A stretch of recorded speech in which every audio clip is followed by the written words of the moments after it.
Hey everyone, welcome Thank to you. day Please be 10. seated. Here we go.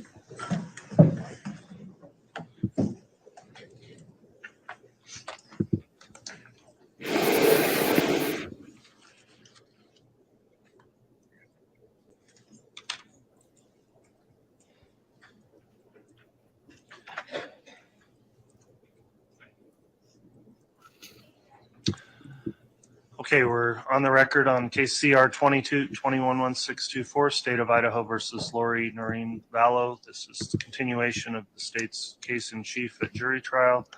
I just met with counsel and chambers to discuss a few issues that have come up and believe we're ready to get started with additional evidence this morning. I'll note the states here represented by the prosecutors and the defense as well as the defendant are all present today. Remind everyone that's in attendance to continue to please comply with the court's conduct order as it relates to both this courtroom and the remote viewing locations in Ada and Madison County. And among the items in that order are prohibition against any use of a device to record, photograph, or transmit any sounds, images, or videos from these proceedings. So with that, I think we're ready to have the jurors brought in and get started with additional testimony. Is the state ready to proceed this morning? Yes, Your Honor. Is the defense ready to proceed? Yes, Your Honor. All right, and I believe Mr. Balance was continuing to testify on direct. Is that correct? Yes, we'll bring him in. Okay, we'll go ahead and have the jurors brought in as well.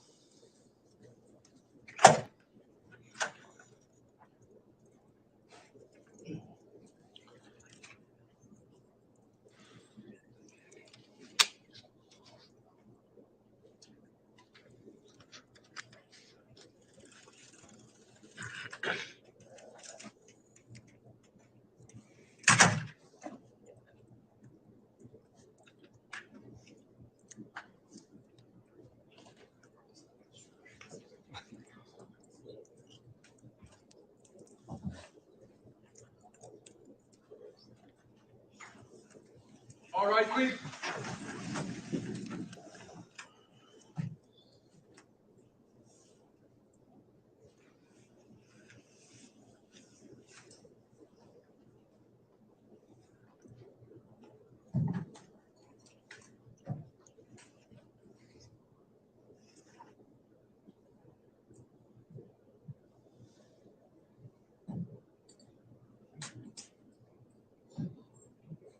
Please offer the account for your.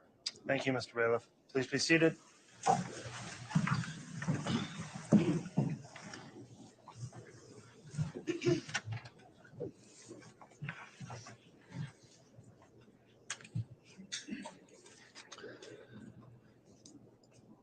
All right, we're concluding with testimony from Mr. Balance, who was previously placed under oath yesterday and is in direct examination with Mr. Wood conducting the direct.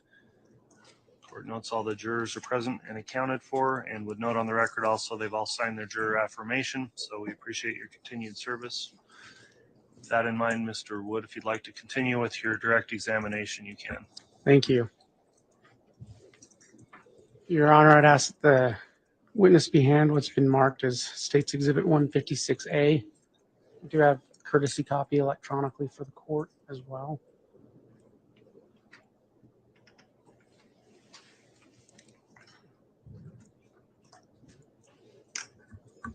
Mr. Balance, can you quickly review State's Exhibit 156A?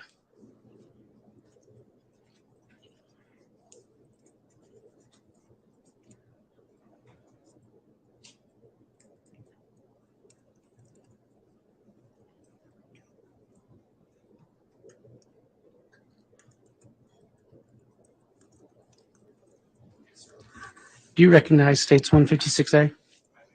What is it? Hold on, I think that microphone is not turned on, it would appear.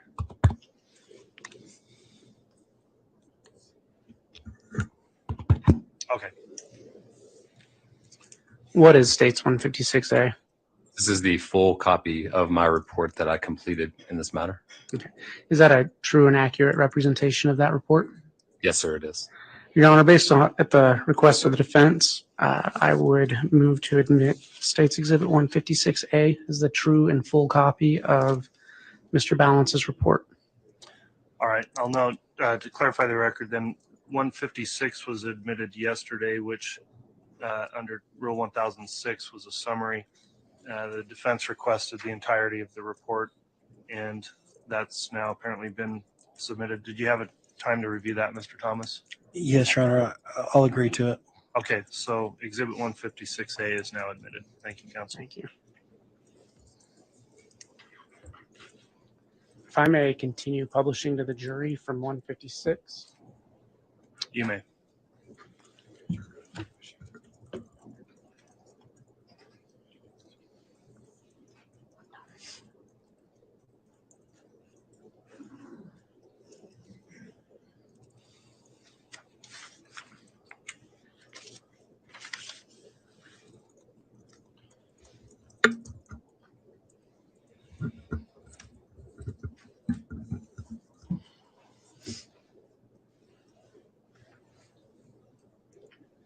Agent Balance, do you recognize page 26? Yes, I do. Is this the page that we finished on yesterday? Yes, sir, it is. Okay.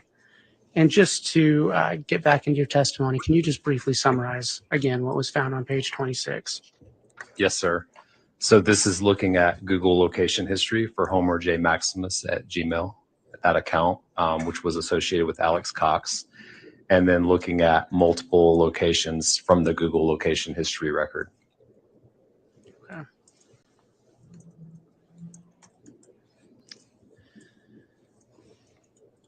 Agent, can you tell us what you found and reported on page 27 of your report? Sure. So this is looking at records for the 0143 cell phone that was associated with Chad Daybell, and looking at different interactions that it had with this tower and sector. So we're looking at, from the call box here, between 10:35 and 12:20, there's multiple SMS or text messages that are exchanged with the number ending 4652, which was associated with Lori Vallow. And then there's also an outgoing call to Lori Vallow that occurs at 11:45 and 55 seconds. And that's on the morning of September 9th. Yes, sir, that's correct.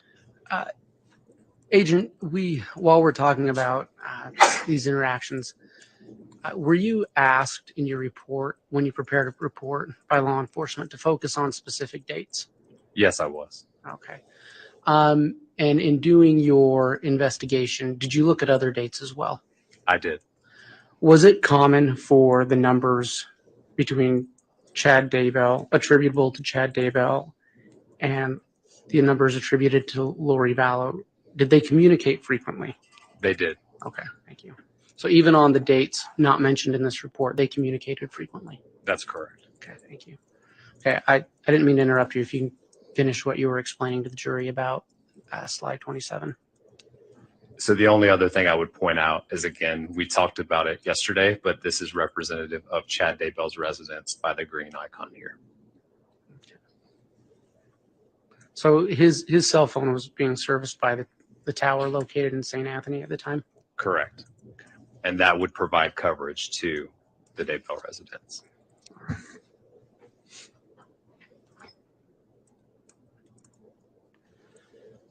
What did you find in report in slide 30? So this was going back to looking at the Google location history for the Homer J. Maximus account associated with Alex Cox.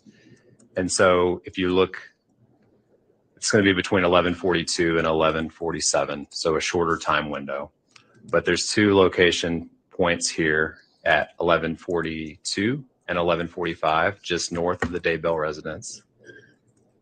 And then the next one that we see is at 11:46 and then 11:47, which would be consistent with that device leaving the area of the Daybell residence, traveling south towards Rexburg. Okay. And just as a brief refresher, the blue pointer, what kind of geolocation data is that?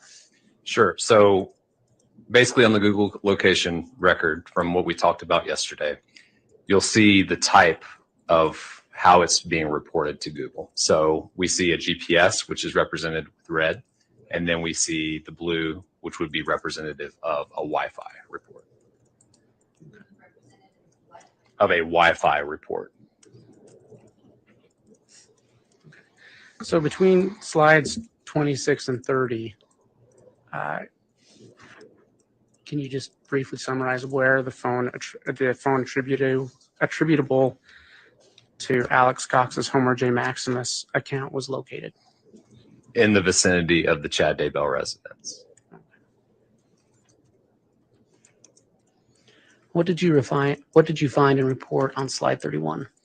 So this page is showing 3 different accounts or phone numbers and what tower and sectors those were utilizing. So the 3 numbers are at the top: 0143, which would be attributed to Chad Daybell; 9120, which would be attributed to Alex Cox; and then 4652, which would be attributed to Lori Vallow. So the interaction here is going to be associated with 0143. That's an outgoing call to 4652 at 11:45 and 55 seconds. And then down here, you can see the other side of that call where it's being received by the 4652 phone from the 0143. Additionally, you see an outgoing call from 9120, which would be attributed to Alex Cox, also to 4652.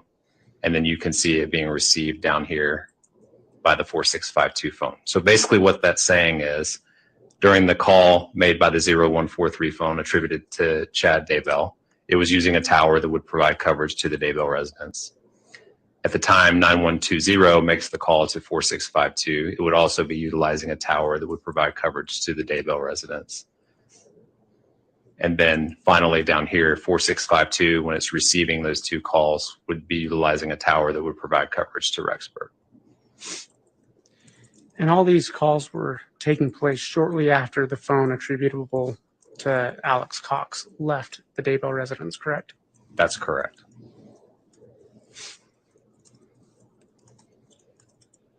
What did you find and report on slide 34? So again, this is a short duration, but we're looking at 0143 for towers and sectors that were utilized for 2 different interactions. One, an incoming SMS from 4652. The other is an outgoing SMS to 4652, utilizing the first tower would be up providing coverage to the Daybell residence. Then this tower down here, when I looked at the drive test data associated with it, does provide coverage all the way up to the Daybell residence. So when I spoke yesterday, when you're looking at 2 different towers that are being utilized within close proximity in time, like this one, where you have approximately a little over a minute, the phone would need to be near an area where there's overlapping coverage associated with both of those towers and sectors.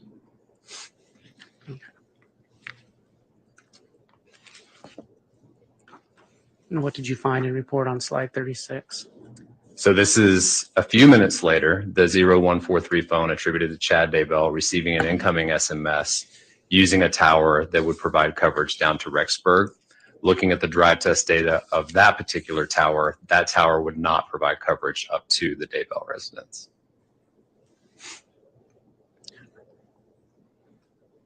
So at this point, that phone attributable to Chad Daybell is within the coverage of that tower, but not within the coverage of the tower that provides coverage to his home? Correct. So if you look between this page and the one previous, you'll see that this tower is slightly west of the tower that was utilized during the previous interaction on page 35 of the report.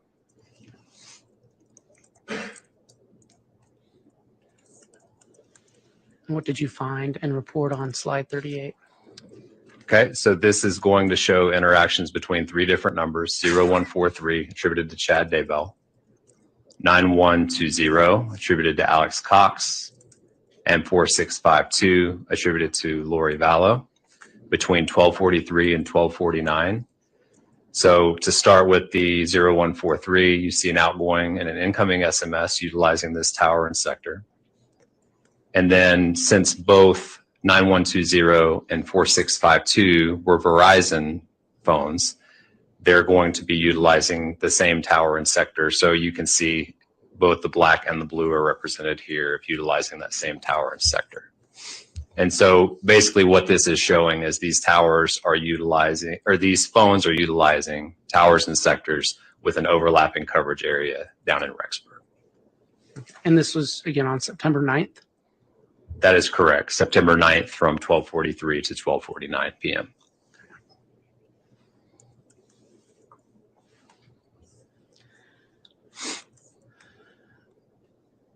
Agent, can you tell us what you found and reported on slide 42?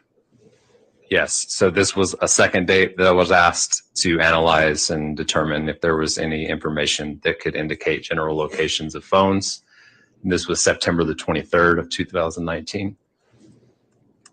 So we're looking at a time period from 3:59 in the morning until 8:35 in the morning, and looking at tower interactions by 0143, which would be attributed to Chad Daybell. So basically there's numerous outgoing SMS messages and one incoming SMS or text message that occur during that time window, starting at 3:59 and then going to 8:34 in the morning. And those were all with 4652, a phone that was attributed to Lori Vallow.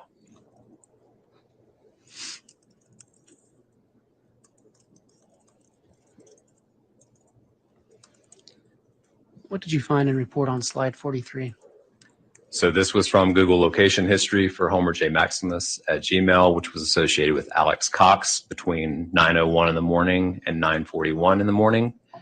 And the locates all repeat with a 15-meter margin of error, consistent with that device being at Alex Cox's residence.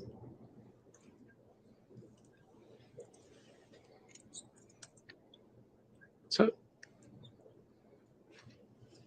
okay. And so can you just remind again what the yellow circle with the R means? Certainly. So the yellow circle is the margin of error. So when we see here, all of these have a margin of error of 15 meters. So that yellow circle is representative of what 15 meters looks like for that margin of error. And what did you find and report on slide 44? So this is looking at a tower interaction of 9374, which was attributed to Chad Daybell. And this shows an outgoing call to 9120, which was attributed to Alex Cox. And that during that time, this is the 9374 is a Verizon phone, unlike the previous orange tower and sector we've seen up here. So it would be utilizing a different tower and sector since it's a different network. And so this tower and sector does provide coverage to the Daybell residence.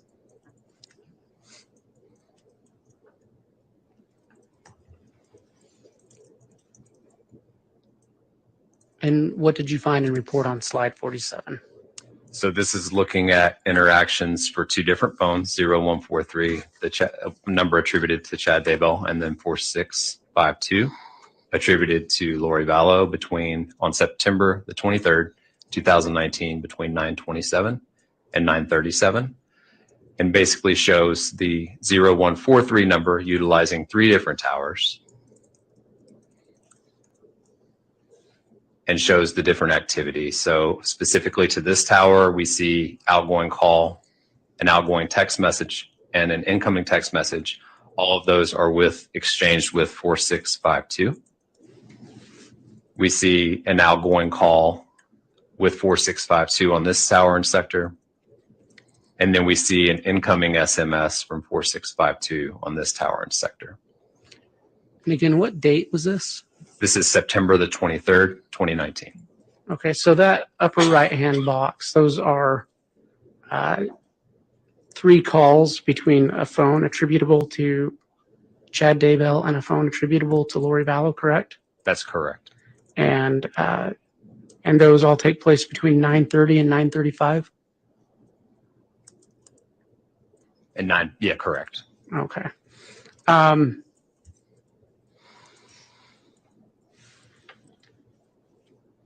And there's then in the box to the left, there's another call That's between correct. those same phones at 9:36? Correct. Okay. That bottom box, So that's showing the tower and sector utilized by 4652 during that time range. And you see two of the calls here being in communication with 0143. Okay. So that's representative of those other calls that are discussed above. Yes, correct. Okay, but just from another tower. Yes, correct. All right. And this, again, September 23rd between 9:27 and 9:37 a.m. That's correct.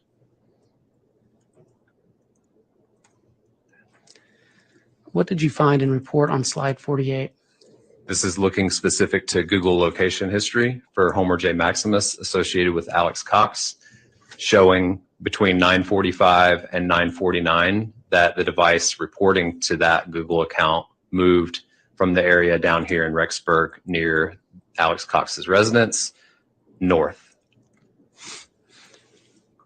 So if we can go to the bottom box in purple, what does that represent? So this represents a Google location. The type is going to be Wi-Fi, and then the margin of error is 100 meters. And so when I talked yesterday about if you put every single date, time, margin of error, and latitude, longitude on every single one of these, it makes a map that's difficult to read. So instead, what you're looking at is a summary box over here where you have one Wi-Fi location and 10 GPS locations. The margin of error for the Wi-Fi is the 100 meters reported here, and then 3 to 7 meters for the GPS locations that are reported going north. And so basically the two times that are reported here and here are more of a bookend showing the start and the end of this particular page and what I'm representing with this time period. Okay, so to summarize, on September 23rd, a phone attributable to Alex Cox is within 100 meters of, well, I don't want to misstate that, is within 100 meters of that Wi-Fi signal in the general location of Lori Vallow's apartment, correct? That's correct, just northwest of where the apartment is. Just northwest of it. And then by 9:49, he's moving up what looks to be Highway 20, and there he's being pinged by GPS 10 times. So basically, not to correct you, but a ping would be basically something to where the carrier or company sent out a request for a location. This isn't a ping. This is basically looking at a location that was reported. So in essence, there's no request from the company to locate where the device is. This is just stored information of where it is. And so during that time window, everything else you said is correct, that the phone is moving north, and at 9:49 is indicating consistent with it being on Highway 20 with a 3-meter margin of error. Okay, and that's September 23rd. Correct. Was that a date you were asked to specifically look at? Yes, it was. Why was that? That was a date that was indicated that potentially there was an event that occurred in the investigation, and that was based off of what investigators were looking at of last known times whenever J.J. Vallow was alive. Okay. So, and just to make sure I don't speak incorrectly, a ping is when the cell company sends out a signal. Correct. So say, for instance, I can give a pretty good example for it. If we were looking for a missing person that had went hiking in the woods, we can request that the cell phone carrier ping the phone to determine its location of where it is now. And so they're initiating on their network a request to locate versus looking at historical records that are already maintained by the provider. Okay, thanks. What did you find and report on slide 49? So these are from the Google location history for Homer J. Maximus at Gmail, which was attributed to Alex Cox, and looking at different locations that were reported around the Chad Daybell residence on September 23rd, 2019, between 9:55 and 10:12 or 10:13. Can you walk us through those as they occurred chronologically? Yes. So the first one that we see is going to be at 9:55 and 6 seconds, which is going to be a 50-meter margin of error showing the center point just northwest of the Daybell residence. And then we see at 9:56 a much smaller margin of error with a GPS hit of 4 meters. And that's again at 9:56. And that is an area kind of just northeast of a small pond. And then we see the next one, 9:57, a much larger margin of error via Wi-Fi, which shows 100 meters centered here kind of in the middle of the yard. And then next we see 10:02, another very small margin of error of 3 meters GPS, and indicating close proximity to the location where JJ Vallow was located. Beyond that, we see additionals at 10:05, 10:07, and 10:12, anywhere from 28 meters to 60 or 92 meters margin of error. The last one that we see shown in this particular page is at 10:12 and 42 seconds. Okay. So to summarize, on September 23rd, 2019, between 9:55 and 10:12, a phone attributable to Alex Cox was located at those spots on Chad Daybell's residence. That's correct.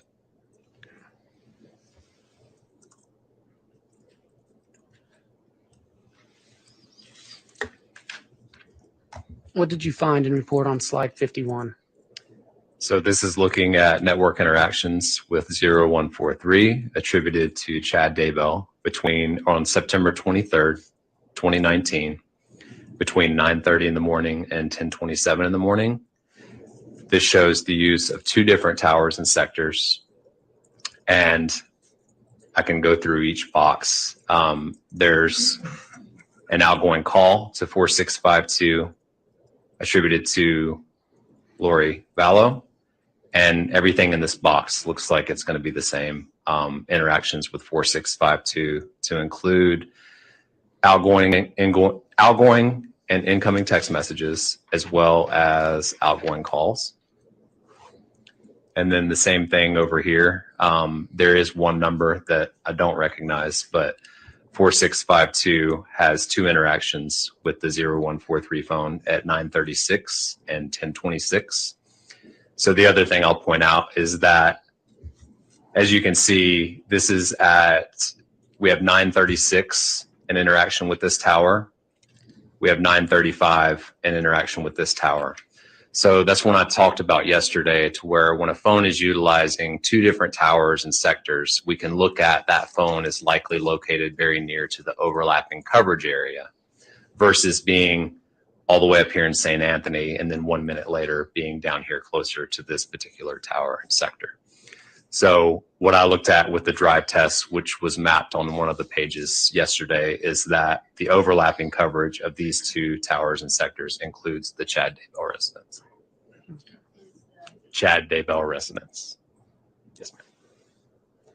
And so in that box on the right, you have between 9:30 and 10:16, I count 8 communications between a phone attributable to Chad and a phone attributable to Lori. Yes, that's what I count as well. Okay. And then on the box to the left, between 9:36 and 10:26, I count 2. there are 2. Okay.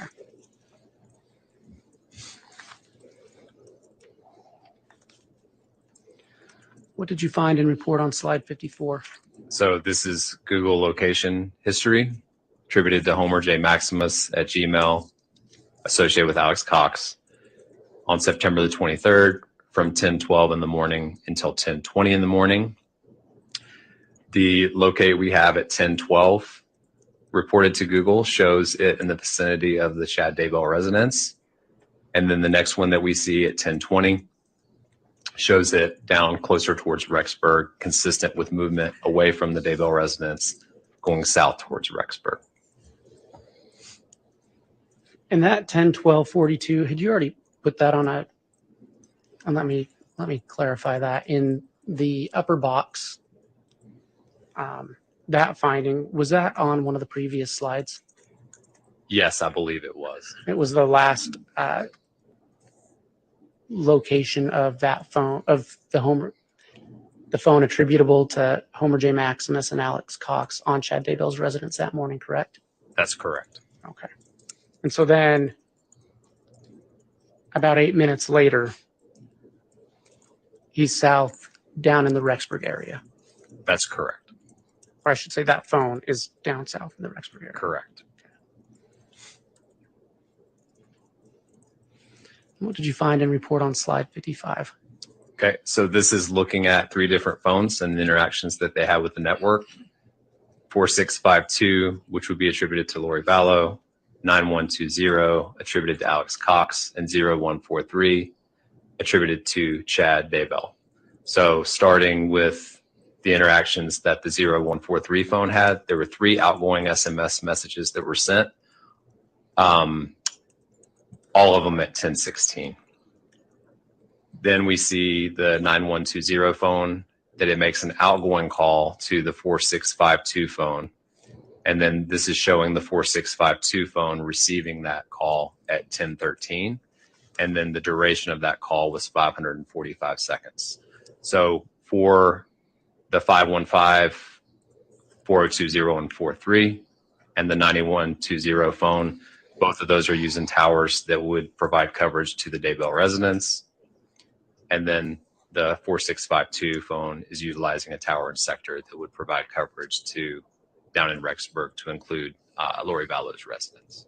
Okay, so and just to clarify then, in that upper box, you have 3 messages within a minute from a phone attributable to Chad Daybell to Lori Vallow at 10:16 the morning of September 23.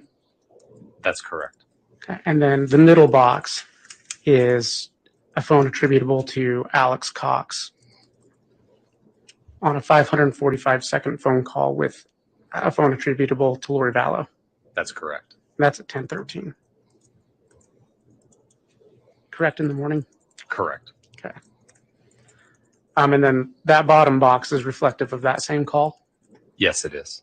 from the call detail records of the phone attributable to Lori. Correct.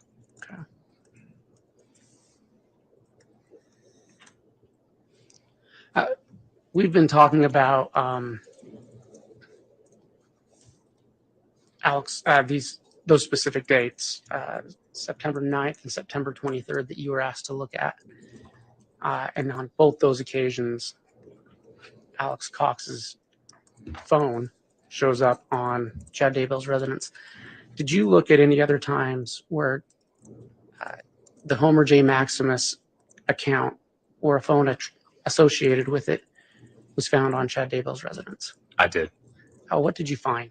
So I found that that phone did go to the Chad Daybell residence on other occasions. The exact number escapes me. It was definitely less than 10. Did you ever find another time where the location given was in the backyard? So specific to the Google location, as you've seen already, there's a margin of error associated with each particular locate that you see. So on some of those other dates, I did see where the margin of error included the backyard. I didn't see any time where there was a locate that was a very small margin of error that only included the backyard. Thank you. Agent, what did you find and report on slide 59?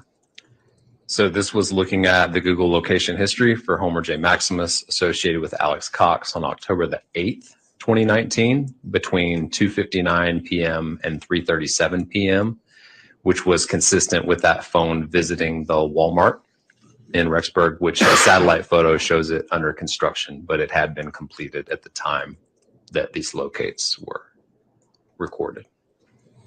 Okay.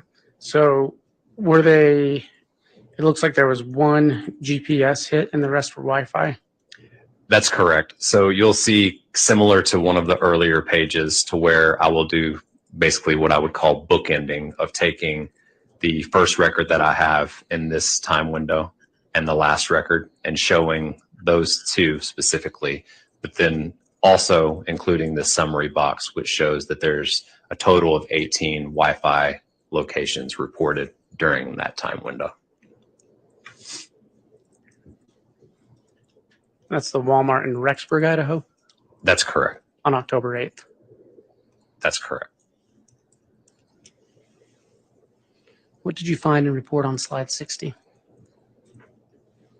So as a part of looking at the different records that we received that we're asked to review in a case, Verizon is one carrier that maintains a short retention period for the content of text messages. So upon reviewing that, I saw two different text messages that were associated with the 9374 phone attributed to Chad Daybell. And so the content of those messages were, the first one, going to stop by the store right now to get that other number working. Hopefully won't take long.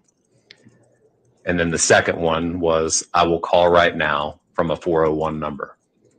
So when we look at these different records, a lot of times, one of the biggest tasks we have is to take whatever time zone a particular record is reported in and convert it to the local time. So here, these records are going to be listed in Eastern Daylight Time. And so they were converted to Idaho local time. So this one at the top, that occurs at 9:57 in the morning. And then the second message occurs at 10:26 in the morning, Idaho time. Are you able to tell from that data who the text message was sent to? I am. So if you look at the terminating number here, you'll see 808-755-5452, and that's the same on both of those text messages. And do you know who that number is attributable to? I have that number attributed to Lori Vallow. Okay. And that was from 690-9374 attributable to Chad Daybell, correct? That's correct. On the 9th of October? That's correct.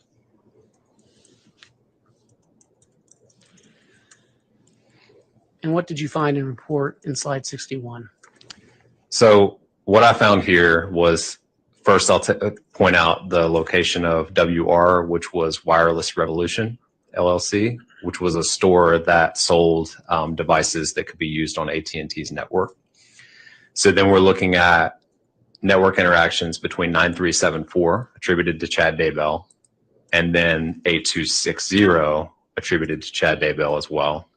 And so what we see is which towers and sectors were being utilized in close proximity to the time of the messages that were sent, shown in the previous page. So here at 10:27 in the morning, this would be representative of the blue tower and sector. 8260 has a voice call with the number ending 5452. And then this tower and sector is utilized by 9374. And it's a voice call to a number that I don't recognize as part of my report. Okay. And that the voice call in the blue box between the 401 number and the 5452 number, how long was that after the text that was sent in the previous slide? Do you recall? I don't recall the exact timestamp of the previous. So looking at it now, that would be showing 12:26. Again, that's in Eastern time. So it would be 10:26 and 35 seconds. And then 10:27 and 14 seconds when that call is made. Okay.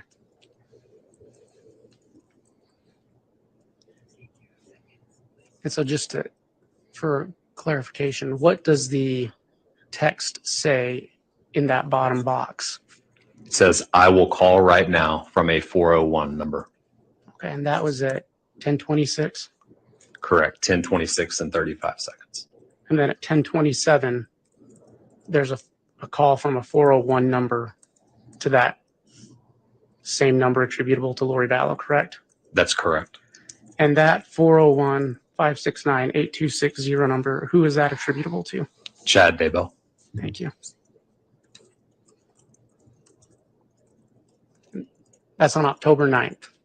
That's correct. What did you find and report on slide 65? So this was just additional reporting of 9374 attributed to Chad Daybell, and 8260 also attributed to Chad Daybell. And so what I'm looking at here is date and times and usage of the network, and if those phones appear to, whether it's consistent with those two phones being in the same general location. And so you can see there's the blue tower and sector here as well as here, and then there's the green tower and sector here. The green is associated with 9374, and then the blue is associated with 8260. Okay, and 8260, is that the number we were just discussing that was activated that day on October 9th? That is correct. Okay. And who is that number communicating with in that upper right box? So up here you see an incoming voice call from 4652 attributed to Lori Vallow. And then you see multiple text messages exchanged with a number 334-744-4205 And who is that number attributable to? to Alex Cox. Okay. And what time of day are those communications? So we're looking at from the top 111 until 2:22 in the afternoon. Okay.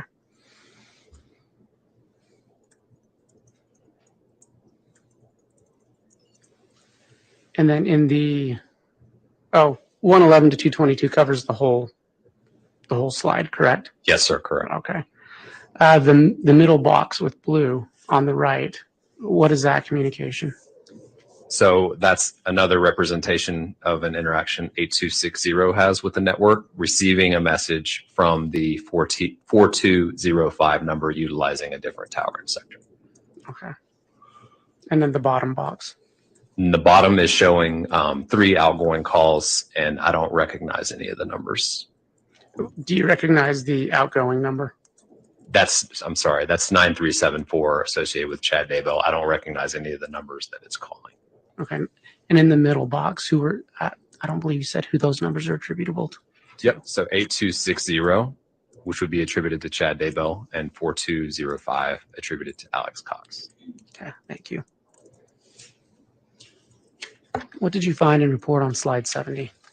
So this is looking at Google location history on October the 9th, 2019, between 12 o'clock p.m. and 1:23 p.m. for the Homer J. Maximus account associated with Alex Cox. And so basically during that time, we see a total of 18 Wi-Fi reports or locations reported via Wi-Fi that would be consistent with that device being at the Lori Vallow residence. Okay, so 18 hits between 12 o'clock and 1:23 p.m. on October 9th? That's correct. Okay.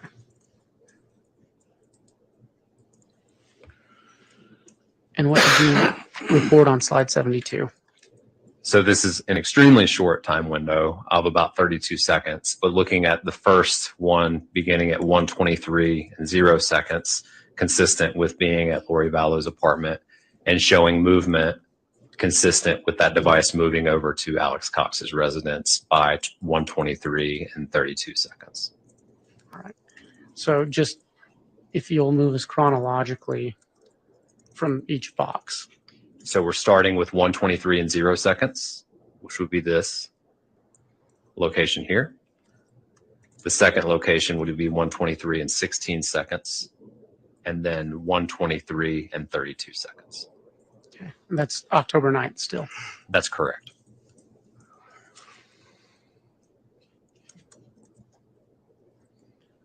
And what did you report on slide 73? So again, this is Google location history associated with Homer J. Maximus at Gmail, attributed to Alex Cox between 1:23 and 2:37. A total of 28 Google locations are being represented here, all consistent with that device being at the Alex Cox residence. Until 2:37 on October 9th. That's correct. And what did you report on slide 75? So again, this is Google location history for Homer J. Maximus attributed to Alex Cox, showing movement from 2:42 and 7 seconds south towards Idaho Falls, and another one down in Idaho Falls to end this summary at 3:14 and 43 seconds. And again, I have a summary box to show that there's a total of 8 locations reported during that time window, which would be consistent with that device traveling from Rexburg down to Idaho Falls. Okay, and so your start time, if I'm correct, is 2:42 on October 9th, 2:42 p.m., and that's in Rexburg. Correct. And then the end time is at 3:14 in Idaho Falls, where you have it located at SW, which I believe you said stands for Sportsman's Warehouse. That's correct. And without looking at it, that 72-meter margin of error, without it being zoomed in, I wouldn't want to say specifically it's located at Sportsman's Warehouse, but definitely in the vicinity. Okay, thank you.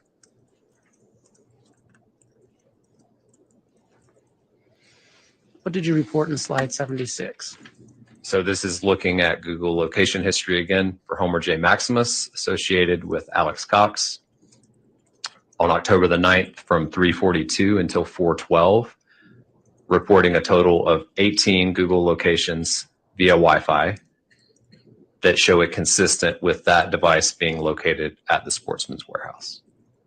Okay, and so just to summarize, on October 9th from 3:42 to 4:12, the phone associated with Alex Cox is consistently being located within the Sportsman's Warehouse.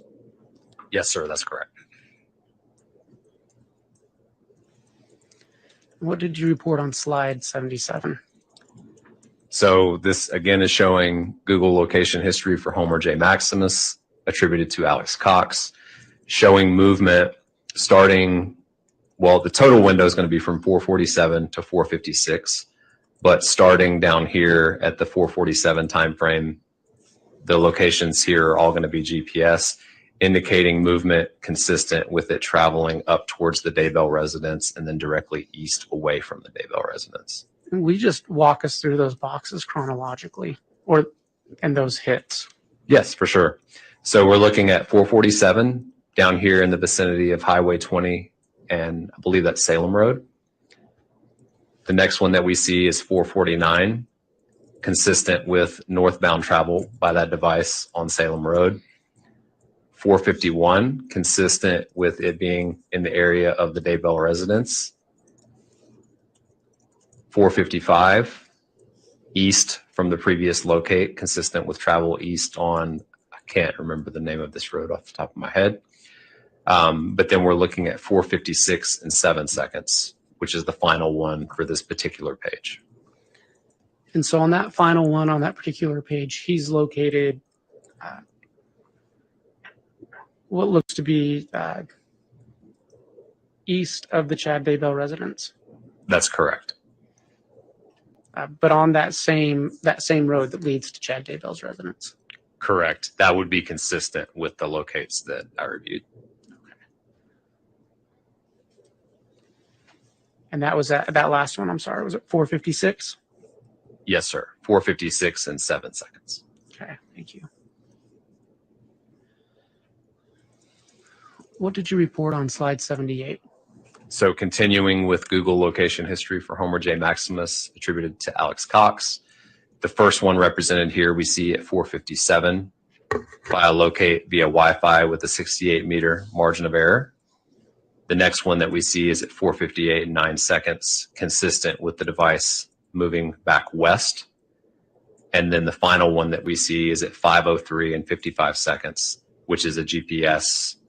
The type is GPS, and it has a 3-meter margin of error. So, and to clarify, you can't determine the exact route he took to get there. No, I cannot. Okay. But what you can state is that at 4:58, he's located by GPS on that same road that Chad Daybell's residence is located on. And at 5:03, he is then down just west of Sugar City. That's correct. Okay. If you just point out Sugar City. Thank you. And where is Sugar City in relation to Rexburg? Just north. Okay. Is it fair to say it's somewhat in between Rexburg and Chad Daybell's residence. Yes, sir.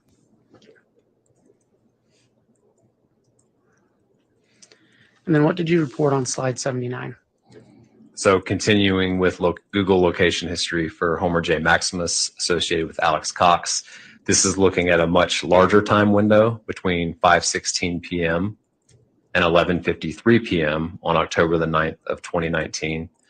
A total of 66 locations, and all of those would be consistent with that device being in the area of Alex Cox's residence. And so when we're looking at the two different boxes here, again, that's representing the start and end for the time window that I was looking at. So starting at 5:16 and 32 seconds, ending at 11:53 and 9 seconds. Okay, so from that period, 5:16 on October 9th to 11:53, that phone appears to stay at Alex Cox's residence. That's correct.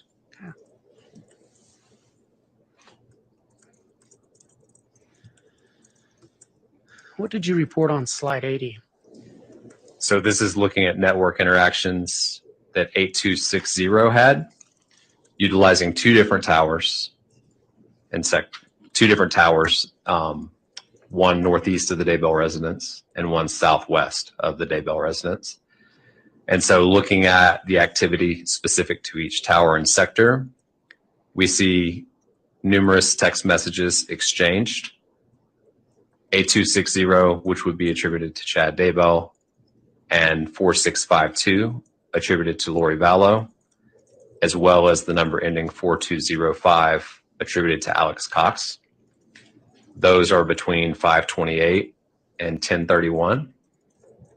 And then when we go over to the other tower and sector that was utilized during this time window, we see 4 outgoing text messages to 4205, which would be attributed to Alex Cox, starting at 7:13 p.m.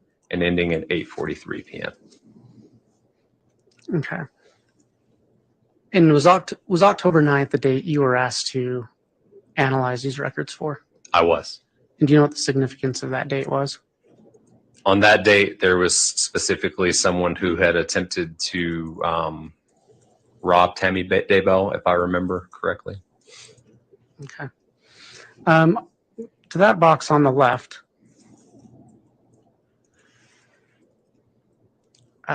what is the first time that that 401-569-8260 number attributable to Chad messages the 4205 attributed to Alex Cox?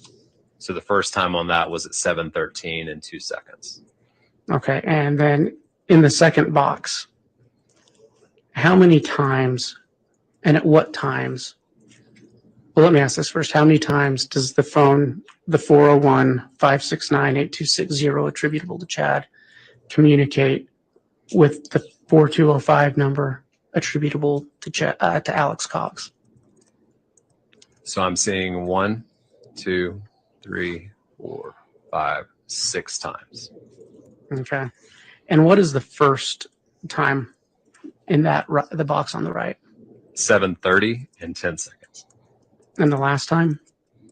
On the box on the right, the last time for 4205, I show 10:29 and 4 seconds. Okay. And just to clarify, your times are in military time, correct? Yes, on the call boxes they are. Okay. Is that how that data is reported to you? It is, and it's the easiest way for me to map it out without going back and forth between AM and PM. Okay. But if we look at your heading, that shows these communications all took place on October 9th between 5:28 p.m. and 10:32 p.m. Yes, sir, that's correct. Okay.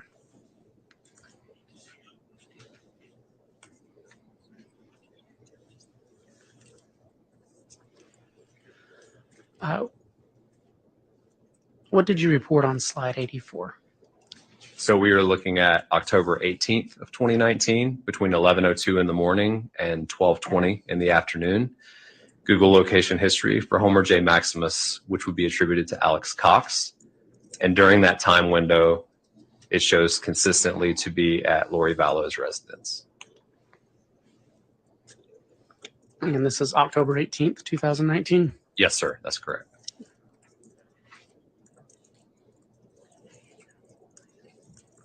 And what did you report on slide 85? So this is looking at interactions that 8260 attributed to Chad Daybell had with the network. And so I'm showing that there's 2 outgoing text messages, 1 incoming. All of those were with the 4652 phone attributed to Lori Vallow.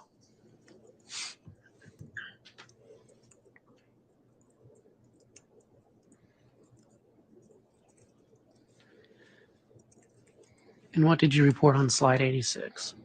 Continuing to look at interactions that 8260 attributed to Chad Daybell had with the network between 1:36 in the afternoon and 8:54 in the afternoon on October the 18th, 2019, utilizing 2 different towers and sectors, both that would provide coverage to the Daybell residents, and showing interactions or text messages exchanged between 4652 attributed to Lori Vallow, as well as 1 outgoing message that goes to 4205 attributed to Alex Cox. And what time was that message at? The message to Alex Cox was sent at 8:44 and 43 seconds. Okay. And in the box on the left, what does that show? So those are showing 3 text messages exchanged with 4652 and 1 outgoing call to 4652, which was 2,964 seconds. Okay. And that call was at what time? The call was at 1:40 and 58 seconds. Okay.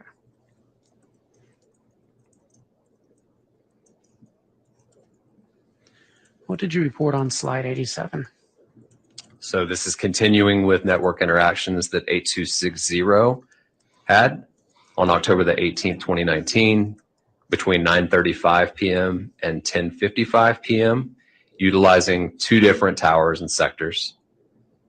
And so specific to this tower and sector here, we see multiple text messages exchanged with 4205 attributed to Alex Cox. And then on this box down here, again, all of the interactions are text messages and exchanged with 4205 attributed to Alex Cox. Both of these towers and sectors would provide coverage to the Chad Daybell residents. Yeah, so on October 18th, between 9:35 p.m. and 10:55 p.m., these are all text messages between the 401 569 8260 attributable to Chad Daybell and the 4205 number attributed to Alex Cox. Yes, that's correct. Okay, and we see the 2 different tower signals up there. What's the significance of that to you? So again, it goes back to overlapping coverage and which, if you're looking at the interactions only occurred on this tower and sector, then basically that would give me an area that would be representative of the coverage area where that phone would generally be located. But whenever I have 2 towers and sectors that are used in close proximity in time, then I can look at that. It's more likely that that phone is located in the overlapping coverage areas for both of those towers and sectors. And that specifically includes the Chad Daybell residents.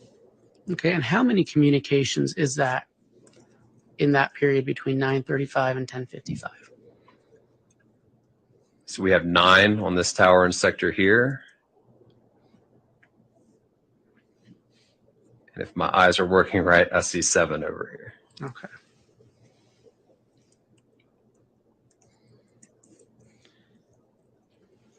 Agent, did you notice a pattern once that 401 number was activated in between communications with Chad Daybell and Alex Cox and Lori Vallow? I would just note that it had heavy interactions with both phones attributed to both of those persons. Okay. And what does slide 88 represent? So this shows back to Google location history for Homer J. Maximus attributed to Alex Cox on October the 18th, 2019, between 10:05 and 10:07 p.m. which is consistent with movement coming northbound on Salem Road towards Salem Church. The first locate that we see is at 10:05 and 57 seconds with a margin of error of 7 meters. The report type is GPS. Then the last one that we see only about a minute and some change later at 10:07 and 13 seconds. Again, reporting via GPS with a margin of error of 11 meters. And is this within that same time frame that was covered in the last slide? Yes.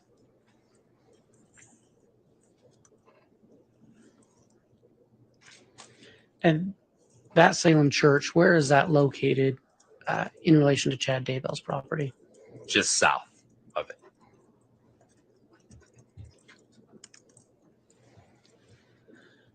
What did you report on slide 89? So this is looking at Google location history again for Homer J. Maximus, attributed to Alex Cox between 10:07 and 10:45.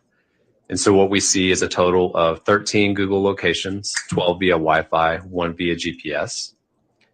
The first one that we see is I believe it's going to be the same one as previously reported on the page prior, at 10:07 and 13 seconds with a margin of error of 11 meters, represented here by the red GPS logo.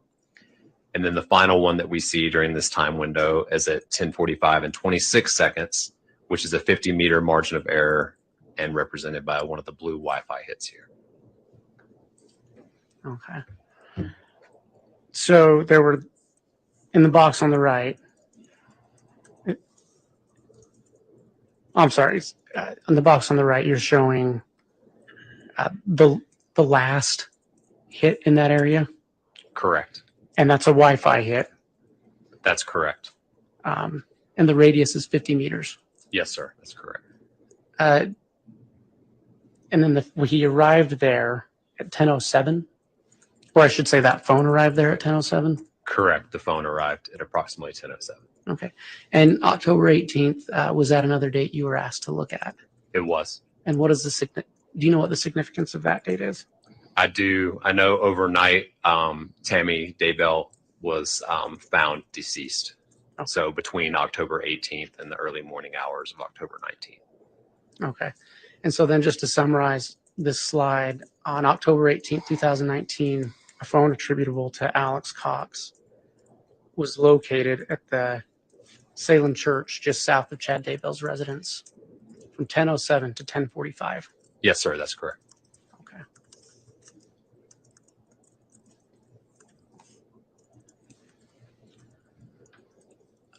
Can you point out just quickly on this map the Chad Daybell residence and the Salem Church? Yes. So the Chad Daybell residence is represented here in green, and then Salem Church is represented here with SC. Okay. And what did you report on slide 90? This is looking at network interactions between 8260, which would be attributed to Chad Daybell on October the 18th, 2019, between 11:34 and 11:36 p.m. Utilizing this tower and sector here, which provides coverage to the Daybell residence. And there are 3 outgoing text messages at 11:34, 31 seconds, 11:35 and 5 seconds, and 11:35 and 28 seconds. All 3 of those are going to 4652, which is attributed to Lori Vallow. Okay. Now you've probably already answered this, but are you able to look at the content of the messages from those records that you have access to? I'm not. Okay.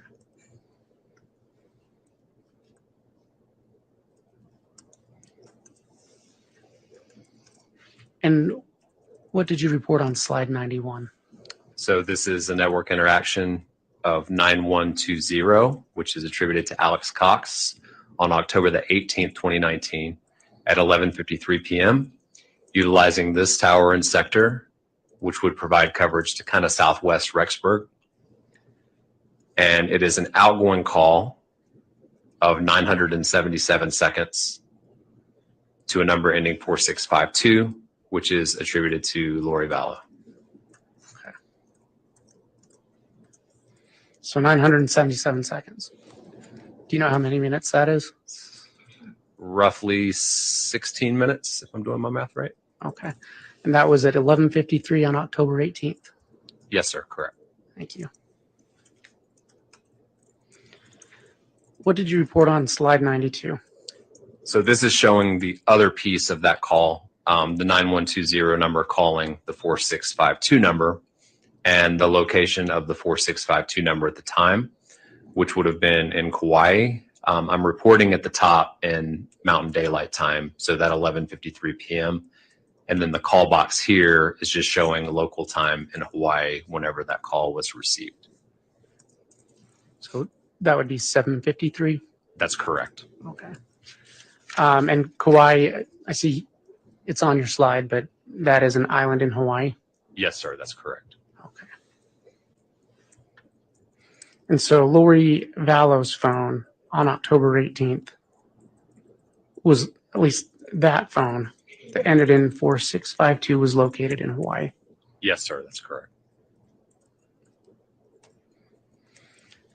What did you report on slide 93? So this is looking at, and I can tell already that this is going to be incorrect at the top, but this is looking at the time around that call. So October the 18th at 11:54 p.m., Google location history associated with Homer J. Maximus attributed to Alex Cox, showing southbound movement consistent with it traveling south on Highway 20 between 11:54 p.m. and then into the next day, October 19th at 12:09 a.m.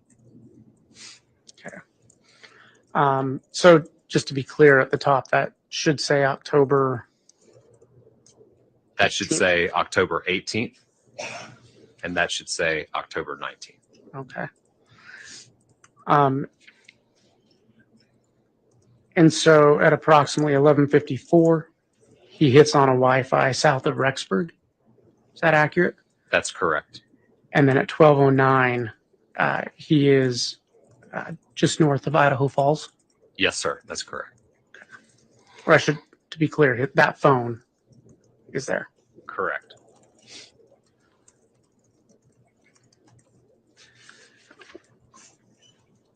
What did you report on October 22nd? So this is looking at interactions of both the 8260 number attributed to Chad Daybell, as well as the 9374 number attributed to Chad Daybell being utilized in Utah. Specifically, the tower interactions here are going to be in the area of Springville, Utah. And do you know what the significance of October 22nd is? I don't know if it was the exact date, but I know that there was a burial service for Tammy Daybell around that time. Okay. And so in that top box, the 401-569-8260 number attributable to Chad, who was that phone communicating with? So utilizing this tower and sector, there's 3 incoming text messages that are received from 4652, which would be attributed to Lori Vallow. Okay. And in that box in the middle, who are those communications between? So this is another incoming text message that 8260 has from 4652 attributed to Lori Vallow. Okay. And go ahead. I was just going to continue to the other 2. Yeah. So we're looking at the other 2 interactions 8260 has, which are both outgoing text messages at 4:02, both to 4652 attributed to Lori Vallow. And then we also see an outgoing call on the 9374 phone attributed to Chad Daybell with a number that I don't recognize. Okay. And what did you report on slide 96? And so this is just a more zoomed in piece of the previous page. And basically what it's showing, I was provided an address for a Holiday Inn, as well as an address for the Evergreen Cemetery. And this is just showing that these towers and sectors that were utilized, during that time would provide coverage to both of those locations. Okay. And are those the same communications as on the previous page? Yes, sir, they are. Okay. Just more in detail to show the approximate location by cell tower. Yes, because Anytime that I'm mapping, that's usually the difficulty is you either zoom in too far and it takes away things, or you zoom out too far and you can't see specifically locations.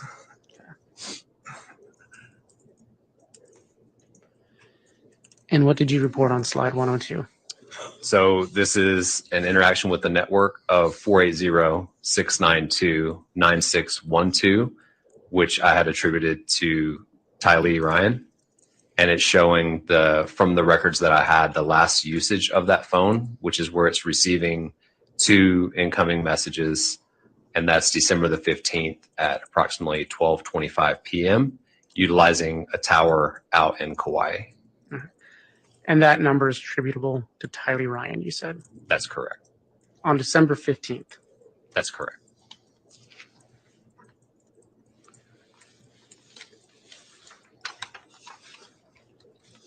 One moment, Your Honor.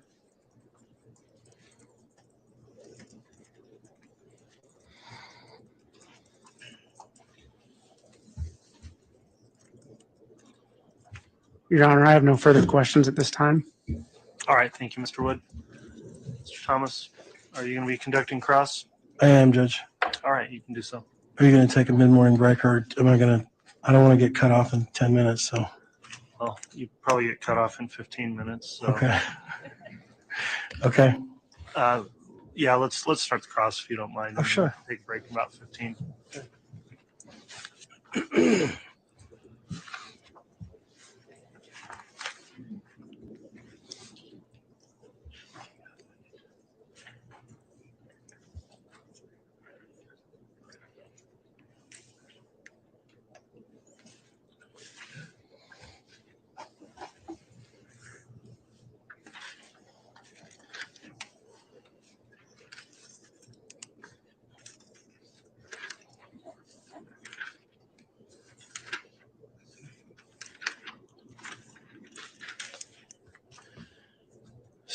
Special Agent Nick Balance, right? Yes, sir.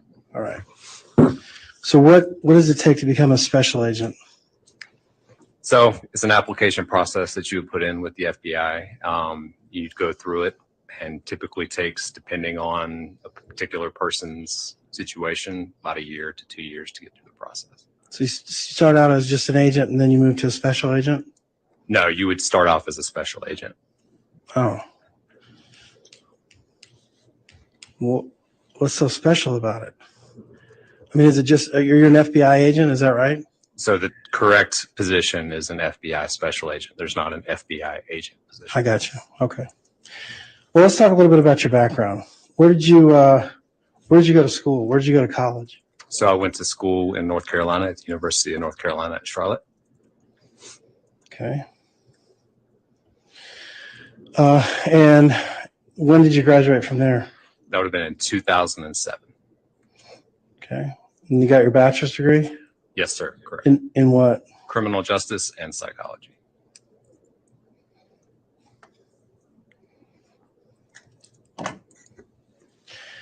And I think you said you worked for the Marshals. Is that right? For the U.S. Marshals? Yes, sir. Was that your first job out of college? It was. Yes, sir. Okay. And how long were you with them? For approximately 9 years.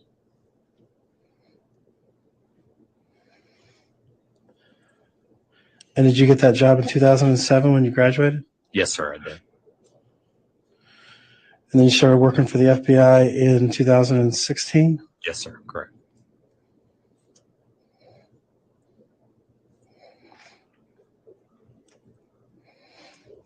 And you got your special agent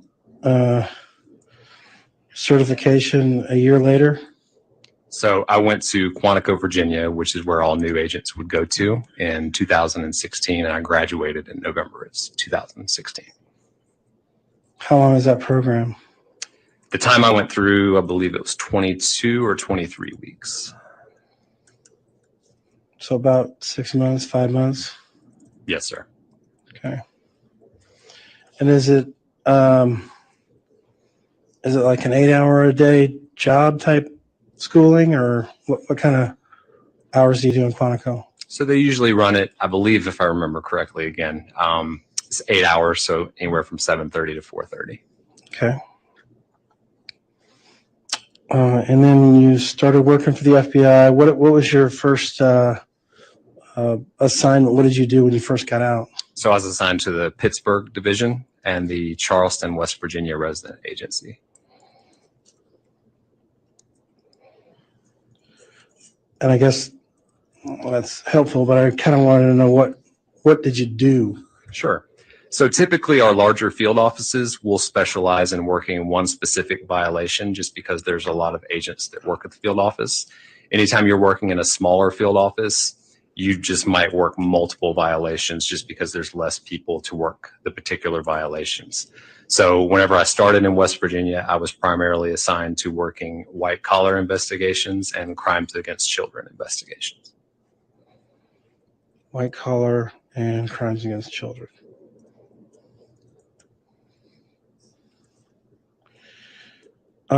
And when you start out, do you have like a caseload, like so many cases that you're assigned? How does that work? Sure, you would be assigned cases, and then you can proactively look for cases as well that you can work under the violations that you're working. Okay. So you were assigned out of the Pittsburgh office, but to Charleston, West Virginia? Yes, sir, correct. And how many cases did you carry when you were in Charleston? At a time? I mean, just Sure. roughly. Somewhere between probably 5 and 10. And how long did it generally take to, I mean, I'm not going to say solve the cases, but close the cases maybe? Sure. So if I'm assigned a case that hasn't been worked at all, so say I'm the first agent that's assigned to that case, typically you'd look at probably a year or more that you would be working that investigation. But there's also cases that an agent was assigned previously, and say that person is transferred to another division, is assigned somewhere different. So you can inherit cases as well. So you could inherit a case towards the beginning, or something that's already has a conviction and is just waiting on somebody to be sentenced for it. Okay. And so 5 to 10 cases, is that typical throughout the Bureau or just for you? Was that typical for you? I think it would vary significantly depending on what particular squad you're looking at throughout the Bureau. Okay. And then I believe you said you started with the CAST group or division in 2019. Is that right? So I started the application process in 2018 and then was fully certified in 2019.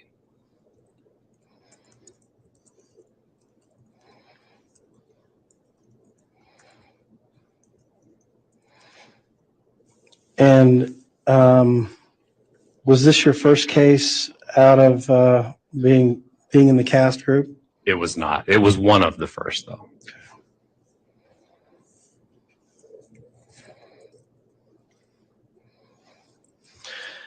You talked a little bit about the training that you had to do, but didn't really get into it as far as the CAST goes. Can you tell me a little bit more about the training to become certified member of the CAST group? Sure. I don't mean to call it the CAST group. I don't want to. What is it called? So it's Cellular Analysis Survey Team. So you'll hear it called CAST Team, which is kind of redundant because it already says that. But if you say CAST, I'll know what you're speaking of. Okay. So what is the training involved in becoming part of the CAST team? Sure. So the first training that you would go to would be our basic CAST training. That is 1 week. And it's looking at kind of having an understanding of what records you can obtain from a provider and the ability to take those records and put them onto a map. So one of the biggest pieces of that is learning how to do it without a computer software package. So basically being able to talk a little bit about what I mentioned yesterday, as far as you take call detail records, which could be printed out. You take a tower list, which also could be printed out. And then you marry those two up and you're able to say where a tower is located. And then for a specific line in a call detail record, which tower and sector was being utilized. So that's sort of the first, that training can vary. I think right now it's at 2 days. The second training that we would go to would be advanced. So advanced is a full 1 week. And when I talked a little bit yesterday about where you have less and less instructor support as these trainings go on for the first 3 anyway. So by the end of that week, you're basically just given a problem and you're asked to map out that particular case of where phones were during relevant times. And then that's looked at and graded, and there's a determination made of whether you would go to the next training. The name of that one has changed also over the years. When I went to it, it was called the field training exercise. So in that training, it's 2.5 days as well. And you're basically provided with 4 different cases that you have to work within a time constraint, and you're not able to ask questions about how to do things. So we make a presentation for each one of those. It's graded, and then at that point, a determination is made of whether you would continue on to our certification process or whether you would repeat one of those particular trainings to get more time. And did you have to repeat any of these trainings, or did you make it through basic, make it through advanced, make it through the field training all in the first try? I took each one time. One time? Yes, sir. And so what's the next step after the field training, 2.5 days? So then there's our 4-week certification process, which they break up into 2 2-week trainings. So during the first 2-week training, that's whenever we would get instruction from university professors specific to radio frequency theory and how it works. Beyond that, we would meet with the different providers for all of the major phone carriers, to include T-Mobile, Verizon, AT&T, and at the time Sprint. So we meet with their legal compliance representatives, which are the ones who maintain the records that I'm speaking about. We also meet with their network engineers who explain how they set up their network and what an optimized network looks like for them.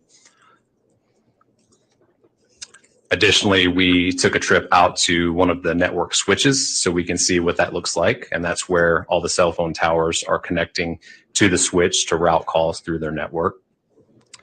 Then beyond that, we had a written test for all that information that we learned. And that's concluded the first 2-week certification.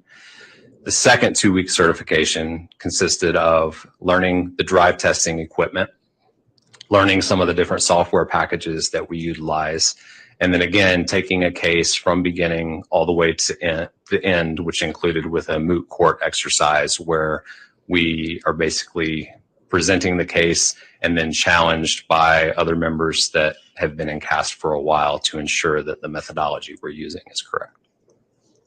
Thanks for bringing up the drive testing. I had some questions about that.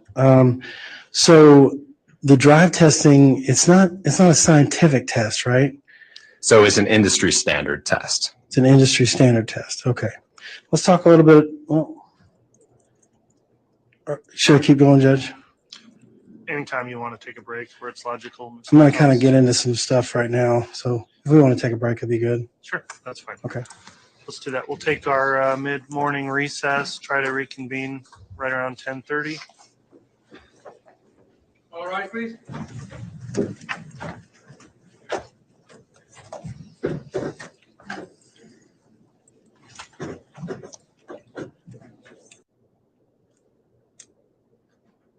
All right, please.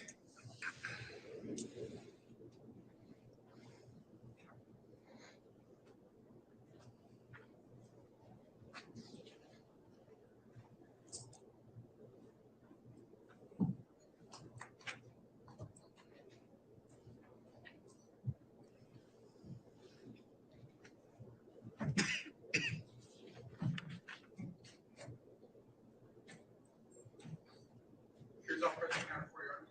Thank you, Mr. Bailiff. Please be seated.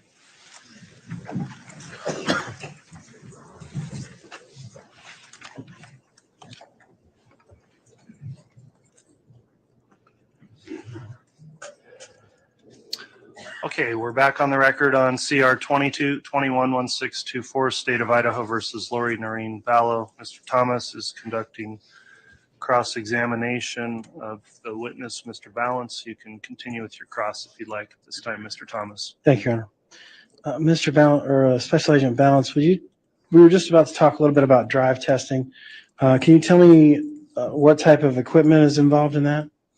Yeah, so what we're using is what's called a GAR, which is a Gladiator Autonomous Receiver. And basically what that equipment does is it collects the different RF frequencies that are being broadcast by the different cellular providers in a specific area. So in order to take measurements, you would need to drive or move that gear around. Typically, we'll do it with a car. And as we drive, it's constantly taking measurements of the different radio frequency that it's detecting with those sensors that it's utilizing. Once we get all of those particular measurements, that's whenever we would take it back into a software mapping program and would look at, and we can basically filter out specific towers and sectors and what that true coverage would look like for each individual one that it detected. And you said you did this particular test in June of 2020? Yes, sir, that's correct. And how long does that test take? So it depends on the area that we're specifically driving. So if we're just doing one tower and sector, you could feasibly do that in a day. Again, it depends on if you're looking at just a tower and sector that's in downtown Boise, the coverage area probably is not going to go out nearly as far as in a rural area.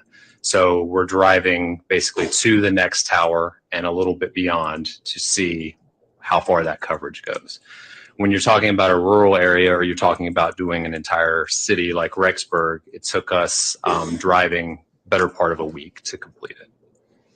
And that was Rexburg, Sugar City, St. Anthony, the whole area that's in your CAST report? Correct. That only took you a week to do? Correct. All right. And this Gladiator autonomous receiver, is this a piece of equipment that is a government issue, or is this something that is in the industry? So it's in the industry. The company that produces is Gladiator. Okay.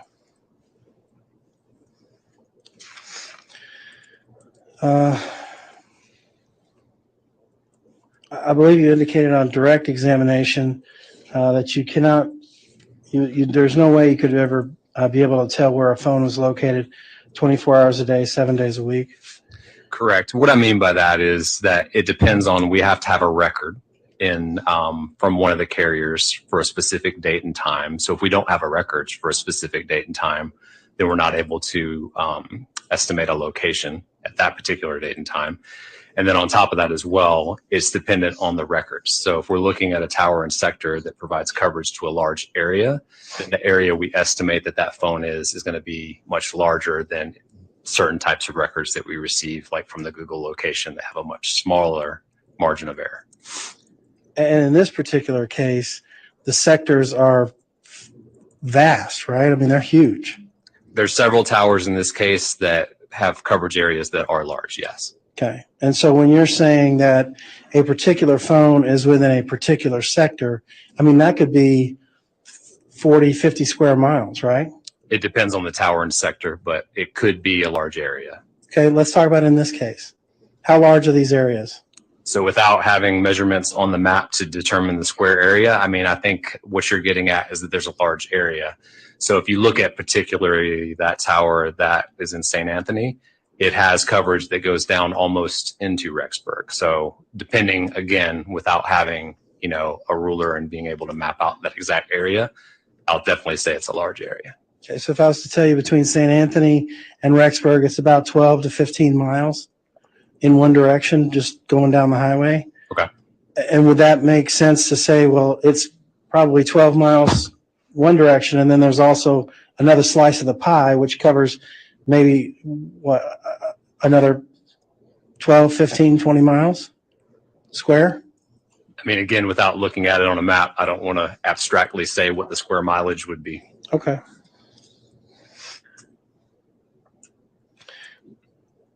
And so when you're, you know, when the prosecutor was examining you and we had all these charts and very great charts if you know what you're doing and if you know what you're looking at. But for the layperson like me or something, it's a little bit difficult. And so what I want to know is there any way to say that based on those charts, based on your readings of those charts and based on your readings of those of all that data, that there's any way you can pinpoint to say that anybody was on the Chad Daybell area or in the Chad Daybell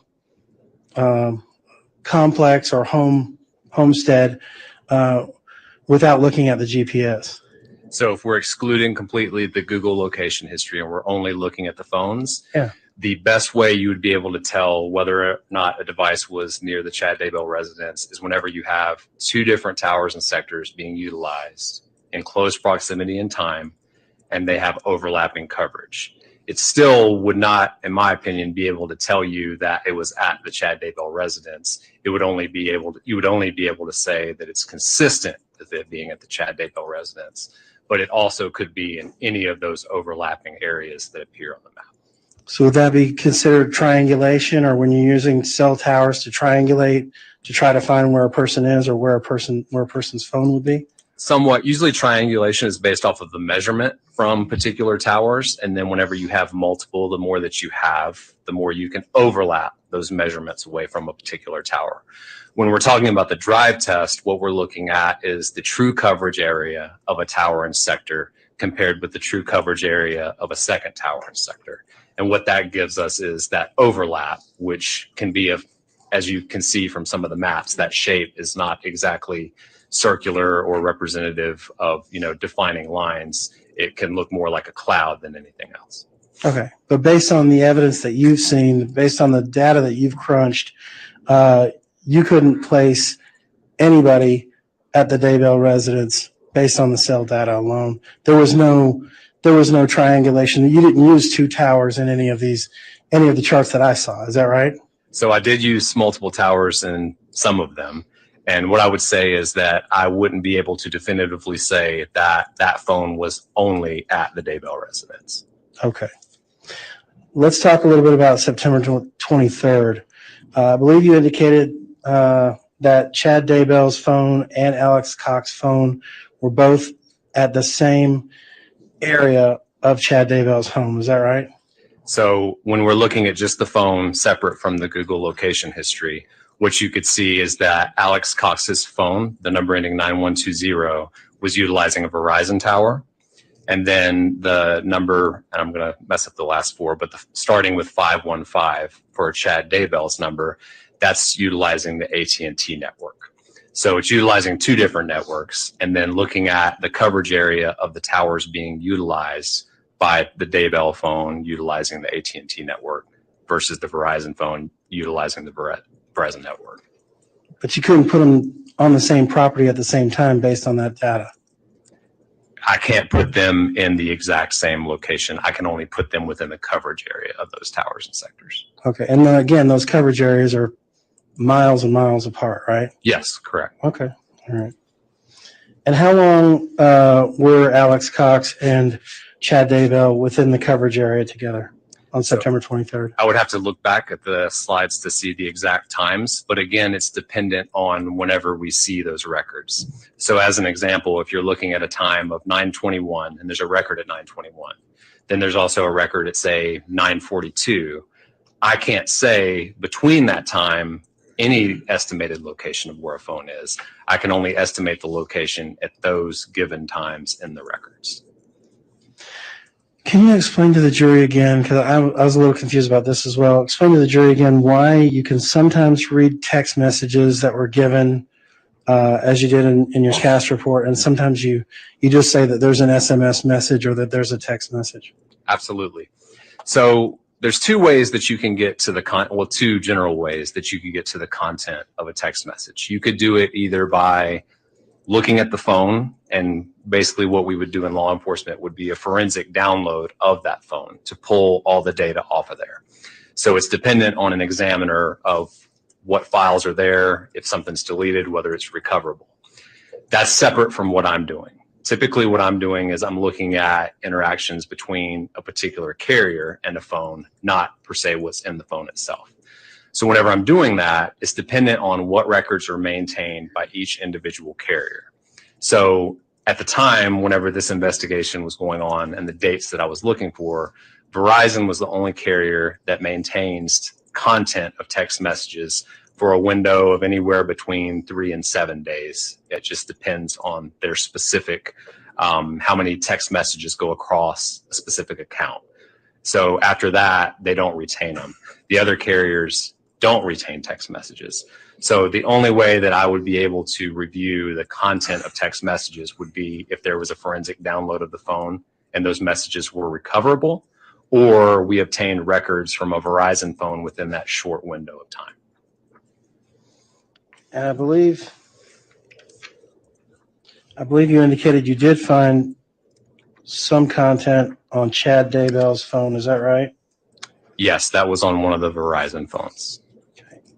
And you got that content within 3 to 7 days of it being made, of the text being made? That search warrant would have not been done by me. Typically, an investigator will serve a search warrant, obtain data from a cell phone provider, and then send that data to us to conduct analysis on. So I couldn't speak to when that search warrant was done. Okay. So you indicated a lot of GPS location on Alex Cox. You didn't have any GPS locations on Lori Vallow or Chad Daybell. Is that right? I did not, no. Okay. You didn't use that in any of your analysis? I didn't have it to use. Okay. Were you aware of how long Lori and Alex had lived in this particular area of Rexford? Roughly. I know they were somewhat new to the area, but as far as dates, no, I'm not aware. If I were to tell you that they had moved there September the 1st of that same year, it's 2019, and all these records look like they're from September the 1st through October, November, December of 2019. Does that make sense? So I know I had records prior to September the 1st, but I don't recall mapping those out to see like when those devices first started showing up in Rexburg. Okay. So given the fact that they had moved there, if you wouldn't mind just assuming that they had moved there on September the 1st, there's no way that you could make any type of assumptions based on patterns of behavior for where these people were going or what they were doing, right? Suggestion, speculation. Overruled. I mean, what I was going to say is that typically when I speak on other cases, the more data we have, so for instance, if I'm looking for an individual that's wanted by law enforcement, typically what I would do is I would look at 30 days historically to try and get a pattern of what that phone's doing during those 30 days. And so, I mean, I would agree to you from the standpoint of the more records I have to establish what's called a pattern of life would be better. Okay. But you've indicated that in other cases you have established a pattern of life based on a 30-day time period? A version of pattern of life. Again, it's dependent on the records because I think like everybody in this courtroom has, you know, a routine or something that they typically do. And if we were to examine records for the past 30 days versus for the past year, you would either see major changes or you might see the same thing. It just depends on everybody's particular situation. Okay. On October the 19th, the date that Tammy Daybell passed away, or the 18th, you believe that Lori's phone was in Hawaii, is that right? So from the record that I showed at that particular time, that device was in Hawaii. And then I would add to that too that, you know, it's not right around the corner. So it would take, you know, travel to get to Hawaii. Right. All right. Thank you. I have no further questions. All right. Thank you, Mr. Thomas. Any redirect from the state?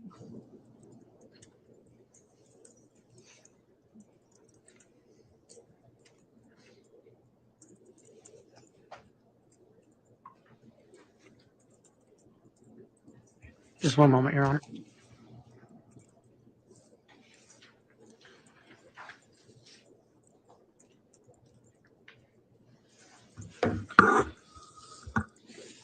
Defense counsel asked you about GPS location data for Lori Daybell and Chad. Lori Vallow or Lori Daybell and Chad Daybell, correct? Yes, correct. Is it possible to turn the GPS geolocation data off on your phone? It is. So as I mentioned before, especially with Google, that location services is based off of whether a user wants to opt in or out. And so as part of their privacy protections, you can opt out of your location being maintained by Google. That's all I have. Very well. That will conclude the testimony of this witness then. Is this witness going to be recalled, or can he be excused from any subpoena?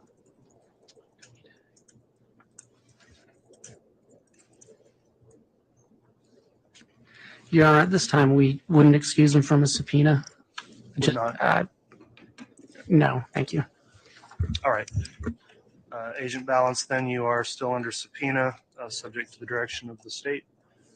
If there's potential you'll be recalled, I'll instruct you that I'll ask you again whether or not you've viewed any of the trial testimony. So if you're intending to testify again, you're not allowed to view that based on the exclusionary rule that's been ordered in this case.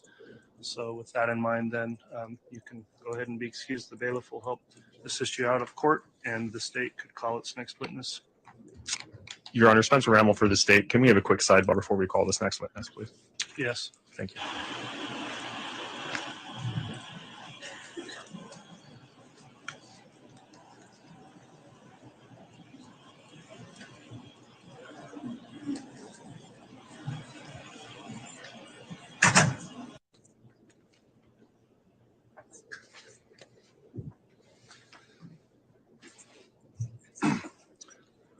All right, Mr. Rammel, then you can call your next witness. Thank you, Your Honor. The state would call Summer Shiflett.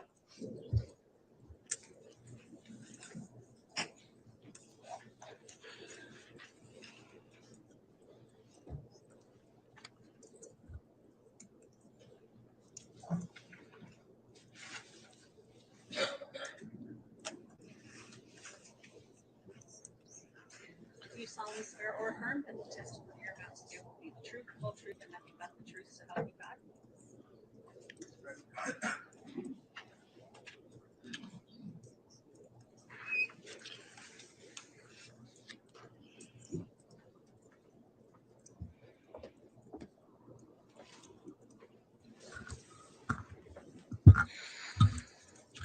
All right, before we get started then, I'll note that the court has previously designated this particular witness as a representative under Idaho's victims laws, so the exclusionary rule would not apply as to this witness, whether or not she's watched any trial testimony. So I'll just advise you then, Ms. Shiflett, when you're being questioned, please use verbal responses so we get your answers on the record. Please avoid talking at the same time as anyone asking you a question. Wait for their question to be complete. That way we'll also keep the record clear, and with those ground rules in mind, then Mr. Rammel, you can go ahead and inquire on your direct examination. Thank you, Your Honor. Good morning, Ms. Shiflett. Good morning. Can I please have you state your full name and spell your last name for the record? Summer Shiflett, Shiflet. Ms. Shiflett, how do you know the defendant in this case, She's my Lori sister. Lori Vallow Daybell? You're fine. She's my sister. And is she your older sister? Yes. And this is obvious without asking, Ms. Shiflett, but can I have you clarify for the record how that makes you related to J.J. Vallow and Tylee Ryan? Tylee and JJ were my niece and nephew. And did you? I'm sorry to interrupt you, Ms. Shiflett. If you don't mind, if you can kind of lean forward right to the microphone and talk into it, we'll make sure to pick up the recording. Okay. Thank you. And did you play an active role in your niece and nephew's life? Yes. When were you first made aware that your niece and nephew were missing? I think through the media, but probably December of 2019. And at that time, December of 2019, were you in contact with your sister? No. Were you aware of where she was located at that time? No.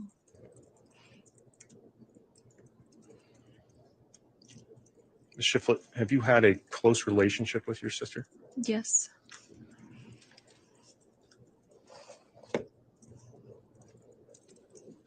At some point, did you talk to your sister and ask her about JJ and Tylee's well-being?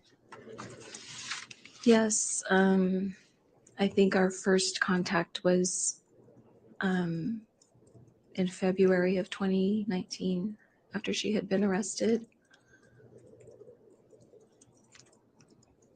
And what did she tell you about JJ and Tylee? I don't remember the exact wording, but she basically told me that she was aware of where they were and that they were safe.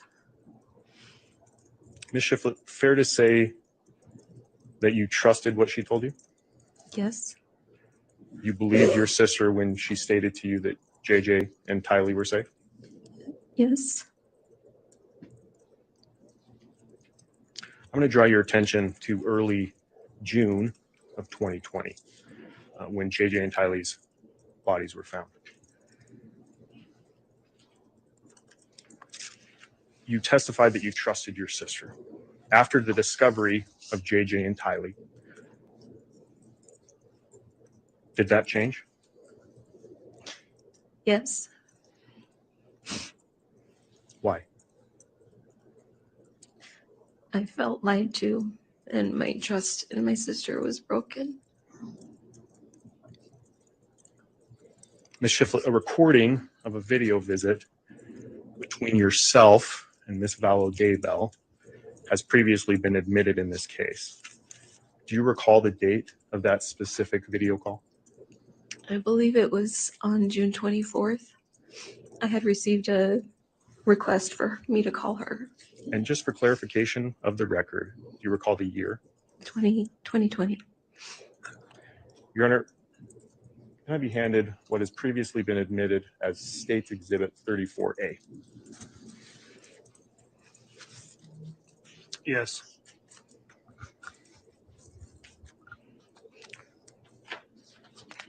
And Your Honor, having been previously admitted, I now ask to publish what has been previously admitted and marked as State's Exhibit 34A to the jury. All right, give me just a moment to confer with the clerks, please.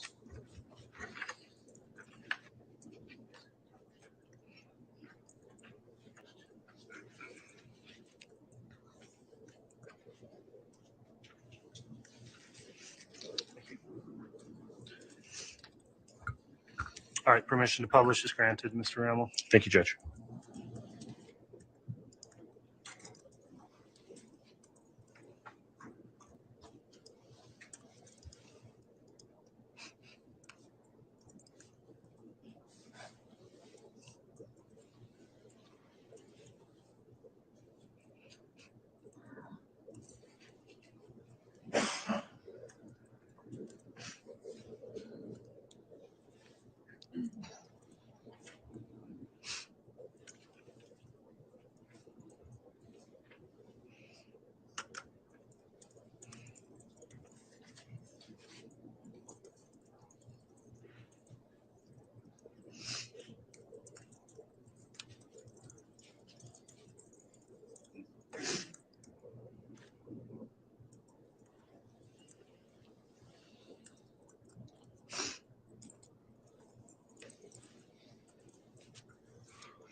love to.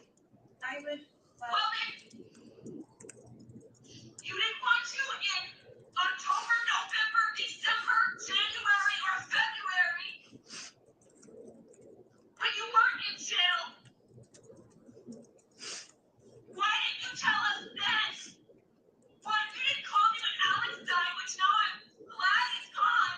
If he was a part of this, but you didn't call to tell me Alex died or that your kids are gone. Nothing. You don't think that's gonna cause pain throughout our entire family?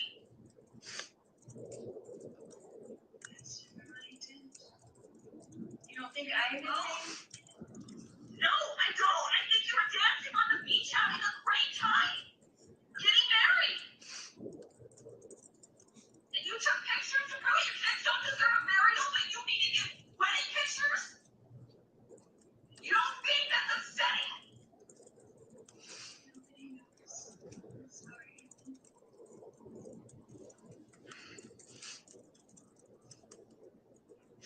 Then nobody knows except for you and the Lord. Yeah, ask him. I have. And guess what? I don't have one scripture that says it's okay for children to be thrown away like garbage in the ground. And that's okay. There is nothing in the scriptures that is godly about hurting a child. Nothing. And they deserve a proper burial with family that loves them at the least. I can't support that. That's hurtful to everyone. That's the most selfish, incredibly selfish thing I can think of. I can't think of anything worse. They don't understand. They don't understand this is not my Lolo that I've known and loved. I've never even seen you be upset with your kids. I went to bed and you said that to everyone. I never have been. How can you just go on without them, without any upsetness, without telling us anything and then expect us to understand? Nobody in the world knows what I've been through. And I don't expect you to. All you see is what's on TV, what everybody says, and all the expectations of all people around. Okay, so now No, deceased. say that. Everyone in the world is deceived except for you. Say that. Say nobody's seen me on the floor crying. Nobody knows what I've been through. My children that I love more than anything. Fine, Corey. You were dancing on a beach with a smile on your face, taking wedding photos. Trying to go on with life. You don't see? Happy, trying to find some kind of happiness. You think I want to be alone? Do you think that your mother and your sister and your son don't deserve to know that the children are gone?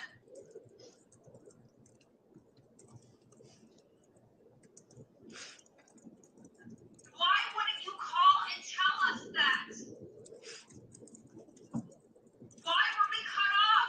You saying you want to go on and be happy? You were just going to be happy without your family and your life until you're stuck in jail and I'm the only one stupid enough to be your friend when I've been your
Your Honor, that's all I have for this witness. Thank you. All right, thank you, Mr. Rammel.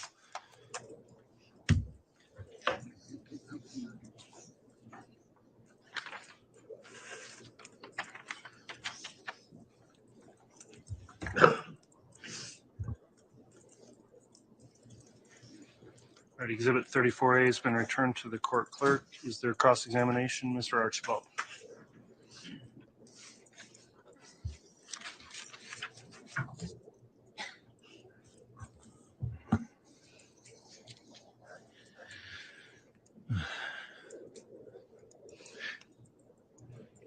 I'm sorry you had to relive that. Thank you.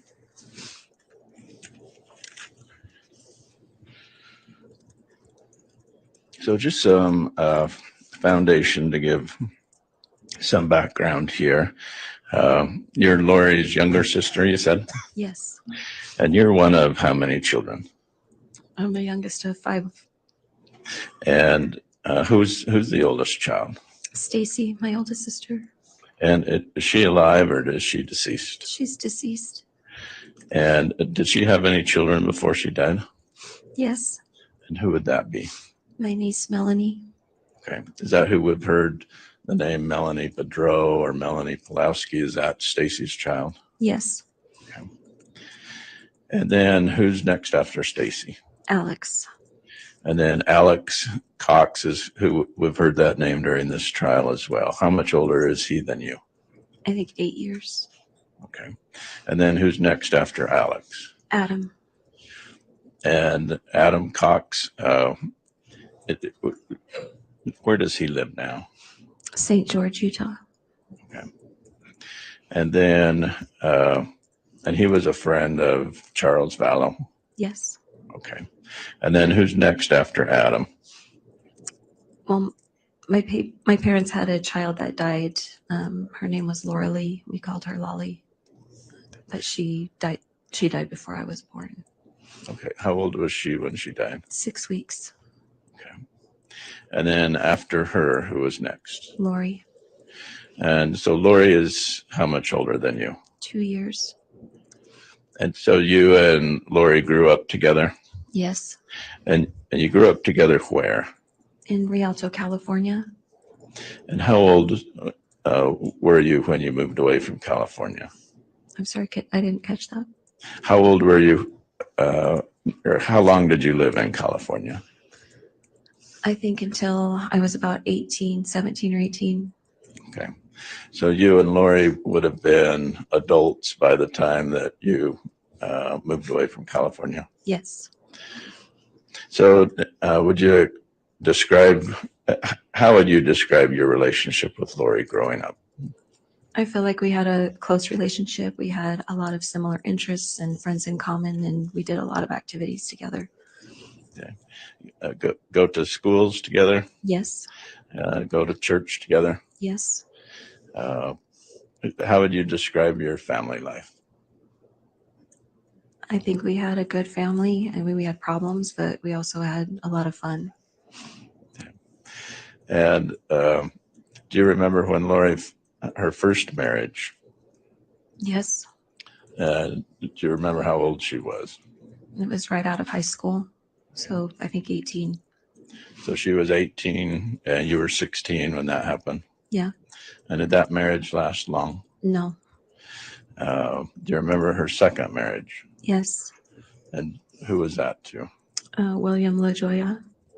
And is that the father of Colby, who we met here last week? Yes. Okay. And did that marriage last long? Longer than the first, but not that long. Okay. And did Lori get married again? Yes. And who was her third husband? Joseph Ryan. And is Joseph Ryan the father of Tylee Ryan? Yes. And during this time of these relationships that Lori was having, did you stay close with Lori? Off and on. When did you get married? In 2000. And so did you have your own life that you were trying to live as well? Yes. And did you try to maintain good contact with Lori? Yes, but we lived in 2 different states, so it was more challenging. Okay. And you have children of your own? Yes. And how many children do you have? 3. And do you recall when Lori separated from Joe Ryan? Yes. And did Lori protect Colby and Tylee from Joe Ryan? Yes. All right. And so when you talk on this phone call with your sister Lori, that you would have never done anything to harm your children. Is that the way you felt? Yes. Okay. And that's because of seeing her raise Colby and Tylee and JJ. Yes. Did you also get to know Charles Vallow? Yes. And how did, if you can briefly tell us about the relationship between Charles and Lori? I think they had a great relationship in the beginning, and they seemed very compatible, and they seemed very happy. And they adopted JJ? Yes. And were you involved in your sister's life when that happened? Yes. Were you involved in your sister's life when Lori and Charles separated? Yes. Were you aware that Charles had filed for divorce? I'm not sure if I knew that until it came out in the media, because I don't think she was ever served. Okay. And then they, as far as you knew, they had reconciled. Yes. So were you a part of Lori's life when Charles and JJ moved to Texas? Yes. Not as close, but yes. Okay. Were you a part of Lori's life when the whole family had moved to Hawaii? Yes. Now, was Hawaii a destination that your family had gone to as well when you were a child? I had been there one time as a child, and then I didn't go back again until I was a married adult. Okay. Oh, I'm sorry. I did go back one time before I got married. So I had 2 trips before I got married. Okay. And so was that a place that your father and mother had taken you and the family? Yes. How did you see Tylee grow up? Yes. How would you describe Tylee? I would describe her as beautiful and witty and very talented in a lot of different ways. Did she have health issues in her life? Yes. Do you remember what those were? She had pancreatitis several times. And do you know what that is? It's a swelling of your pancreas. Was that something that required hospitalization? Yes. And were you able to see Tylee and Lori together? Yes. And can you describe that? I think Lori was a loving mother, and Tylee adored her mother. They fought sometimes. Tylee had a little sassy streak in her, but I always felt like Lori was very patient with her. Were you ever concerned about the safety of Tylee around Lori? No.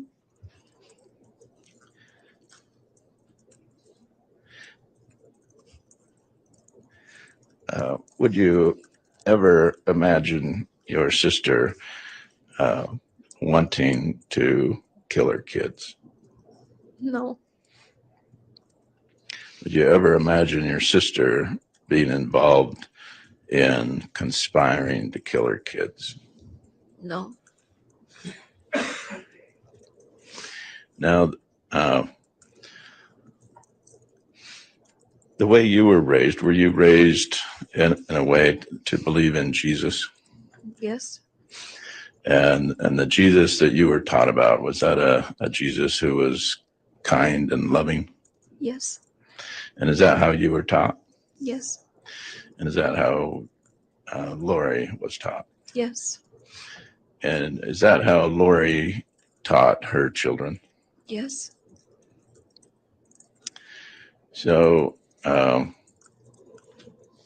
did you ever hear your sister talk about multiple lives?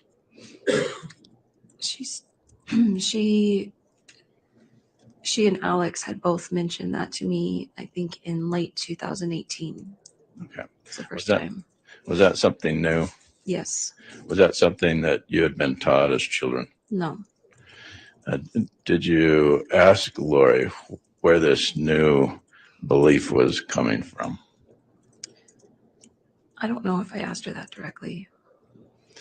Uh, did she talk about multiple creations?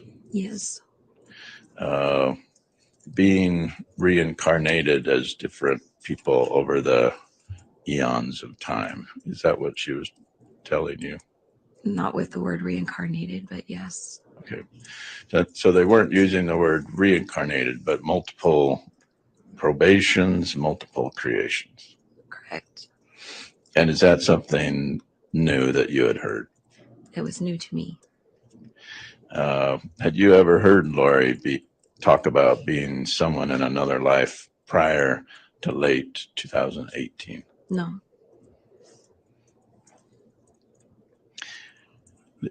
At this time in late 2018 or early 2019, did she tell you that she had been someone else in another life Prior to 2018? prior to 2018? No. In late 2018 or 2019, did she tell you that? Yes. Did she tell you about her previous lives? Yes. Did any of that make sense to you? Not really. Did you believe it? I tried to. I wanted to believe her, but it didn't make sense. Did she tell you in late 2018, 2019 about zombies? And Your Honor, at this point, I'm going to object to hearsay. Ms. Vallow Daybell is not a party opponent as to the defense. The exception does not apply.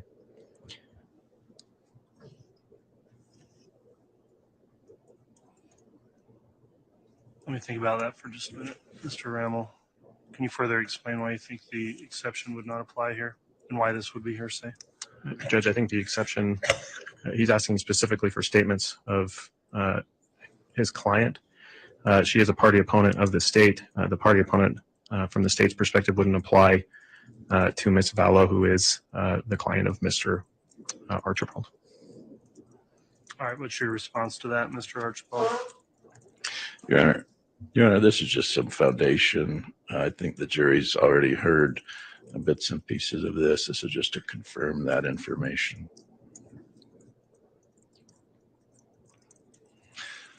It's been admitted in this state's case in chief, and I do find that it's relevant and would not be hearsay. So I'll overrule the objection and allow the witness to answer that last question, which was, and I'll just cite, did she tell you in late 2018, 2019 about zombies was the question. So you can answer. I don't recall her ever telling me about zombies, that word. I don't remember her ever using that terminology. Okay. Did she talk to you about her ability to cast out evil spirits? I believe so.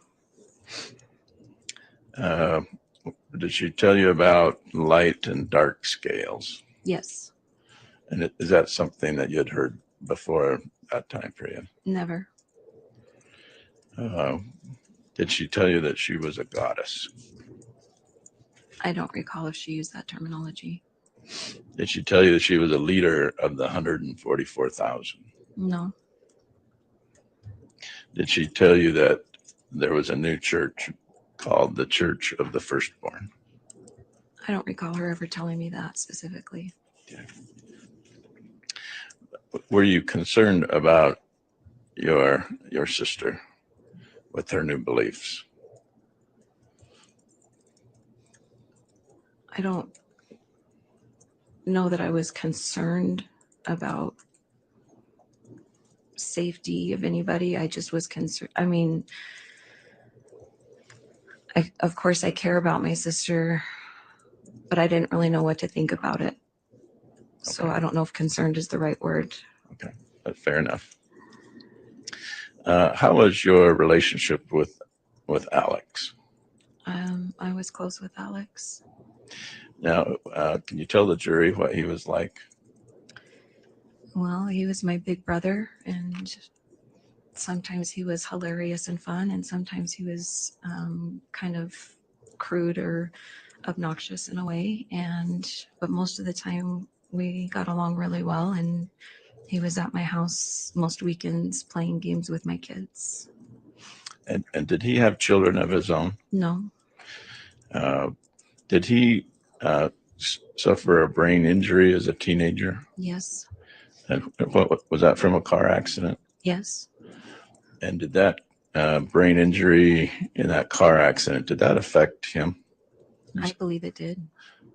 Was he different after that car accident than he was before?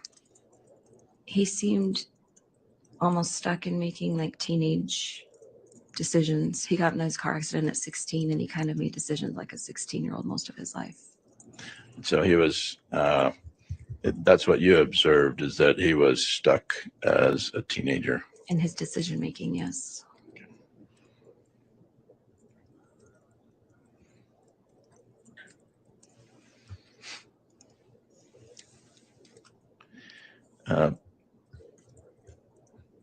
Do you stay in touch with Colby Ryan? Yes. And Colby had previously stated, my mom spent her whole life protecting us kids. Would you agree with that? Yes. Colby also stated after she met Chad Daybell, she changed. Would you agree with that? Yes.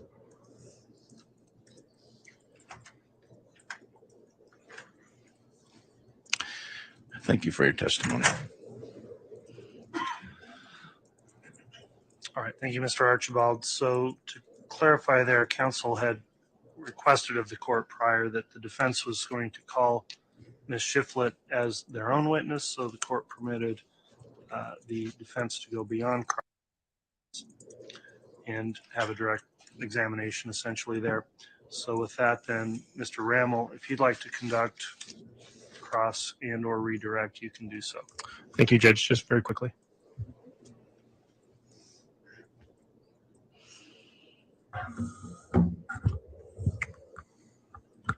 Ms. Shiflett, just a couple questions for you.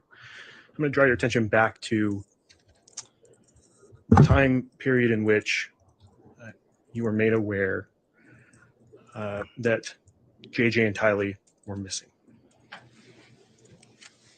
You testified that your sister told you that she knew where Tylee was.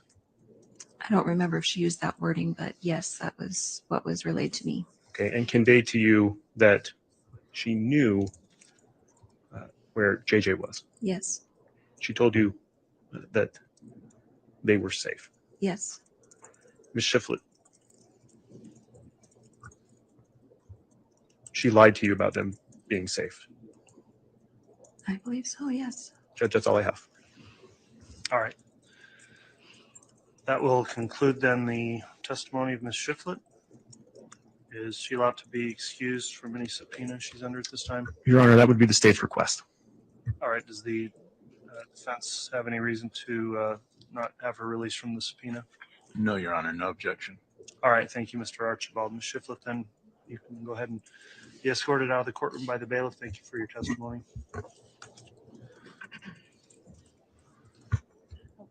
Your Honor, you just asked that she be escorted out of the courtroom. I believe she's allowed to stay with. Oh, I appreciate If the she so clarification. wishes. Yes, she is. And an excused witness can also maintain. I just was having her taken back so she's able to remain.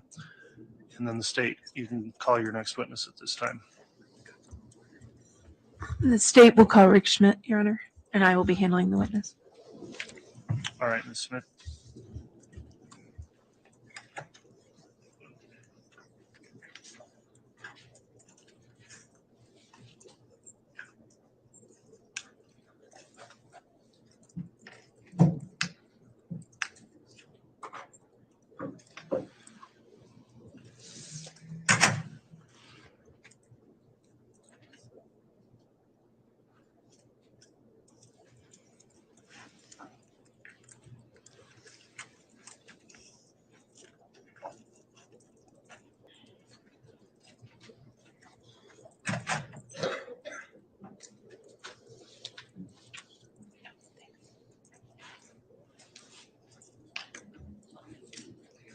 solemnly swear or affirm the testimony you're about to give will be the truth, the whole truth, and nothing but the truth, so help you God?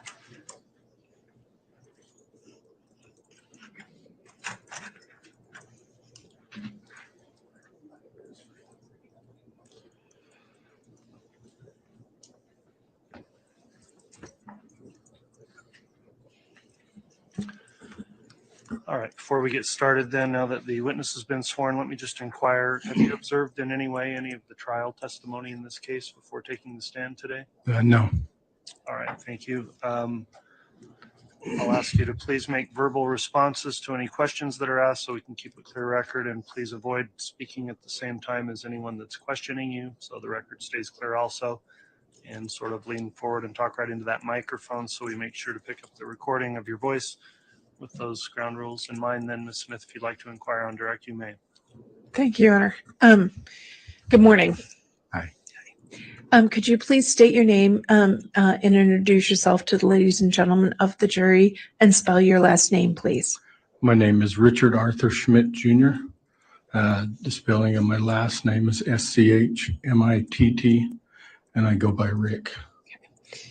Sir, how are you employed right now? Currently, I'm employed with the Brigham Young University of Idaho's Public Safety Department. How long have you been employed at BYU, Idaho? Just over 2 years. And where did you work before that? The Rexburg Police Department. How long did you work at the Rexburg Police Department? 21 years. Did in that your employment at the Rexburg Police Department, did you become involved in the investigation into the what started out as a missing child case and ended up a homicide investigation involving J.J. Vallow and Tylee Ryan? Yes. Okay. For context, what was your first involvement in the investigation? My first involvement was on November the 4th. I came to work and found out that detectives and other officers were in the parking lot surveying a gray Jeep Wrangler with Texas plates in the parking lot of the Stonebrook Apartments in Rexburg off of Pioneer Road. Did you participate in that surveillance detail? I went over there to see if they needed any help. I wasn't assigned to anything, but I stayed in the area to see if they needed any help at some point in time. What was your next contact with the investigation? My next contact was on December the 17th of 2019. I was assigned to go with some other detectives from the Rexburg Police Department, the Fremont County Sheriff's Office, and the FBI to Springville, Utah, to interview family members of Chad Daybell and Tammy Daybell. Okay. Why were you going over there to interview those family members? We're trying to locate information on the missing children, JJ and Tylee. And at some point, did the investigation change or expand? It did. Okay. And did you have involvement in seeking any warrants? I did. What warrants did you work on seeking search? What warrants did you prepare and seek? The first one was a Venmo account warrant for Tylee and Lori's Venmo accounts. Okay. Why were you looking at Tylee and Lori's Venmo accounts? We'd received a tip that there was some activity on Tylee's Venmo account. Of what nature? There was some different punctuation, different grammar, and different emojis that appeared there that were different from past transactions. Okay. So there appeared to be a change in sort of language style in the communications in Tylee's Venmo? Yes. And were you able to get that? I did. Okay. And those have previously been admitted, Your Honor. But did you also participate in the obtaining of any other evidence? I did. What did you seek to obtain? On the 8th of January of 2020, I received a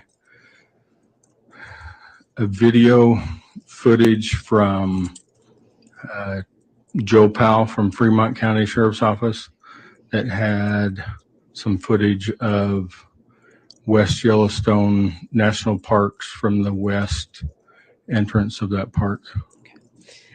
Did you review that video footage? I did. The video that I had was from September the 8th of 2019. I viewed that video and I was looking for a blue Nissan Rogue, a silver Ford pickup, or a gray Jeep Wrangler. And did you see any of those vehicles in that video? I did. I saw one that looked like the Ford pickup, silver Ford pickup. And were you able to see anything else about that video? On that one, I could not see. It didn't have a very good angle of the video. So I requested from Jacob Olson more video from that date. Okay. And did you get more? And I apologize. Who is Jacob Olson? He works for Yellowstone National Park Service. Okay. And did Mr. Olson with the Park Service give you more video? He did. Okay. Did you look at that video? I did. What did you see? The angle that one of the camera views that I was viewing was from the B lane of the west gate of Yellowstone National Park. I could see a silver Ford pickup with Arizona license plate, CP Quint, and the driver of that vehicle was Alex Cox. Okay. And I think you said, but I apologize, I may have missed it. Was this on September 8th of 2019? This video, yes, this video was from September 8th, okay, 2019. And in that video, you were able to see license plates of what? Of the silver Ford pickup, Arizona plate, CP Quint. And did you make any other observations about that video?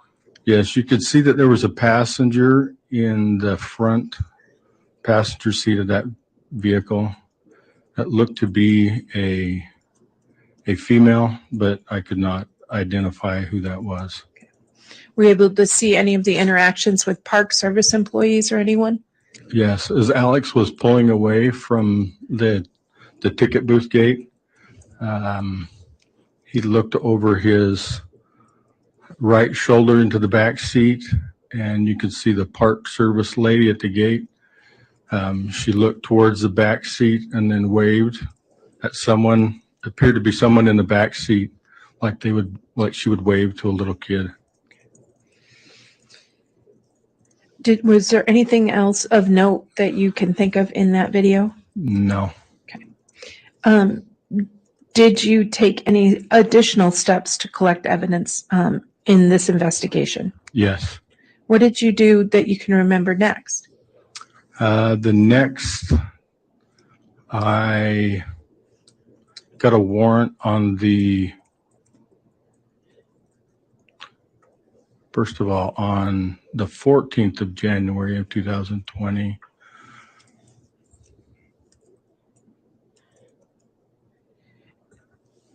Let me ask you this. Did you search in the area or any local businesses or any establishments?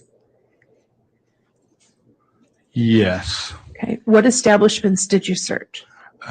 So on the 2nd of February 2020, I went and searched.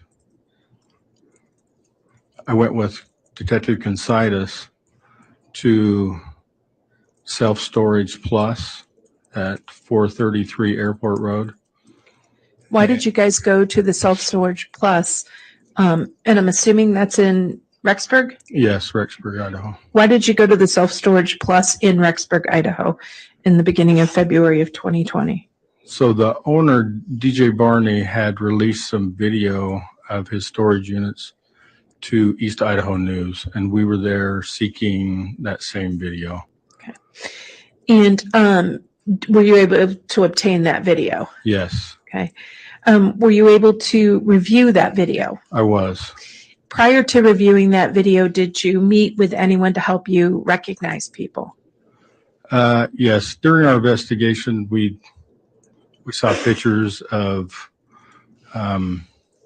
Chad, Lori, and Alex.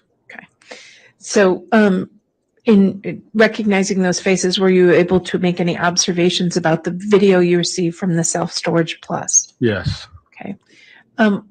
Generally, what observations did you make? All three of them were there at some point in time in that video. There were many days that they were in and out of the storage unit. They would take stuff to the storage unit.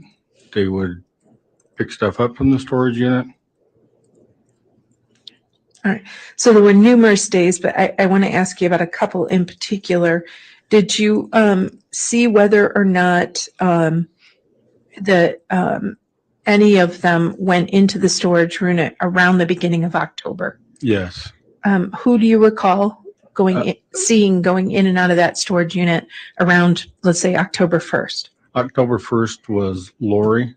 She had came in her, I'm assuming it was her blue Nissan Rogue. She was seen going to the storage unit and putting a box and a tote in that storage unit. Okay. Did you see her or anyone, either of those three, sort of the next day or within a couple of days? Yes. Okay. When do you recall seeing her next? There was one on the 2nd of October too, but I'd have to look at my notes to see who was there and what they would have brought into the and did you bring unit. No problem. Did you bring The storage unit? Okay. Did you bring your notes or your reports with you? I did. And would reviewing your notes or report aid you in refreshing your recollection, allowing you to answer that last question? Yes. Okay. Your Honor, I'd ask they be shown initially to defense counsel and then to the witness, please. Very well.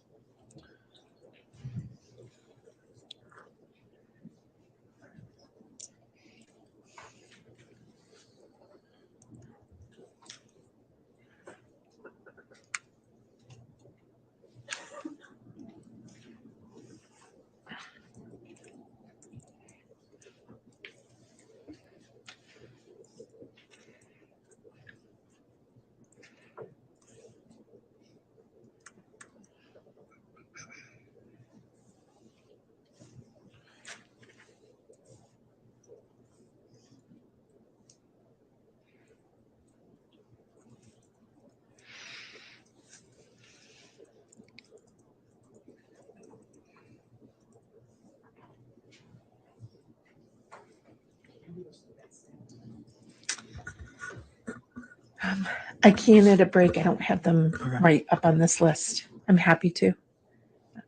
Those were his documents. I didn't prepare them. All right. Can you just reiterate, Ms. Smith, what has been handed to the witness at this point? The witness had brought in a file of his own with his own reports and items in there. He had brought them in and handed them to me in case he needed to refresh his recollection. I believe it's probably copies of his reports and or whatever documents he needs to refresh his recollection. All right. Well, you can continue with your examination this time, and we'll see if he needs to do that then. All right. Thank you. Did looking at those documents aid you in refreshing your recollection? Yes. Okay. If you want to just close the folder, and then if you need it again, tell us. We'll ask the judge so that you can refresh your recollection as needed. Is that okay? Yes. Okay. All right. All right. Thank you. He's closed the file, Your Honor.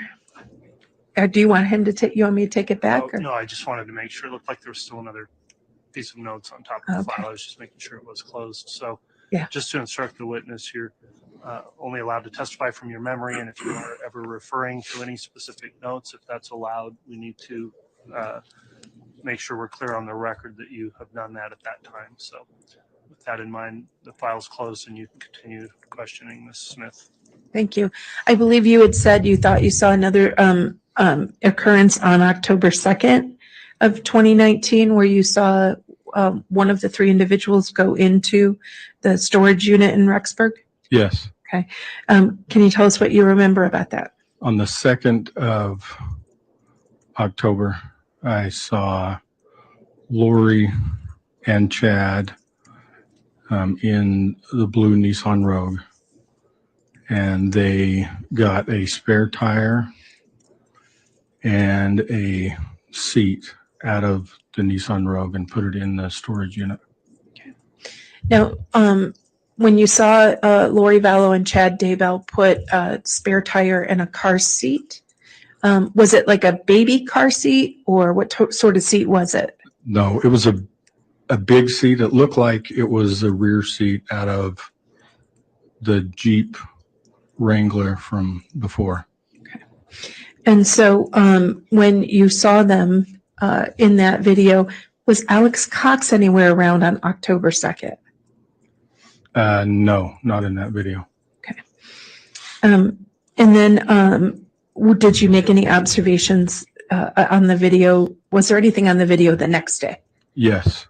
What was on the video recording for October 3rd of 2019? I'd have to refer to my notes to refresh my memory. May he do so, Judge?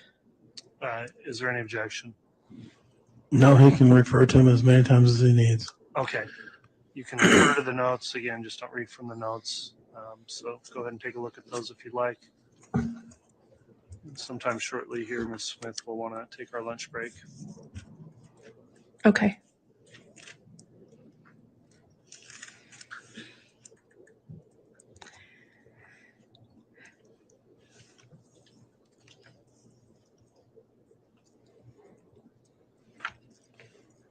All right. Did you have a chance to look at that? Yes. Does that refresh your recollection on October 3rd? Yes. Okay. What did you see on October 3rd? On October 3rd, I saw that Lori and Alex was there in the blue Nissan Rogue, and they took the spare tire and the seat from the car out of the storage unit and put it back in the Nissan Rogue. Your Honor, I have a few more dates. Do you want to take a break now, or do you want me to keep going? Yeah, let's go ahead and take our recess at this time, and then you can continue after that. Thank you, Judge. You're welcome. All right, we will take our lunch break at this time then. We'll try to get started again sometime a little before 1 o'clock and be in recess until then. All right, please.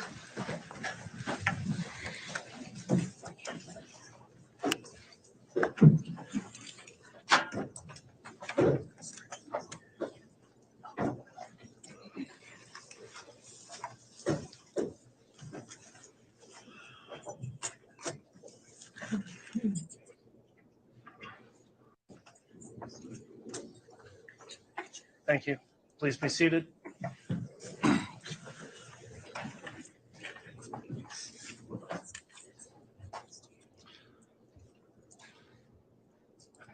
We're ready to have the jurors brought in, I believe.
please.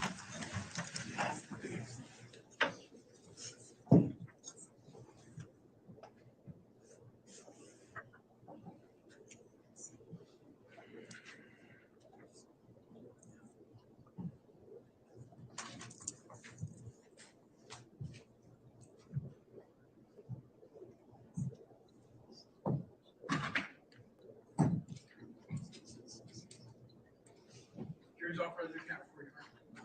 Thank you, Mr. Bailiff. Please be seated.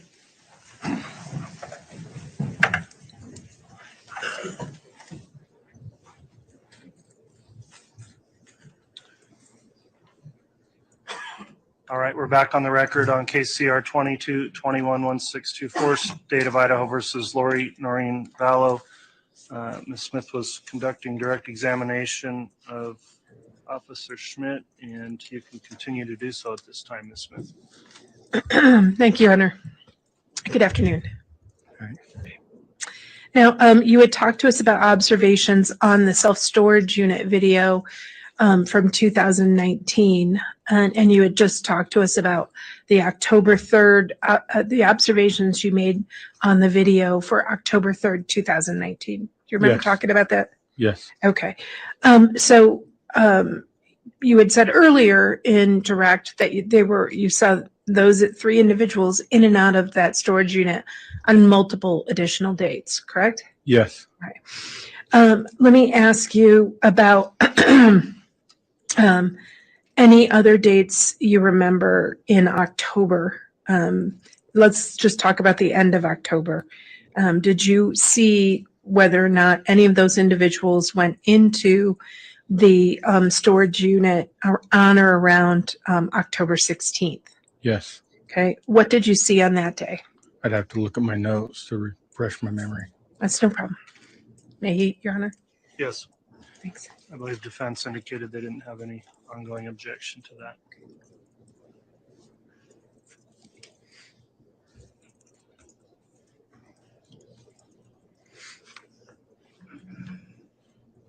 Okay.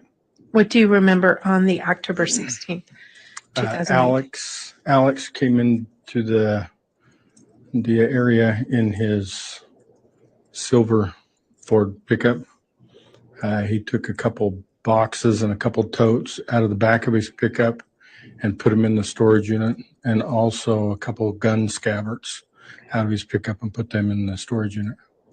Just so we're all clear, when you say gun scabbard, what do you mean? It's a case that holds a rifle, firearms. So it's a pretty long case with a distinctive shape. Yes. If for individuals familiar with firearms, you easily recognizable. Yes. Okay. And did you ever see Alex back at that storage unit on the video you observed? Yes. Okay. Do you remember when? On the 22nd of October. Okay. And what did you see Alex observe on that video, Alex Cox do? I'll have to look at my notes to refresh my memory. Sure.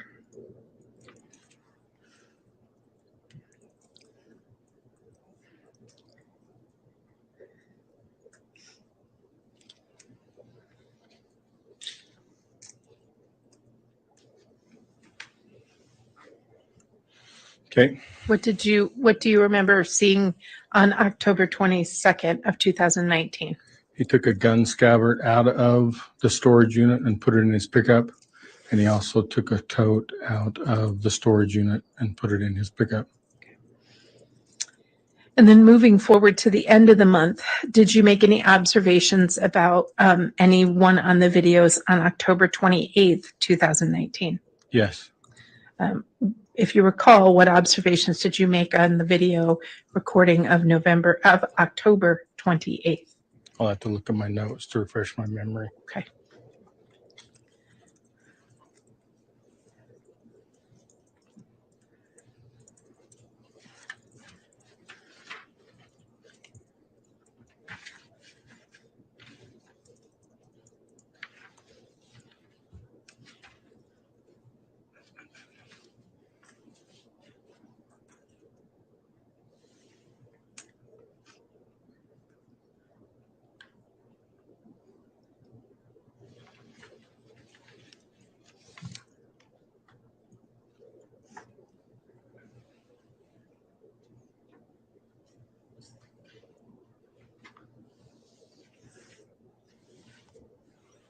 Okay.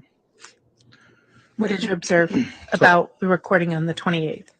Alex took 4 gun scabbards out of the storage unit, put them in his pickup, and some totes and boxes and put them in his pickup.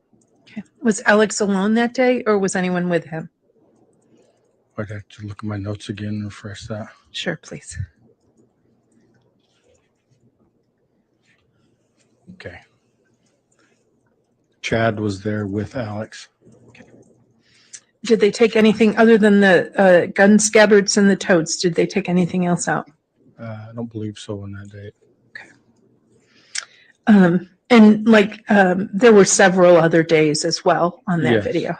Yes. In which, if I could just finish, there several other days in October and November of 2019 where you saw either Alex or Chad or Lori or a combination on those videos. Yes. Okay. Now, moving forward, did you also contact any other local businesses about information on this case? Yes. Okay. Uh, Who did you contact? On the 21st of January, I contacted the Unified Sportsman's Club firearm shooting range. Okay. And why would you reach out to shooting ranges? During our investigation, Alex was a suspect in an attempted shooting of Tammy Daybell at her residence in Fremont County, and also a shooting out of Gilbert, Arizona. And so why did you go to the shooting ranges? To see if Alex had shot at that range. Okay. And when you say you went to the Unified Sportsman's Club, is that in also known as the Fremont County Sportsman's Club? No. Okay. Did you obtain the records from the Sportsman's Club? I did. Okay. And when you obtained those records, did they give you copies of any pages? Yes. Okay. And those were pages you requested? Yes. Okay. I'd ask that I hand the witness States Exhibit 297, which is a certified business record. The defense was put on notice, and I believe there's a stipulation for the admission of these business records. For the admission of these, a courtesy copy of which has been given both the defense and the court. All right, Exhibit 297's been offered. I'll let the defense have an opportunity to review that before questioning if it's objected to.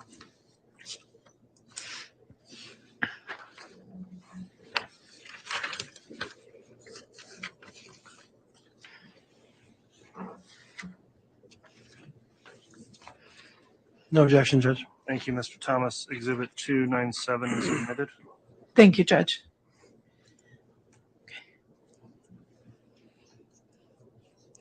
Sir, if you'd take a look at the pages attached to the affidavit, are those copies from the Sportsman's Club that you mentioned receiving? Yes. Okay. And did you ask for those copies or copies of those pages? Yes. All right. Now, and did you receive copies of those pages? Yes. Why did you ask for those? So we could have a copy of them. Okay. Why did you want a copy of those particular pages? Because they had different sign-in times that Alex had signed in on their log. Okay. I request permission, rather than have him tell us, I was going to ask permission to show the pages and have him walk us through it. Is that okay, Judge? They've been admitted, so they can be published. Thank you, Judge.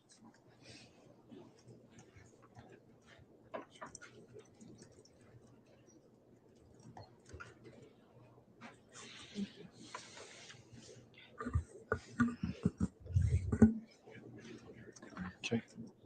Okay.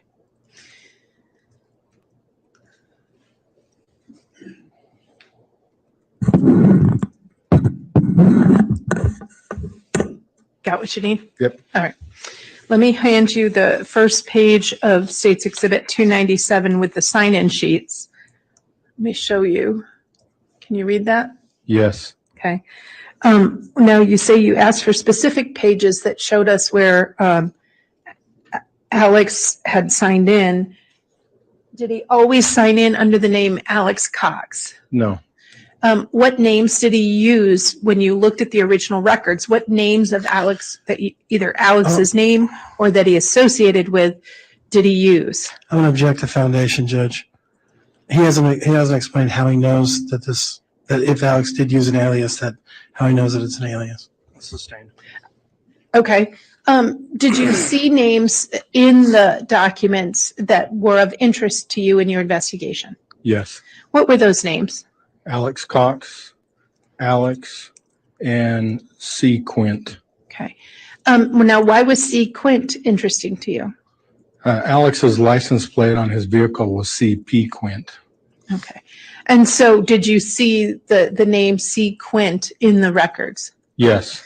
Did you at time on some of the pages also see any names Alex Cox? Yes. Okay.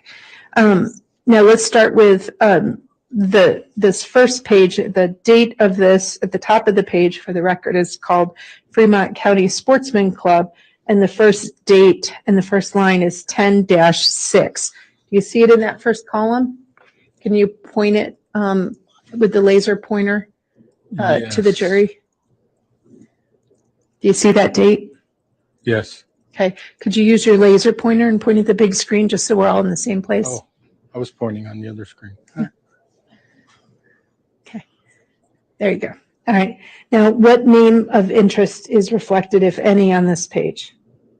The one on the 7th. Okay. Can you point at that on the big screen for us? What name is that? C. Quint. The same as, a similar name as what was on Alex Cox's license plate? Yes. And that was what date? The 7th of October Okay. Approximately what time? at 12:20. Were there any other instances on this sheet that you recognized?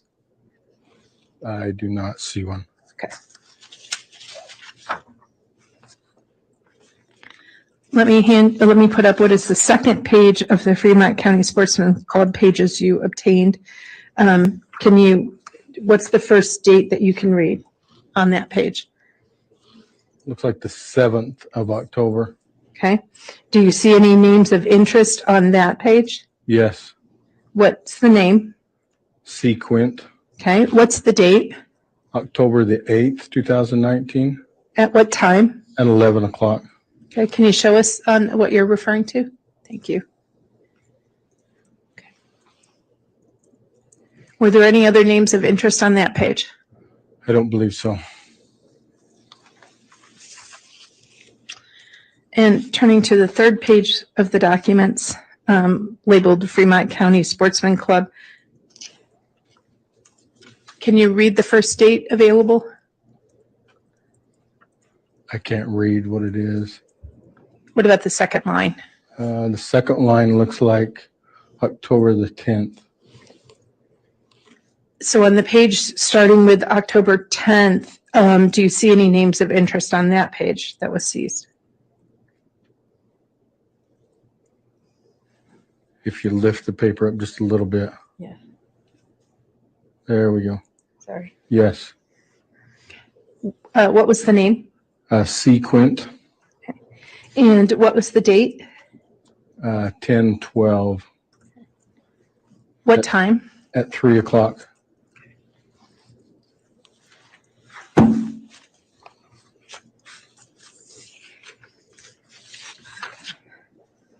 And what about the fourth page of the Fremont County Sportsman? Can you read the date on that one? Yes.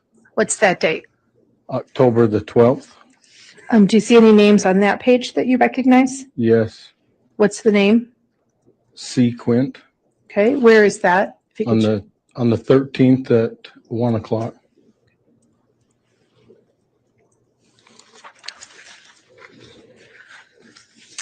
And the last page, what's that date? The October the 18th. Okay, and did you see any names you recognized in that instance? Yes. What name did you recognize? C. Quint. And can you show us where you're talking about?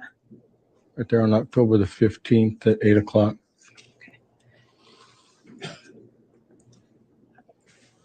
Now, thought I heard, and I may have misunderstood, that you said there was also an instance you believed he had signed in another name. Yes. What name did he use in that instance? Alex Cox. Do you remember the date of that? That was on the 3rd of September, 2019. Okay. And the records we were given don't have those dates? No. Okay. So after you obtained the sportsman's records and the other from the gun club, what happens at that gun club, just so that I'm clear? People go out and shoot their firearms, whether it be a rifle or a shotgun or a handgun. Okay. Kind of target practice or? Yes, target practice.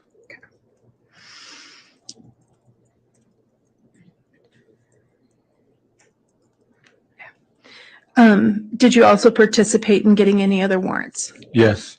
What other warrants did you get? Search warrants did you get? I got one on the 15th of January for Lori's cares.com account. Okay. And what other search warrants were you able to obtain in addition to that?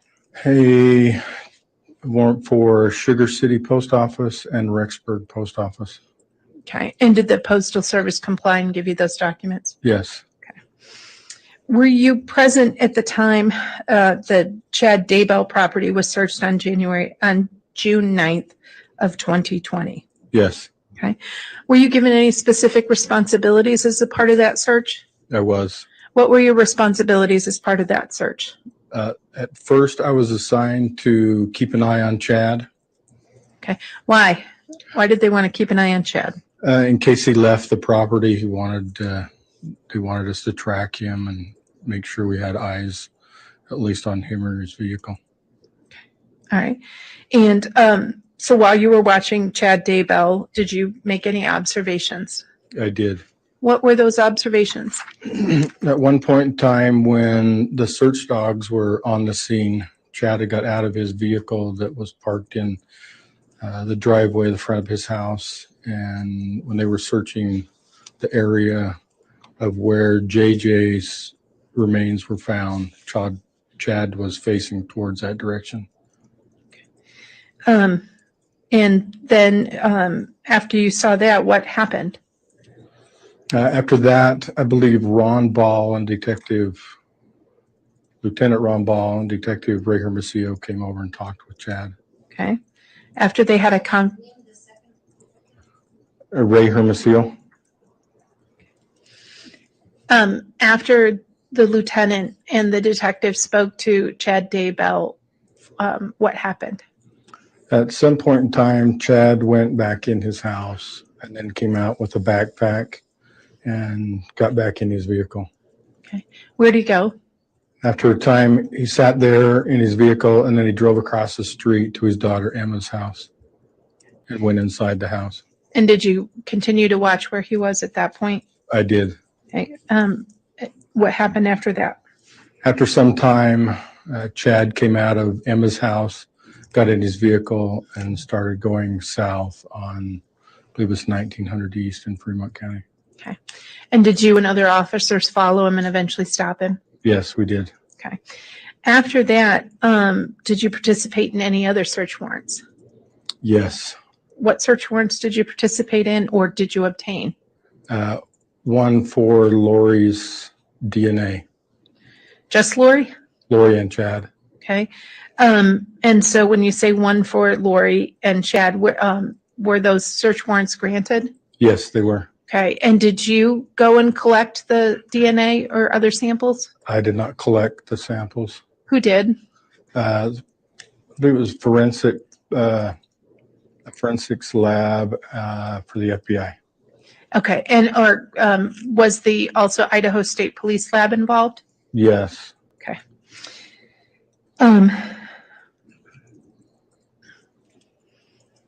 And did you also, as a part of that search warrant, ask for hair and fingerprint samples? Yes. Okay. And then did you participate in any other search warrants? No search warrants did I believe. Okay. Did you obtain any other search warrants? Not to my recollection. Okay. One moment, please, Your Honor. Yes.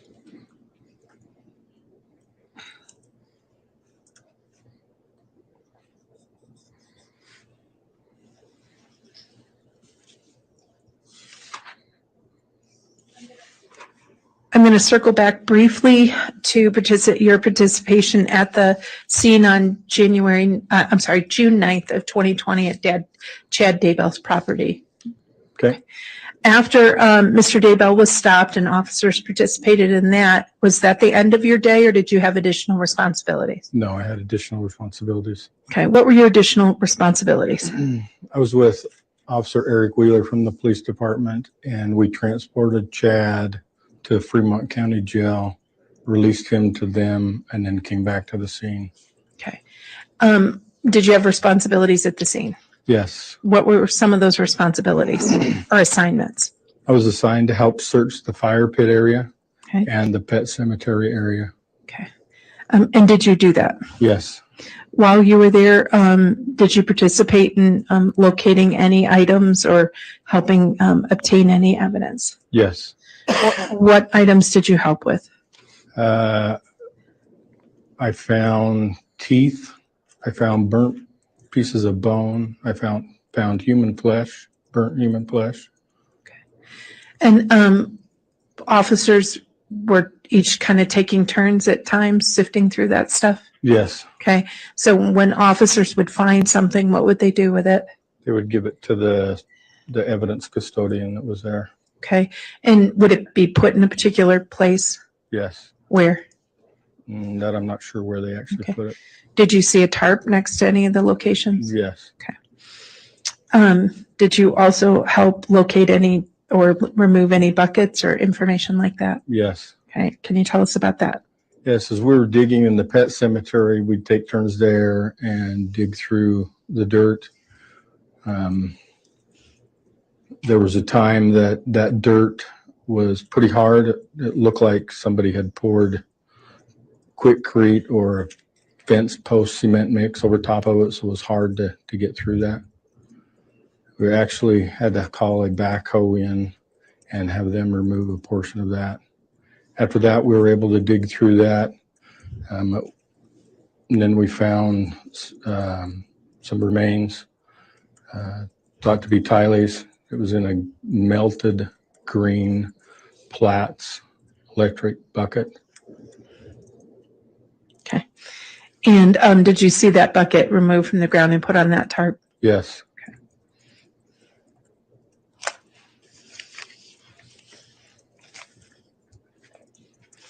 Thank you. I have nothing further. All right, thank you, Ms. Smith. Who will conduct cross? Is that you, Mr. Thomas? I will, Judge. Very well.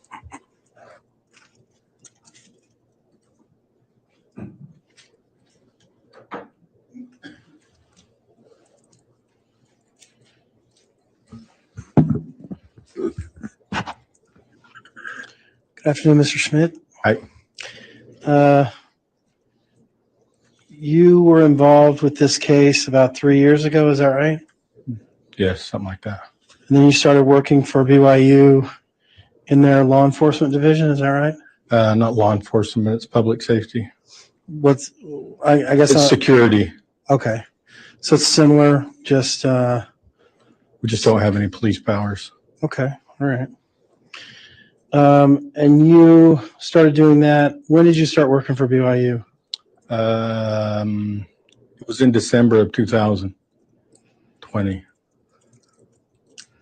2020? Yes. Okay. So you reviewed these videos at this storage unit place in Rexburg, and your report indicates that it was written on February the 6th, 2020. Is that right? Yes. And so this was while you were still working for Rexburg, or were you now working for BYU? I was working for Rexburg. Working for Rexburg. And then later on in the year, in December, you started working for Yes. BYU. Okay.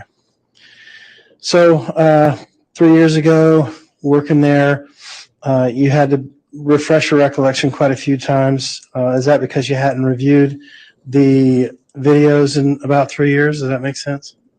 No, I reviewed some of the videos a month or so ago. A month or so ago? Yeah. Okay. How many videos did you review? All the ones that are in my report. There's quite a number of them. So you reviewed all the videos that you collected? Yes. Okay. All right.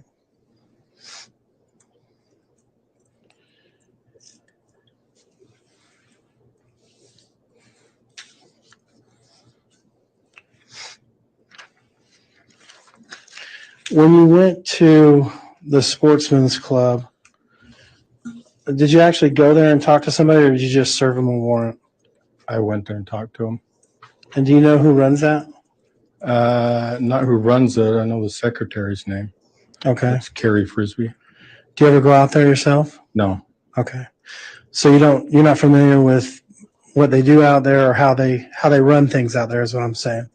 Right. Okay.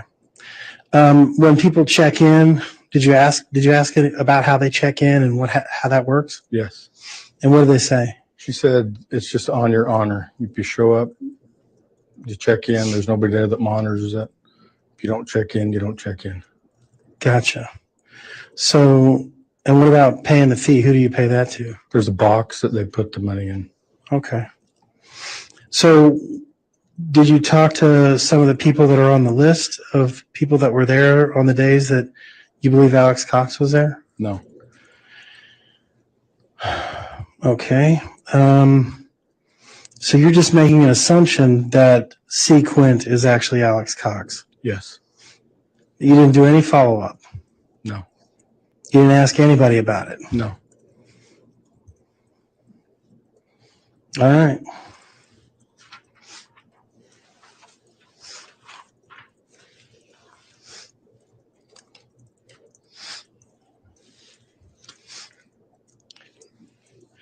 You indicated that you had some duties on June the 9th when they were sifting through Chad Daybell's backyard. Is that right? Yes. You said you found some teeth and you found some bones and some flesh. Yes. Do you recall specifically where you were when you found these items? Yes. Where were you? In the fire pit area Okay. and the pet cemetery area. All right. When generally, and I'm not trying to say that anybody did anything wrong or didn't do it correctly or whatever, but isn't it best practices to use some sort of a grid type of an outline? Is that best practices when you're trying to sift through something like this? I wouldn't know. You wouldn't know? No. Okay. Was there any type of boundaries that you were given? No boundaries that I was given. Just, hey, here's a shovel, go out there and find some stuff. Yes. That's what it was? Pretty much. All right. To my recollection. Okay. No further questions. Any redirect from the state?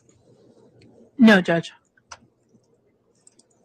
All right, that'll conclude the testimony of this witness then.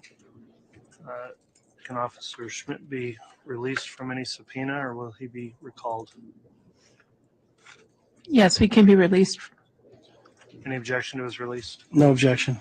Okay, thanks for your testimony. You can be excused.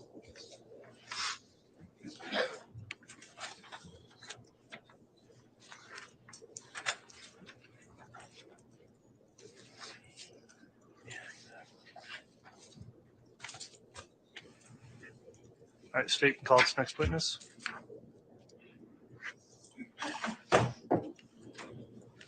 State would call Steve Daniels.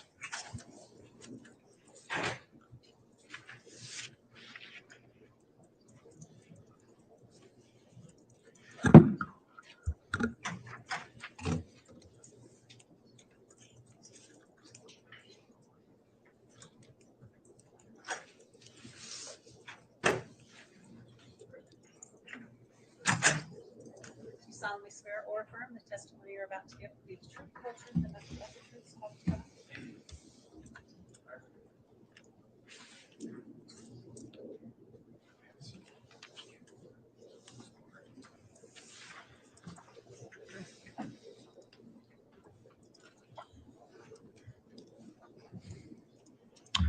All right, now that the witness has been sworn, I'll just inquire briefly. Mr. Daniels, did you previously review or view or listen to any of the trial testimony in this case? No. All right, thank you for your response. When you're being questioned, please make verbal responses and try to avoid talking at the same time as anyone questioning you so we can keep the record clear. With that in mind, then, Mr. Wood, you can inquire on direct. Thank you. Mr. Daniels, can you state your full name and spell your last name for the record? Steve Daniels, Daniels. What is your occupation? I'm a special agent with the FBI. Okay. And how long have you worked for the FBI? Approximately 25 years. And do you have a specific job or duty in the FBI? I'm a special agent, and then an alternate duty is I'm a senior team leader for the evidence response team. Okay. Is the evidence response team sometimes referred to as ERT?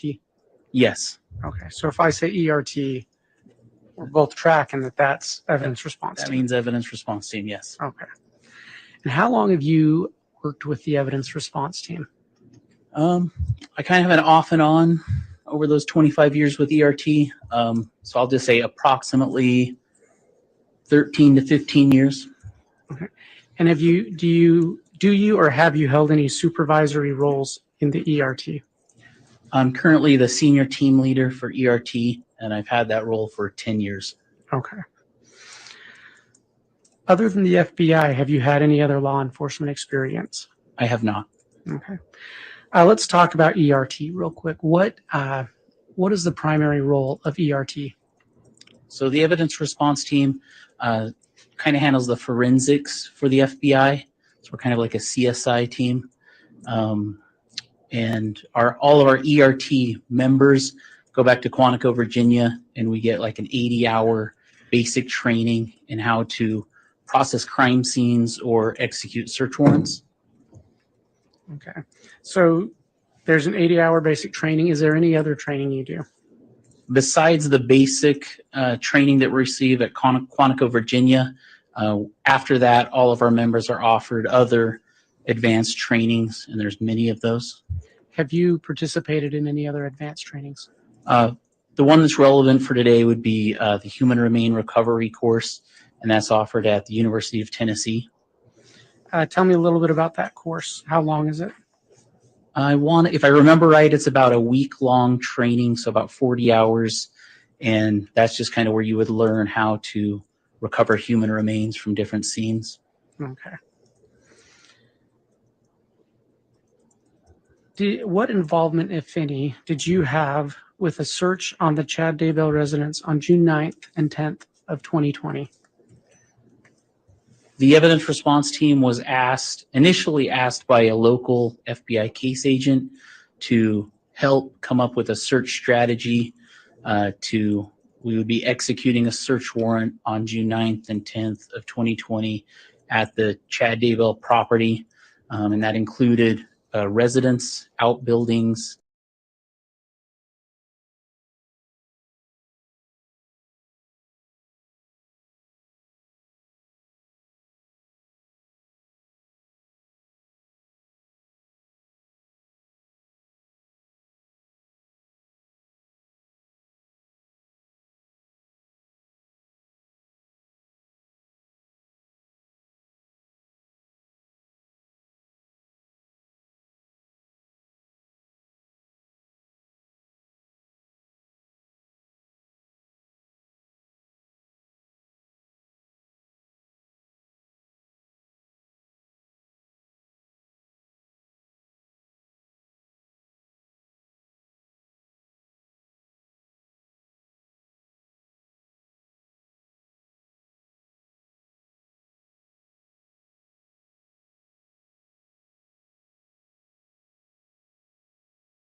and I can go into more of that if you want.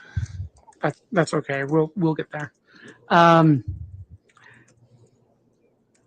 When did you arrive on the Daybell property? So on June 9th of 2020, just in the early morning hours. Okay. And what was the first thing you instructed your team to do? Since we did have a week of preparation, I had approximately 8 ERT members with me. And so for my 8 ERT members, everybody was pretty much tasked with a role before we arrived. So some of the things the ERT members would have done, I would have had a photographer, somebody that's going to take overall as-is photos of this property before law enforcement or ERT has touched anything. We would have had somebody start a crime scene sign-in log so that we know who's coming and going from the scene. I, as the team leader, would have had a administrative worksheet or log. And one of the things that I would have first done is done a preliminary survey. So I would have walked through the scene, looking for areas of interest, things that we had already, some of those things we've had already identified during our week-long preparation. So we had some priority areas that we had already noted. So were there specific areas on the property that you were oriented towards? Yep. So because we had a week-long preparation, we already had some aerial imagery, satellite imagery of this property. So we kind of knew some items that might be located on it. One of them was a fire pit. We could see that from satellite imagery. So we knew that that would be an area of interest to us. So we already had an idea that that's an area we had to process. So we had 2 ERT members already designated once we got there to go start assessing that fire pit. We had some telephone information from suspects involved in the case that showed where they were on the property from back in September of 2019. So we kind of had an idea as to their locations on that property, and we called that telephone ping information. So we had some general ideas as to where those persons were on the property, and we kind of had that mapped out. So we had some ideas as to where we could look potentially on this 3 to 4 acre property. We had a text message just from based on the investigation that kind of talked about a pet cemetery. So we didn't know where the pet cemetery was on the 3 to 4 acres, but once we got there, that was part of our assessment or preliminary survey, was to say, hey, can we identify where the pet cemetery is located? Because there was a text message that talked about burying something in the pet cemetery. So that was an area of interest we needed to find. And then one of the telephone pings showed an area around a pond, like a northeast part of this pond, that we wanted to go at least look at. Okay. So those were some areas you knew you wanted to look at. But did your search include the entire property? Yes. So we didn't know if we would find anything at any of those areas. We just knew that that's kind of a starting point. But we indeed wanted to look at the entire 3 to 4 acres. We had noted on different aerial images, different things, any kind of discrepancies with the land, whether it's a well, a flower bed, sheds, outbuildings, the residence. So everything needed to be searched. Okay. Agent Daniels, in your preparation for testimony today, did you work with other members of the FBI to create an exhibit that detailed the work your team did on the Daybell property on June 9th and 10th of 2020? I did. Okay. So I'm going to talk a little bit about that. Well, I'm going to ask that the witness be handed States Exhibit 171. A courtesy copy was provided to the court this morning, and counsel received a copy last week.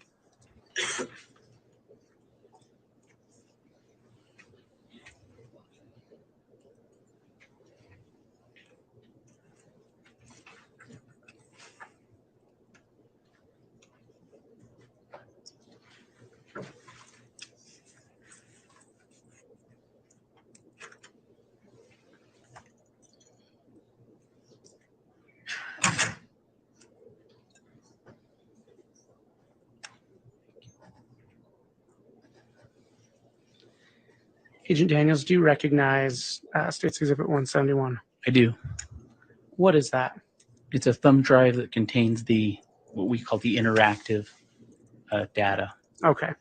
So let's talk about that data. While you were on the Daybell property on June 9th and 10th, Were there photographs taken of the scene that day? Yes. And as a supervisor, would you go back and review those photographs? Yes, I reviewed all the photographs that were taken that day or those days. Okay. Do you know approximately how many photographs were taken? I would estimate that there were 500 to 700 photos. Okay. Did you include some of those photographs in that exhibit? Yes. And have you reviewed it? Did you review the photographs that you put in that exhibit? Yes. Having been on the ground on June 9th and 10th, 2020, can you say that the pictures that are in that exhibit are fair and accurate representations of what you witnessed those days? Yes. Okay. Are you aware of what a Faro scanner is? Yes. Can you explain for the jury what a Faro scanner is? So a Faro scanner is a tool, a measuring tool that the crime scene team, ERT, uses when we process our crime scenes. And the Faro scanner, it has a laser, and the laser is directed by a mirror. And the Faro scanner sits on a tripod, and it rotates in 360 degrees. And wherever you put the Faro scanner, it'll take a scan using that laser, and it can take thousands of different measurements of that area. Okay. Was there a Faro scanner on the ground with your search team on June 9th and 10th? Yes, there was. And is it fair to say that that Faro scanner took thousands of points of data? Yes. Okay. And it took approximately 40 scans, 360-degree scans during those days. Okay. Does the exhibit you prepared, this interactive exhibit, utilize Faro scan information for the burial sites of J.J. Vallow and Tylee Ryan? Yes, it does. Have you reviewed that Faro scan data for those two sites? Yes, I have.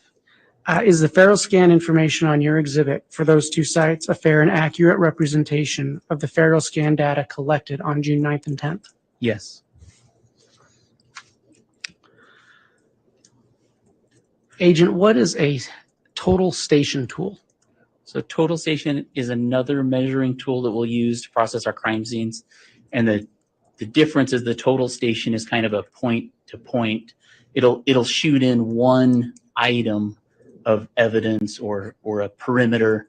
So one point that you want to measure in versus like 1,000 points of measurement. And another difference is we can tell it what to measure in. So if we want one specific item on a crime scene to be measured in, we can kind of dictate what that point we want to measure in is. So hopefully that explains it. Is it similar to a surveyor's tool? Yes. So if you've seen people on the side of a road doing construction, it's like that. It also has a tripod on one end, and then on the other end, there's usually a person holding a pole with a prism attached, and it'll shoot a laser to that person holding the pole, and it'll measure with a laser out to that one point. And then the total station, another difference is the total station is good at measuring great lengths, and the Faro is better at measuring things that are close up. Was a total station tool used during the search of the Daybell property on June 9th and 10th? It was. Was any total station data used in your exhibit? It was. Have you reviewed the total station data that's provided in that exhibit? Yes. Is it a fair and accurate representation of the total station data that was collected on June 9th and 10th? Yes. Okay. Detective, you're not a detective. Agent, sorry about that. Yes. Did you use a photo taken by a drone on June 9th in your interactive exhibit? Yes. You stated earlier that you did a survey of the property at the commencement of the search, correct? Correct. Is it fair to say that you are familiar with the property, its landmarks, and its general layout? Yes. Have you seen other aerial photos of the Daybell property? Yes. Based on you being there, based on you seeing other aerial photographs you know are associated with that property, is the drone photo you used in your exhibit a true and accurate representation of what you witnessed on June 9th and 10th of 2020? Yes, it is. Okay. So, Agent, I've asked you about photographs Ferroscan data, total station tool data in this photo. Are these is information from those different tools collected in your exhibit? Yes, it is. Was this exhibit created to summarize the voluminous data, recordings, and photographs that were collected on June 9th and 10th? Yes, it was. Would it aid you and be more convenient to provide your testimony to use that exhibit than providing every single photograph, Ferroscan data, and total station data collected that day? Yes, it would. Your Honor, based on Idaho Rule of Evidence 1006, the state moves to admit Exhibit 171. Any objection? Yes. All right. What's your objection, counsel? Your Honor, I'd like to volunteer in aid of an objection. You may. So, Agent, you indicated that this exhibit that the state is trying to introduce here uses Ferroscan data and total station data and drone photos. Is that right? Correct. What training do you have as far as the Ferroscan data? Do you have any training on that? Just what my total station and Faro operators provide us. So we'll do quarterly trainings within our division, and they'll give us trainings on those items. So you testified today that you know this to be true and accurate depictions of the Ferroscans. How do you know that? I mean, if you don't have any training on Ferroscans. Objection misstates the testimony. That's sustained. But you can still answer as it relates to any foundational question for training on that device. So in order to create this interactive, I sat down with our total station operator and our Faro scanner operator who were at the Daybell property on June 9th and June 10th. And they went over what was in this interactive with me and showed me the data that was in this interactive. And then I sat down with, or phone called in, Teams meeting with the operational projects unit at FBI laboratory, the individual who created this interactive, and just kind of confirmed all of the information that was put into this interactive. Okay. So who was it that was operating the Faro scanner? S.A. Brian Kimball.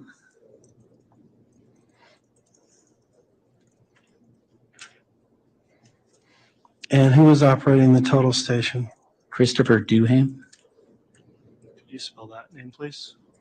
Christopher, last name Duhame, D-U-H-A-M-E. Okay. And are both of those guys on your team? They're both evidence response team members, yes. Okay. And who was operating the drone? It was a Rexburg PD employee, and I'd have to look at the ERT paperwork to find out, remember who that name is. Okay. But you reviewed the drone footage? Yes. Okay. And did you compare that with any satellite footage or any other footage that would give an aerial view? Or did you ever fly over the area to see if that was accurate? During that week of preparation, we had a satellite image was provided to me by the FBI laboratory. I can't remember the dates of whether it was Google Maps or whatever imagery it was. I don't remember the dates of those images. But yes, I've seen aerial images of the property. And it's substantially similar to the drone photos? It was fairly similar, yes. Okay.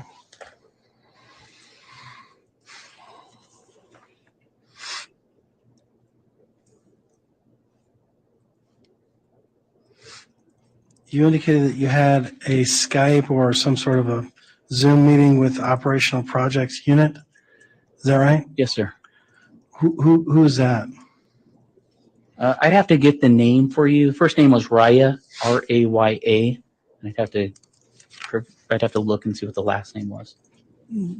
Is this a man or a woman? A woman. Okay, so what did she do for you that gave you more confidence in this particular PowerPoint or presentation that you're going to give? She's the person that actually put this interactive together at the FBI laboratory. Okay. And she works for the FBI as well? Correct. Have you ever met her before? Not in person. But you've done Zoom meetings or Those Correct. kinds of meetings? Correct. Okay. Phone calls, Teams meetings. Teams meeting, that's what you said. Sorry. All right. Based on those responses, Judge, I have no objection to the exhibit. All right, Exhibit 171 then is admitted. Your Honor, may I publish? Yes.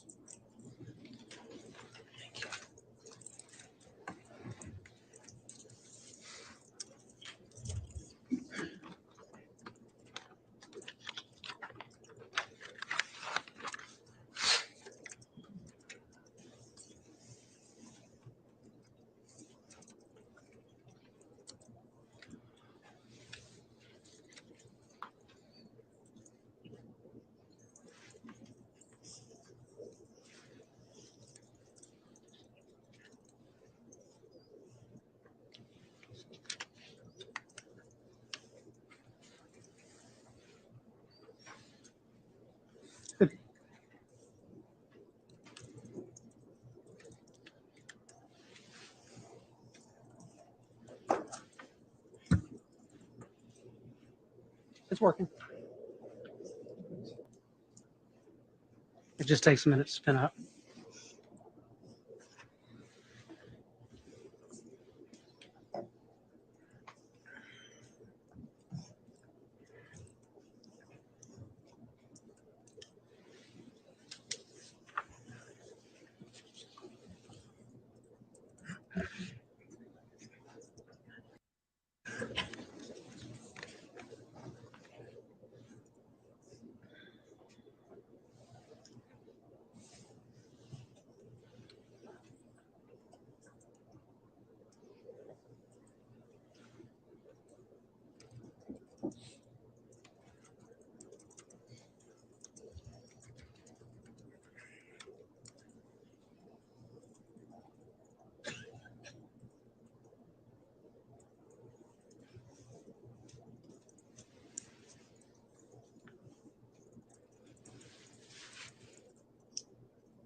Your Honor, I'm going to try and restart this. Okay.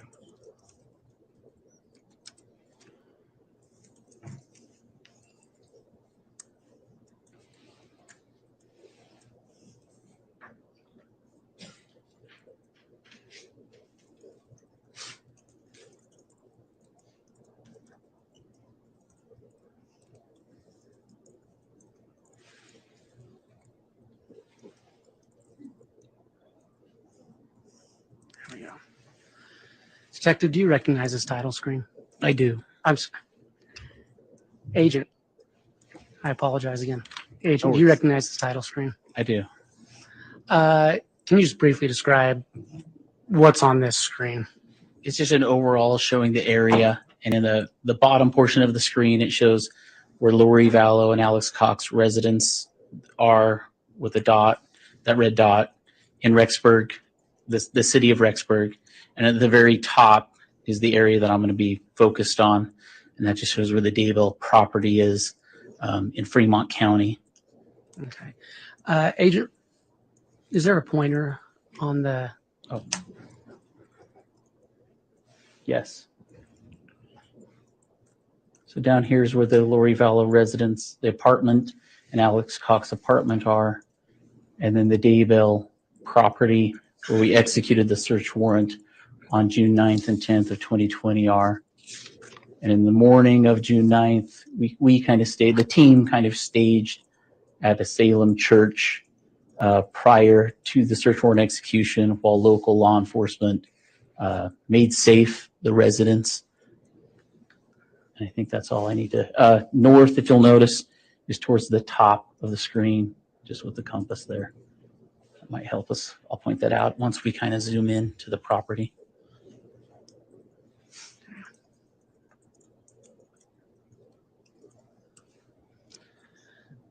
So do you recognize this property? Yes. So this is the Chad Daybell property. and everything on here. The main residence, a bunch of outbuildings, chicken coop, small shed, big garage, fire pit. This was the known fire pit, so one of our priority areas to search. This ends up being JJ's burial site 1, burial site 1. This ends up being Tylee's burial site 2. Agent, you spoke about doing a preliminary site survey once you got out there.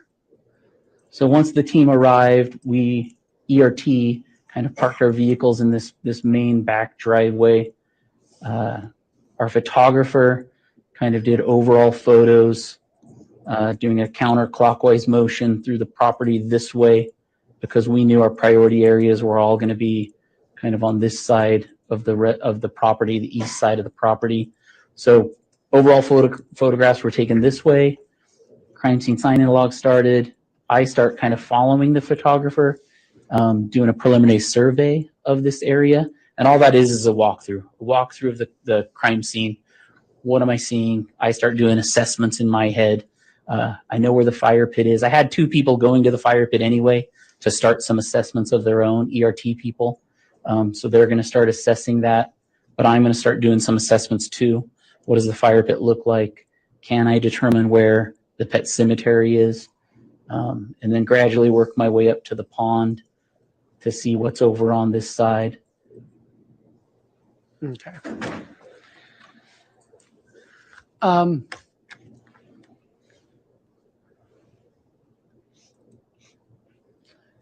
Were you part of a search of the house that day? Yes.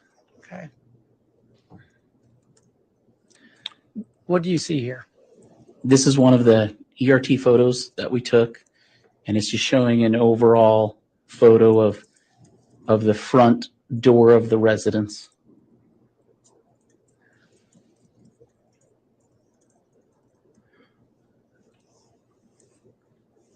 And there's a photo number assigned to these. Can you state the number and then briefly describe what the photo shows? So this says photo number 492. One thing to note, though, is sometimes these photo numbers don't match what the ERT team's photo numbers are. Okay. So I just want to make a little clarification. And then the photo, this is just showing a vantage point photo. So from the upper bedroom of the residence, which was right there, this is just a photo showing that from this bedroom on the upper story of the house, you could look out and oversee where JJ's burial was, right at the base of that tree, basically out over that area.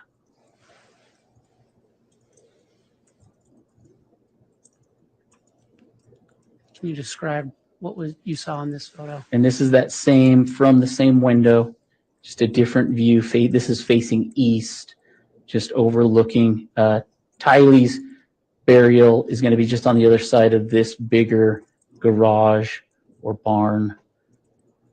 So that's just a vantage point, showing what the residents could see.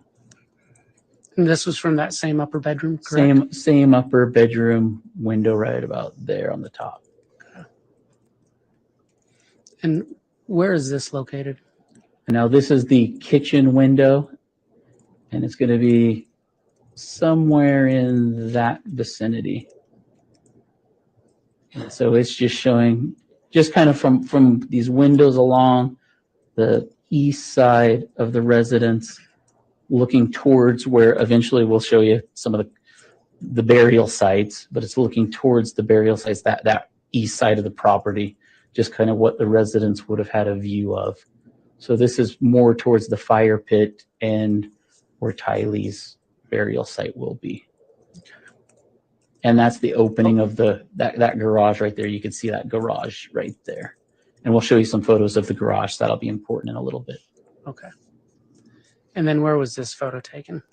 And there's 2 bedrooms along this side. There's a southeastern bedroom down here, a window right here. And then just north of it, there's another bedroom. So this is from that bedroom, the second bedroom from the southeast corner. So it's just right about there, just showing the view that that bedroom window would have of the property facing those burials. So up there would have been JJ's burial, and over here would have been Tylee's burial and the fire pit.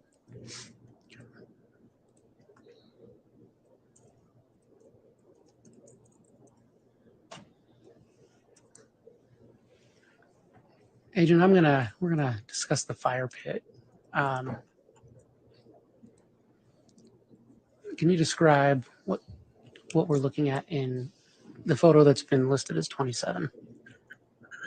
So this is just one of our entry photos or overall photos. So what's important about this is we haven't touched the area.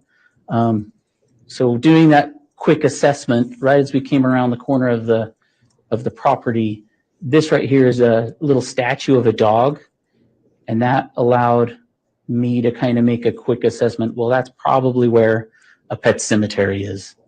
And then if you look at the ground, I like this photo because it obviously when you're there in person, it looks a little better, but this one at least allows you to see kind of some disturbances in the ground, or the ground just looks a little different right here. So standing out there, I could see kind of what I thought in front of that statue. It looked like there could be a little burial.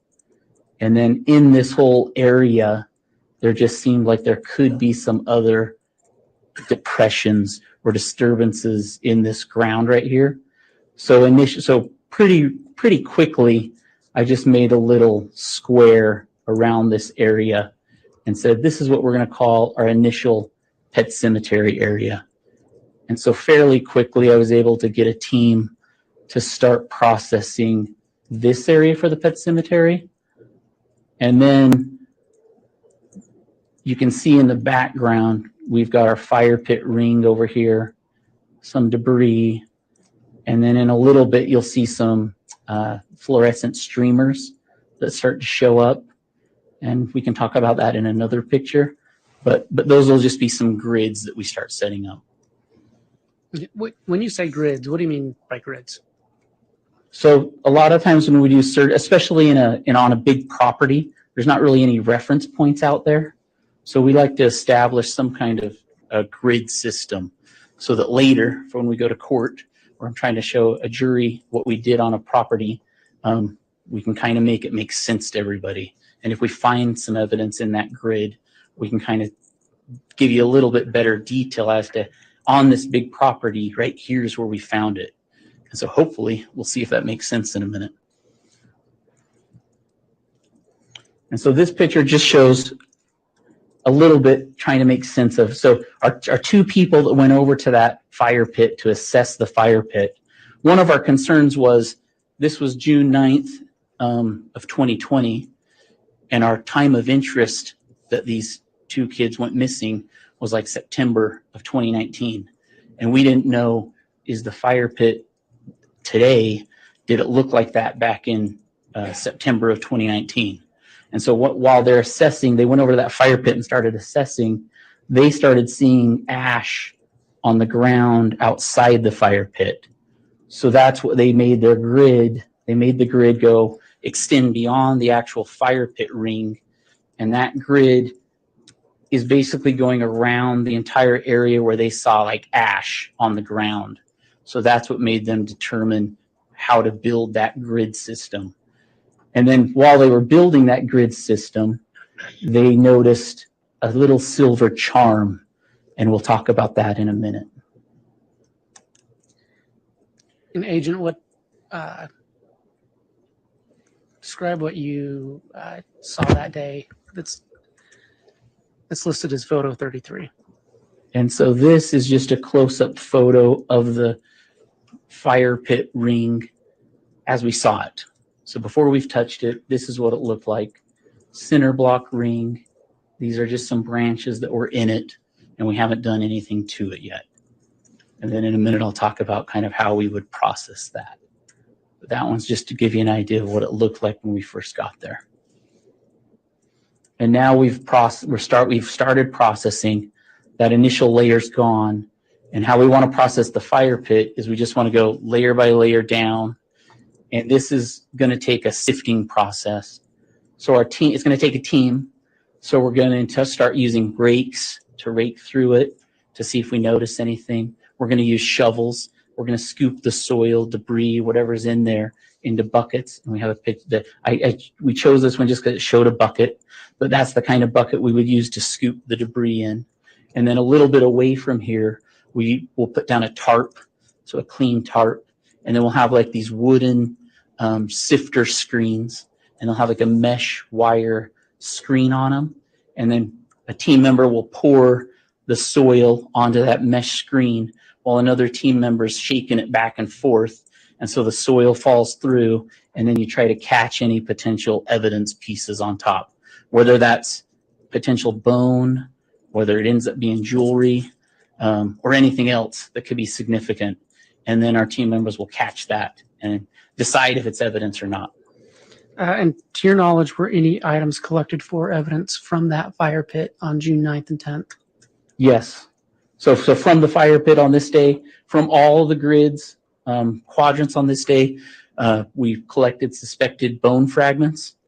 And I think we have a picture that will show you those quadrants in a second. So from all of them, we got suspected bone fragments. We got suspected organic material from this fire pit. And we don't, at the time when we're processing it, we don't know what that is, but we just see it and we're like, hey, this looks like it could be organic material. So we'll collect it, and then somebody else has to send it to a lab to try to verify that. And then an important piece that we found out of here was a chain, Pura Vida chain comes out Agent, of this. I'm gonna stop you, and I'll ask some questions and as we go through. But were there any other items collected from this fire pit that day? There was just The actual fire pit? miscellaneous pieces of cloth and fabric. And again, at the time, we don't necessarily know at this point, from our standpoint, is this important, not important?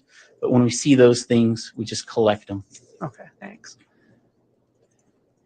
And Agent, what are we seeing in this photo? This is just a photo to show you as it's, we're probably nearing completion of the processing the fire pit. So it's just showing how it's getting, it's getting cleaned up, and you can kind of see how the rake's been gone through there.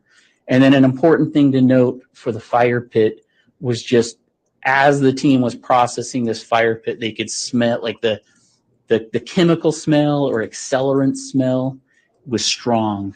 And that was something just to remember. It was almost overpowering at times, and people were talking about, do we need to wear masks, like, so they could smell that? And we did take a soil sample from that fire pit so that could potentially be tested later too. Okay. And then from the sifting operation in the fire pit, this Pura Vida chain was collected. Agent, when you say Pura Vida, what does that mean? So on this silver part of the chain right there, that's the description on it. So it says Pura Vida on that chain right there. And was that located actually in the fire pit? That was inside the fire pit, and it was collected while doing that sifting operation that I described before. And then this, I'm sorry. No, I was just, Agent, can you describe what we're seeing in photos 46? And then this is just a longer shot of the silver charm we found. I know it's hard to see, but that's because it's a long shot of it. And it was found kind of in this area over here. Here's the fire pit. It was found quite a distance over here. Agent, was this an area where the total station was used to make measurements? Yes, it was. Are those measurements? Those are those measurements. Okay. So when we talked earlier about the team getting there, the team created this grid, and these squares become the quadrants. And they created this because they found that ash on the ground in these areas. And again, thinking, well, in 2019, this fire pit potentially wasn't there. What if it was over here? But we found all the ash outside of this fire pit in these areas. So the team members, they're the ones that created these grids while they were setting up the grids, that's when they noticed that silver charm right there. So it just caught their attention. And it's just one of those things at first. And that was actually fairly early in the day that we saw that, because that's when the grids were getting set up. But it's just like, hey, that doesn't fit. Why is that way out here in the middle of this field? Okay, Agent, what are we seeing in this next photo? So now we're just doing closer up views. Usually we start with a longer view of a piece of evidence, and then we do medium shots, close up shots, and close up with scale shots. And that's what you're about to see. Okay. So that's just a closer closer up shot of it. And these are all still with it in place. Okay. And now we've moved it. And now we just added the scale to it. And then over on the side over here, we didn't get a specific measurement of the charm, but what we did do, because we had our total station, the measurement tool that can measure specific points, we use our total station when we do grids in the middle of fields and whatnot where there's no reference points. We use total station to map in any grids we make. So whether it's a burial, and we'll map in with total station the specific points of that burial, so we know where Tylee's burial is on that property. And then we use total station to map in each one of these corners of our grid, so we know where that is. And then we total stationed in each end of the center blocks. And that's why those center blocks are kind of all noted on there. And so now we could potentially take a measurement from this, our grid point is what we did. We took that measurement to one of the center blocks of the fire pit to at least give everybody the approximate. So that's from our grid, the northeast corner of our grid, to one of the center blocks of the fire pit. So we at least have an approximate distance as to where that charm was. But that's not a measurement to the charm. Okay. And that's just the same charm placed over some paper. Correct. Okay.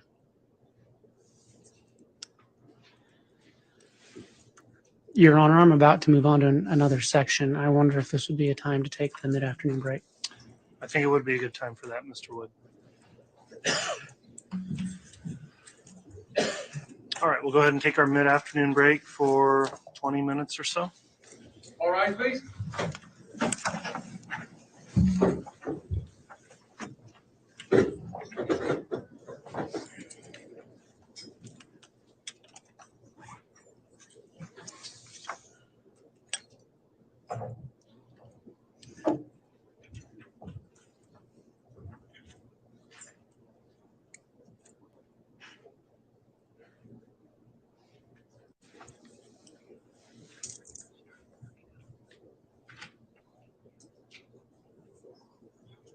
Thank you. Please be seated. You can have the jurors brought in.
Thank you, Mr. Bailiff. Please be seated.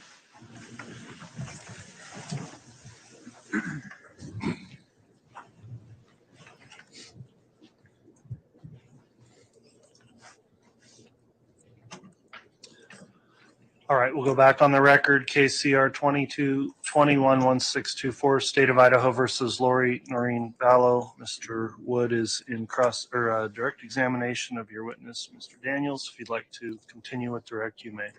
Thank you. Agent Daniels, just before we broke for a break, you had testified about items that were found in the fire pit, correct? Correct. What happened to those items?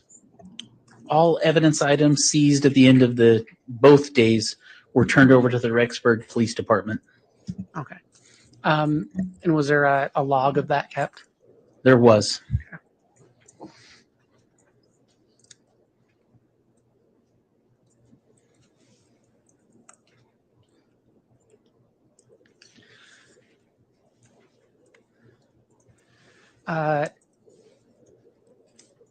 Agent, we're going to talk about the location where Tylee Ryan was found. Can you describe what you witnessed in relation to photo 218? So this photo here's showing there's that dog statue that we saw earlier when the land, it was kind of an overall photo we saw earlier. And this one shows, this was kind of that initial area that I called the pet cemetery. And now the tractor, the backhoe, has already excavated that initial area in front of the dog statue.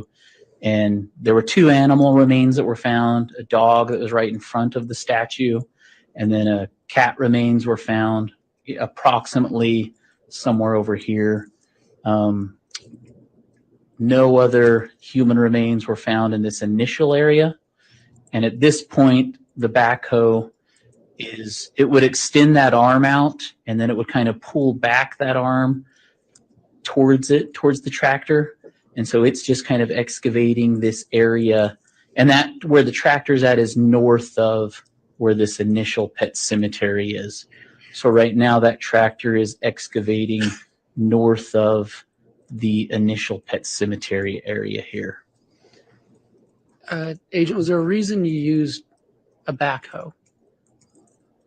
At this point, since we hadn't found anything in this initial area, and we did use the tractor here also, but first off, our process, and I guess we describe that process. So the process we used for this pet cemetery, where I had seen this dog statue, in front of that dog statue was some disturbed areas that I thought could be burial sites. So we initially had a team start processing that area, and we just wanted to kind of go layer by layer. Sorry about that. It's all right. We'll get that fixed.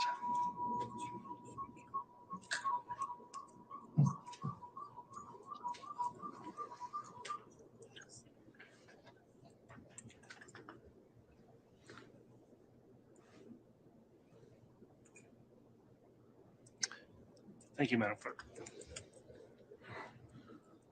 All right. I had asked you why you're using a backhoe. If you want to continue answering that. So initially to process this area, we started with hand tools, and we started by processing where we thought that pet cemetery area was with hand tools, and we kind of wanted to go layer by layer down, and we found the animal remains by using hand tools. And then once we didn't find any human remains, we started using the backhoe just to save time and try to see if there was something there. And once we excavated deeper in that initial area, we just had to start expanding to try to clear more ground. And that was essentially why we started using the backhoe, just to cover more area. Okay. And tell us what you observed in the photo that's been designated 222. And so as that tractor was excavating to the north of that initial pet cemetery area, this is one of the first bone pieces that became excavated, and it's kind of a vertebrae piece. And at this time is when we stopped using the backhoe. We couldn't tell at this time if this was human remains, but at this time, besides the bone being found, I could smell an odor that I could associate with human remains decomposing. And so between this bone being found, and there was a second bone that was found also, and that odor that I can associate with human decomposition, the decision was made not to use the tractor anymore.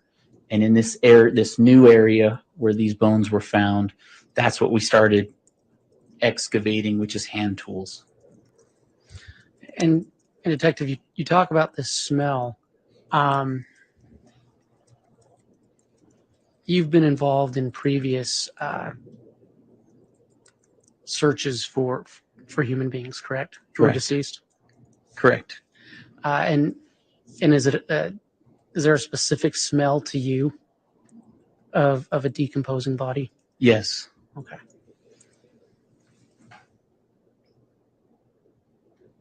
And I'm sorry, just to clarify, it was around the time you found this bone that you started smelling that. Yes. So as we were assessing this bone and a second bone, that's when that smell of decomposition, we could smell that smell. And that's when the decision was made not to use the tractor anymore and to start processing this area with hand tools. And Agent, can you describe what we're seeing in this photo? And this photo, we really want to highlight these bricks that were uncovered by the tractor. And these bricks were in the vicinity of where we end up finding Tylee's grave site. And then this area right here ends up being, at this point we don't know, but this ends up being Tylee's grave site, or what we call grave site number 2 on scene. And at this point, could you still smell that same odor? Yes. And the odor just gets more stronger as we start excavating this area.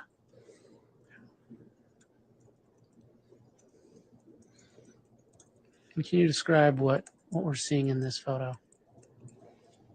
This, I think my laser pointer's given out on me. Yeah, I don't know if you guys have another laser pointer. Killed it. Unless I've done something to it. Now it's working. I'll keep going with this one. I'll tell you that. This right here is another bone.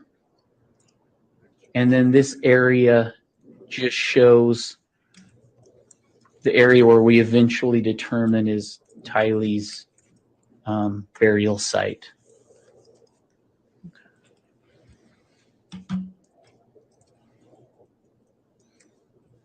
And can you describe what we see in this photo?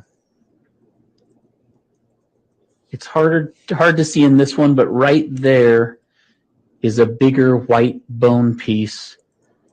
And that was kind of the first, what ends up being the first pieces of Tylee that we excavate, that's going to lead us to identify this as burial site number 2, where Tylee was buried. But at this point, we still didn't know on scene. But that bigger bone was a stronger indication that we're in the right spot. And then we still see the bricks that were near, that were near where her burial site was and could have been placed on top of her remains. And Agent, what kind of tools were being used?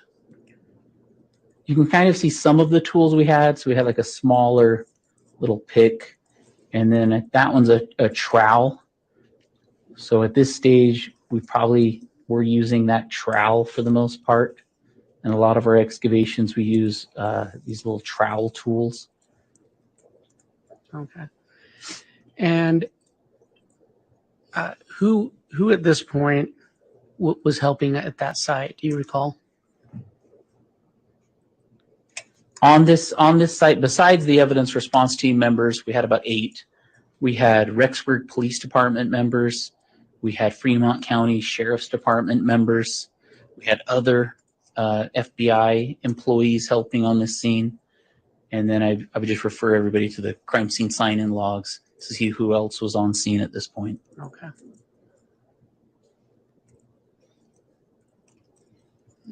And what are we seeing in photo 255?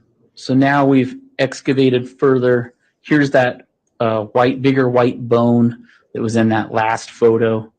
And now we've excavated a little, we're attempting to excavate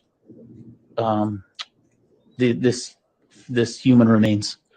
And at this point, we still didn't have a determination that this was human remains. So we didn't know if this was animal or human.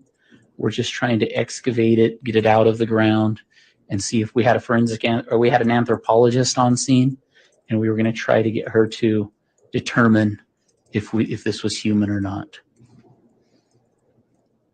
Okay. And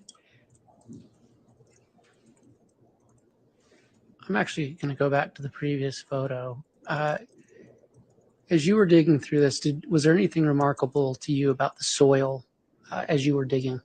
Oh.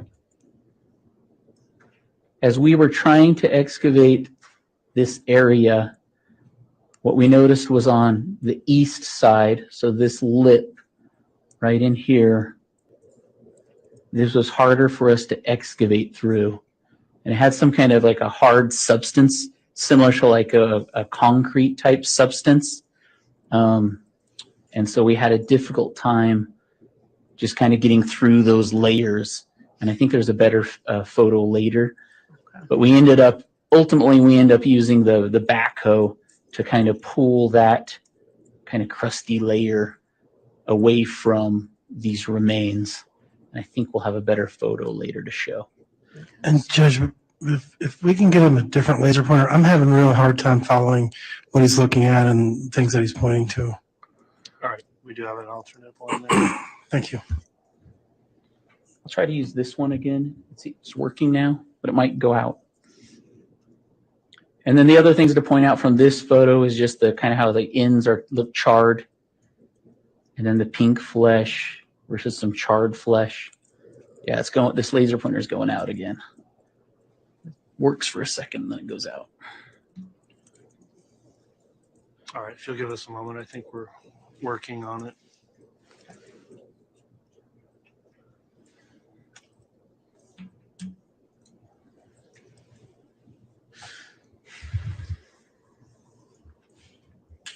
Okay, there's a new one being delivered. It may take a few minutes. Maybe you can direct some additional questioning that doesn't require him to point for the moment, Mr. Wood. Okay.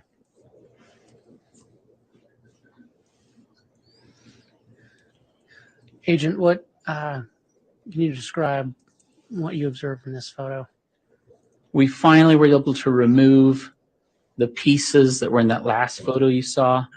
And these are the first pieces of Tylee's remains that we removed at the end of our day 1, so June 9th of 2020. And this is the point where we did identify them as human remains. And that spot that we were just looking at all the photos, that became burial site number 2 for us, or Tylee's burial site. And so at that point, we kind of established a new perimeter around her burial site, and then came up with a better kind of excavation plan.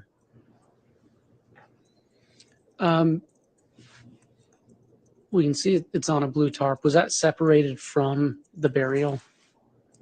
Yeah, so we just had a tarp, next to where the remains were excavated, put the pieces, nearby, and then you can kind of see some of the charring on the remains, some of the pink flesh that's still there. And that's one reason. I mean, this site, this burial, was definitely the more difficult site for us to process, just because of the way they were dismembered. We had a difficult time just trying to establish what are we what are we looking at?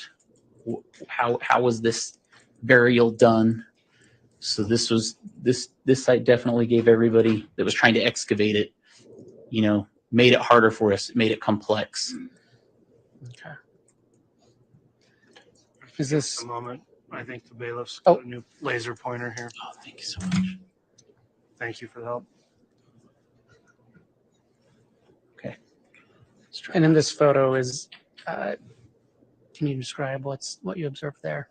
And this is just a closer up view of all of the initial pieces that were identified as Tylee. And you can see the bigger bones that were sticking out of the ground.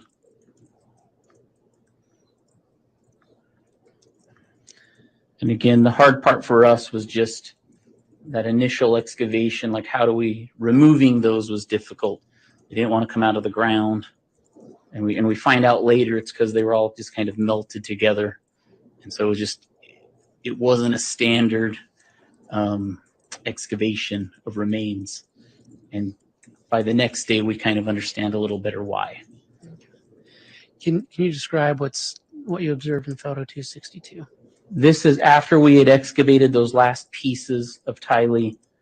This is kind of what that burial site then looked like at the end of day one.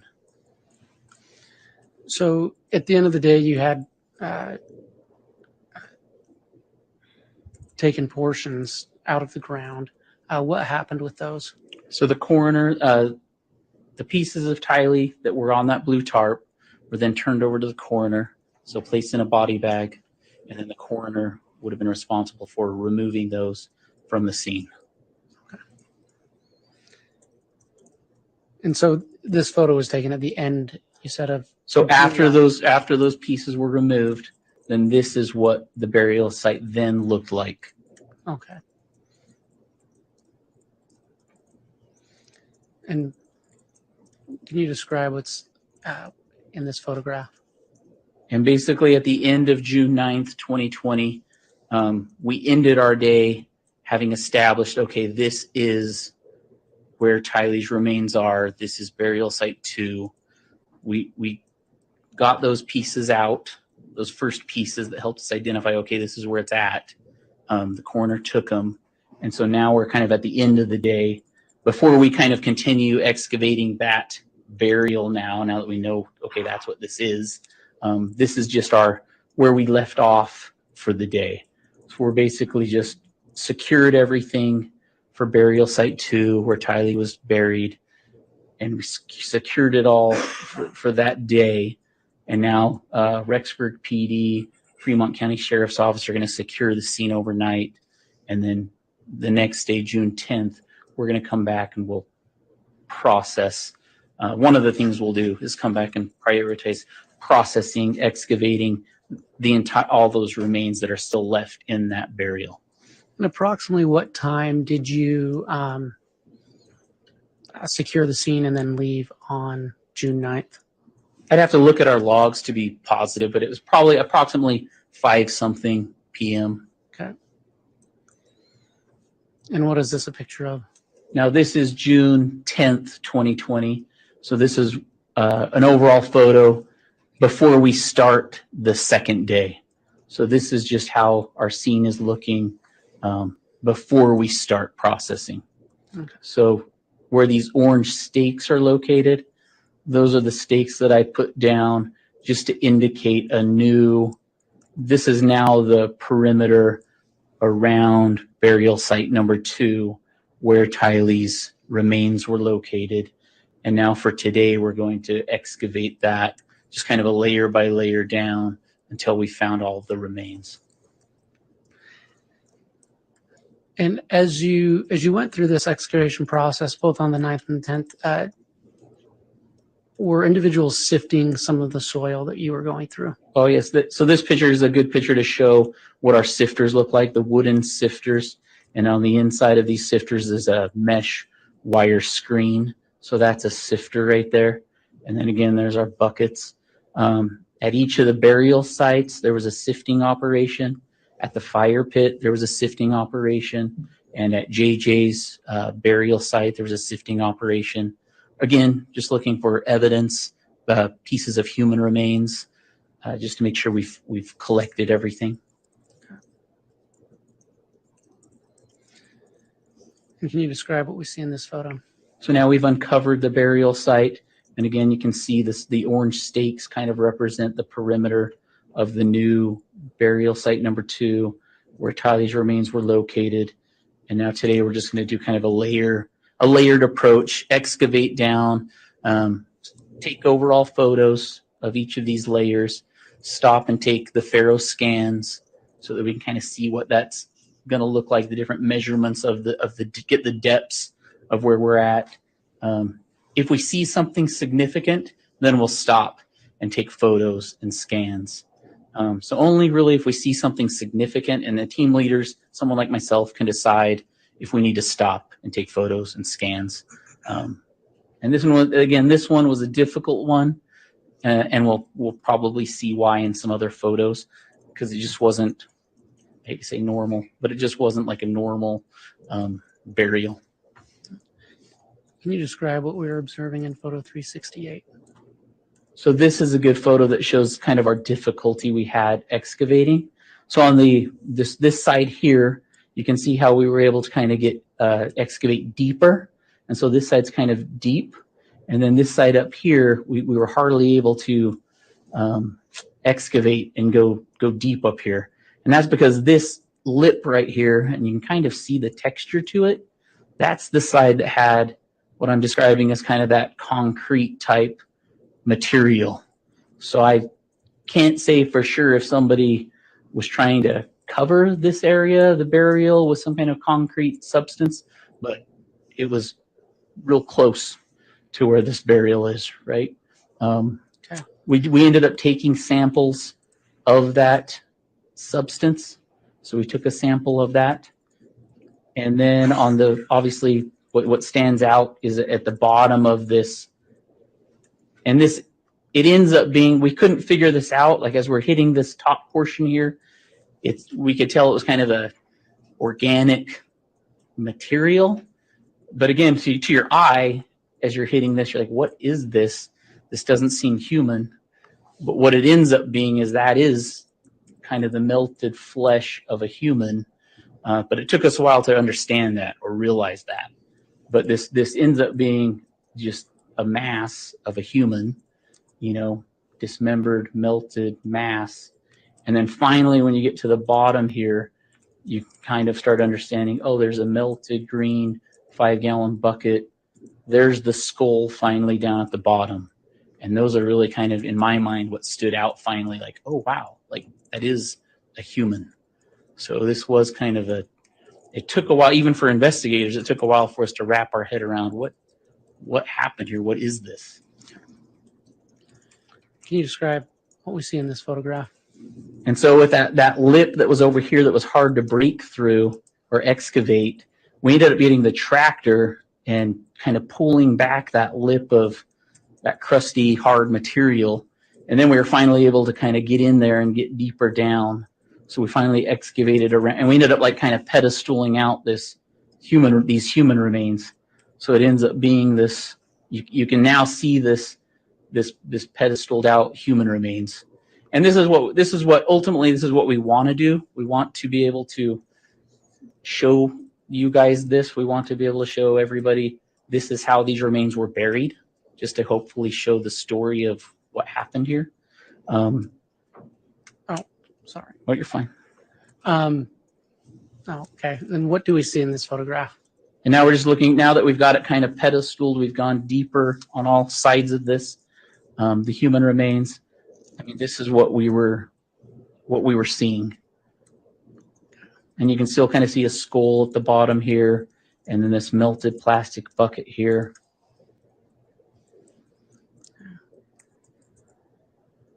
And what is this a photo of? And so now we're just trying to get better photos of what we could identify, what made sense to us. And that was really the skull, and then that bucket that was just melted. Is that just a different angle? Just a different angle, trying to get as low inside the barrel as we could, just to show what did that look like when whoever did this, put those remains in here. So just trying to show us, everybody, what was this like. And then at some point, at some point we just had to make the decision. We've done everything we could to show that story of how these remains were put in there, buried, and then the decision was just made. We had to try to lift them out. So when the team tried to lift those remains out, that's when they just fell apart. So we ended up, that mass of melted, dismembered remains just kind of fell apart. And this picture just shows what was, what it looked like once the remains were removed. So, and this is picture 400. Once those remains were removed, what was done with them? There was a coroner's body bag was placed nearby, and so the remains were placed inside the body bag. I think we'll have photos of that. And then the anthropologist and coroner just kind of separated those remains just so that they could kind of give us a better inventory as to what parts we had, so that I would know how many pieces are we still looking for, or do we think we have everything that we need to take. Agent, I should have asked this earlier, but on June 10th, the second day of the search, do you recall approximately what time you began working on this site again? It would have just been the early morning. It probably would have been 7-something a.m. Okay. And on my logs, it would say the exact time. Okay. And do you recall approximately what time that mass of remains was removed? I don't remember the exact time, and I probably noted it on my logs that I keep, and I probably noted when the coroner took the remains on my logs, but I'd have to review those. Okay.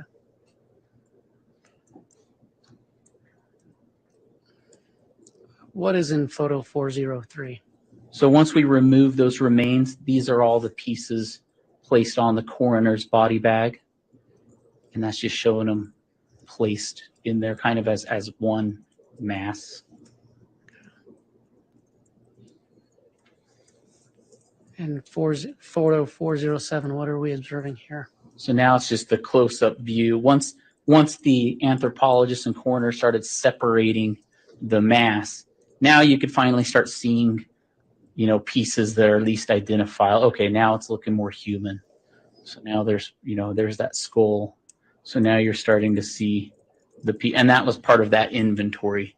So we wanted them to do an inventory. I wanted them to do an inventory so that I knew, are we looking for, could there possibly be another burial? Are all the pieces human remains in one burial? Or are we looking for another burial? So we wanted to kind of have that knowledge. And then these are those bricks that we've seen in other photos that were near where Tylee's remains were buried. So it was possible that these bricks were on top of her remains. And we'll see in burial 1 when we get there, there were stones on top of JJ's remains. So it's possible these bricks could have been on Tylee's remains. So we wanted to collect these just in case. Okay, and that was in photo 414, correct? I'd have to go back and see what the number was on. Well, based on your presentation, it's listed as photo 414, correct? Oh, correct. And then what are we seeing in photo 444? So at each of the burials, this is what we did. After we collected all of the human remains, the last step we did was we had the backhoe dig deeper in each of the burials and go a little bit wider, just to ensure we didn't have any other human remains in that area. And that was especially important on JJ's burial, because when we had excavated JJ's was the first burial we found, and we wanted to make sure Tylee's remains weren't in that same area. So that was just something we did extra to make sure there weren't any other remains. Okay. And was anything else located? No. We mentioned Faro scanners earlier, and you mentioned Faro scans at that specific site. Can you tell us what we're seeing in this first photo? Yeah, so what I mentioned just a little bit ago, when we do these excavations, and it's kind of at the team leader's discretion, but whenever you see something significant, you want to stop and take photographs of that layer, and you want to do scans, like Faro scans of that layer. And that's what this represents right here. So over on the right side, we have a photograph. We call it layer A, and that's what this photograph is. And then we also, after the photographer took a photo, we had our Faro scanner set set his tripod in the area, and then he took a Faro scan. And then the Faro scanner was the one that does the 360-degree, it turns around, and it takes thousands of measurements. And from those thousands of measurements, it creates this little image of the burial. And so that's what you're seeing down in the bottom. So since we've clicked on this photograph up here, which is this photograph, you're seeing this A right here represents the lowest depth of that image right there. And are we seeing the same thing here, just at a lower depth? Yep. So now he's clicked on picture B, which is your big picture here. And then now you're just seeing where the lowest depth of this picture is represented in the graph down here. Okay. And so that's at that point, it's approximately a foot and a half, correct? Correct. And we didn't give any precise measurements. We just left it as 1 foot, 2 foot, 3 foot, and you just get an idea as to where that is. Okay. Layer C, approximately how deep was that? So layer C is right there, close to 2 feet deep. Okay, and then layer D, just under the 2 foot mark. Okay, and then finally layer E, once it's removed, how deep was that? Yep, again, just under the 2 feet mark. Okay.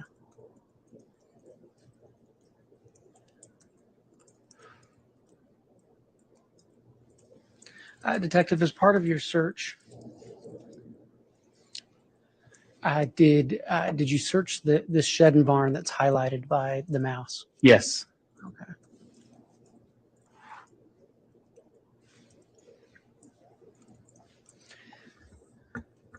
Can you describe what we're seeing in photograph 79?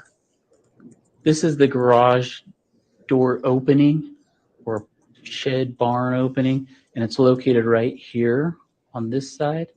So if you're walking from the residence over here, this is the first entryway you could go into to get into this area.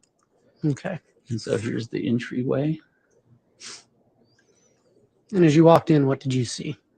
So one of the things, knowing that we're dealing with a burial, 2 burials, one of the things we're interested in is any tools.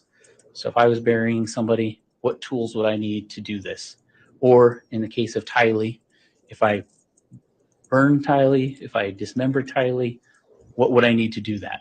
So as I'm doing a survey of this garage, those are the tools that I'm looking for. So one of the things as we walked into this garage, from that open garage you saw in the first photo, there's a bunch of tools up against the wall right here. And this is kind of an as-is photograph. So right now you're seeing the tools as they were on June 9th. Okay, and what are we seeing in photo 83? So now we've just turned, there's the open garage. Here's those tools kind of as is up against the wall over there. And we'll gradually get closer up views of them. Are those same tools? Yep, these are the same tools. Some of them are inside this purple little crate.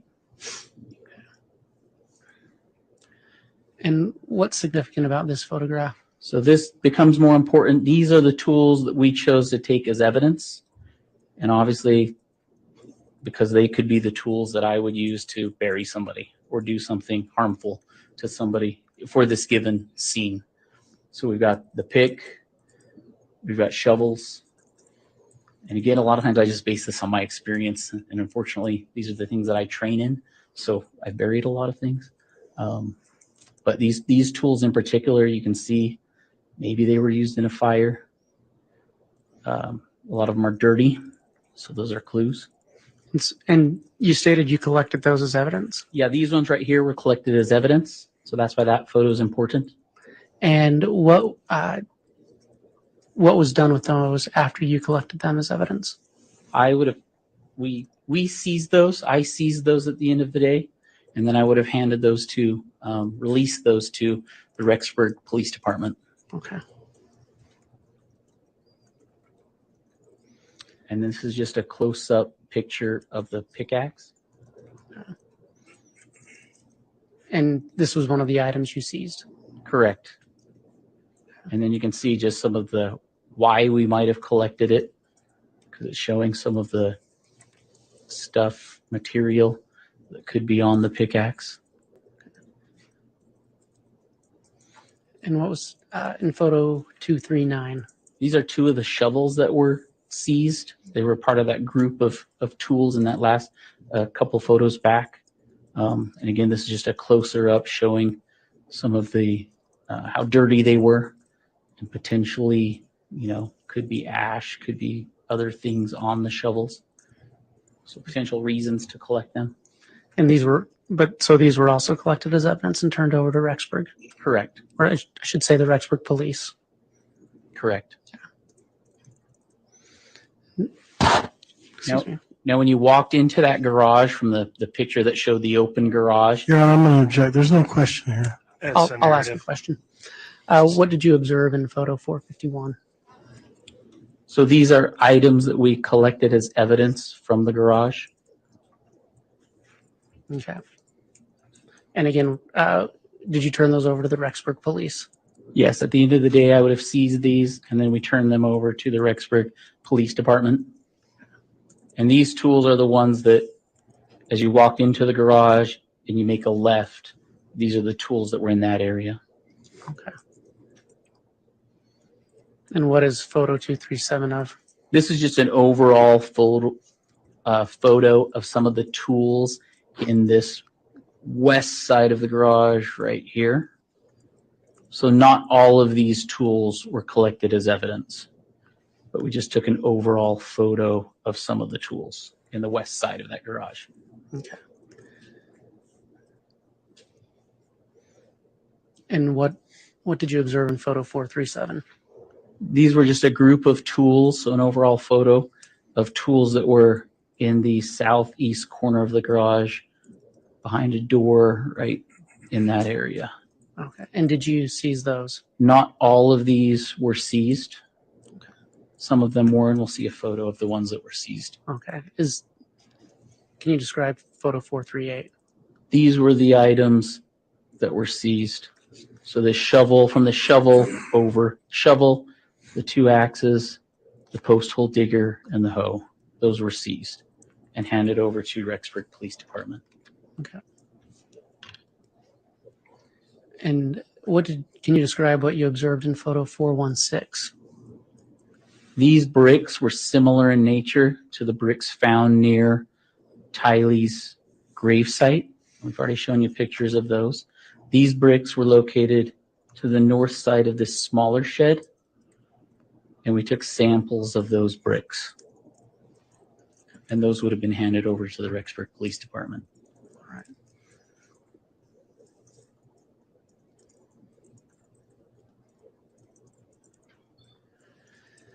All right, Agent. I'll speak with you about Site 1.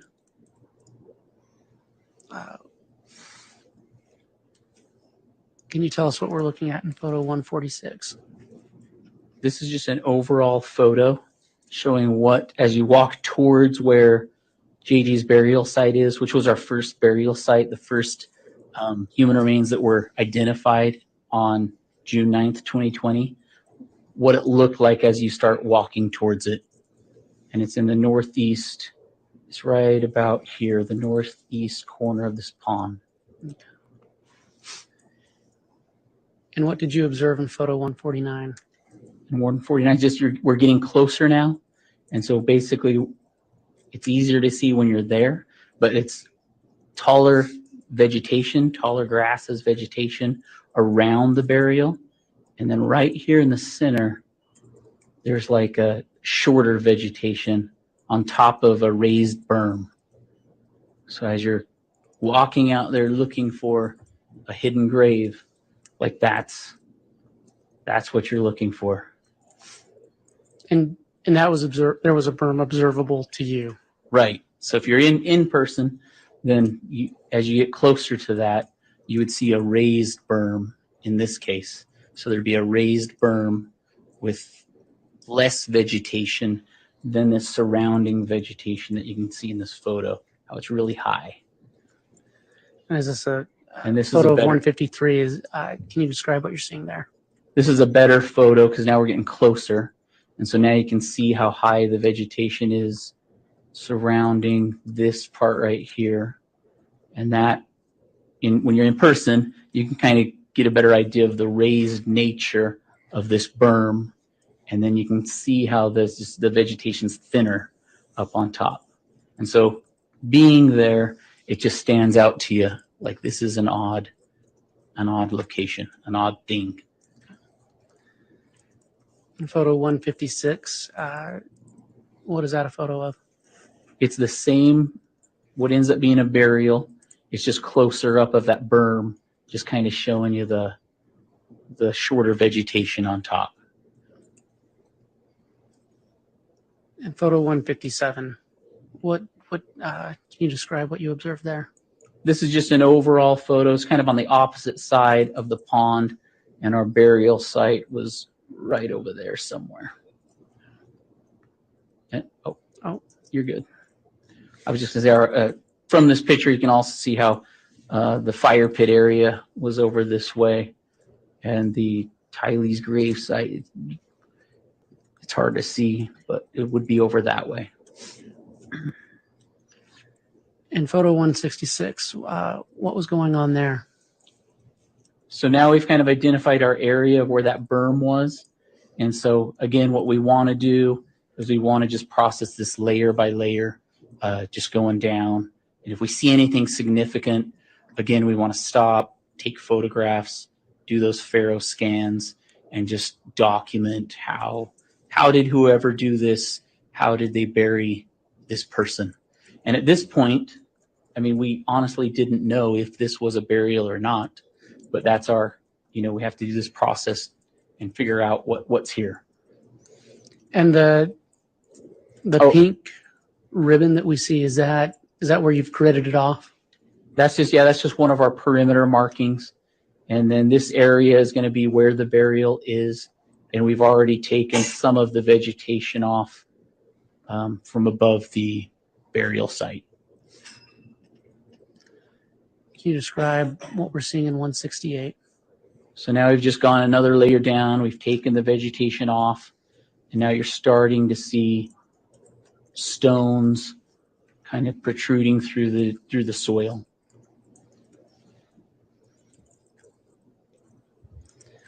Can you describe what we're seeing in photo 173? So now this starts to get really interesting because now we've got these stones, cement blocks that are just really precisely placed in this part of the yard. And you're starting to see cut roots, especially the bigger ones. But you're starting to see cut roots, and then these stones just precisely placed. And then this ends up being planks, and we'll get to that. But that's the something significant, that's significant. So we just want to stop, take photos, take scans. But now that's just screaming to me as a team leader, like something's odd here. Like this probably shouldn't be here. Mr. Wood, could we have a brief sidebar here? Yeah.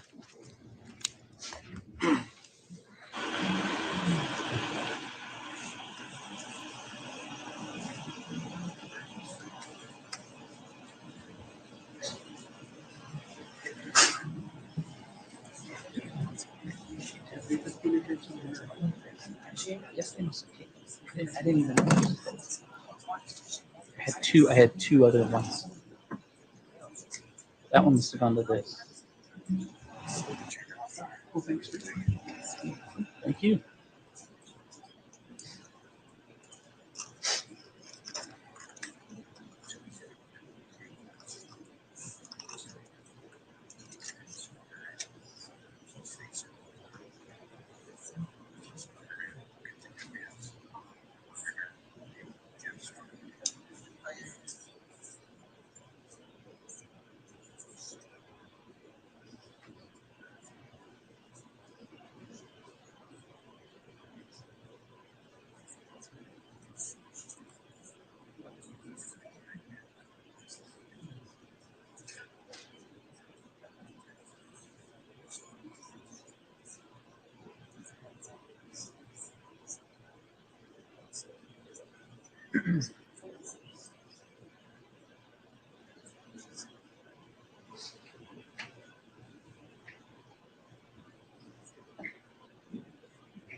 All right, the court had a brief sidebar with counsel just to discuss scheduling and where we're at for the day. It appears there's still some time remaining with this witness, and so I think it would be best if we conclude for the day, and then you can continue again with additional direct examination of this witness in the morning, Mr. Wood.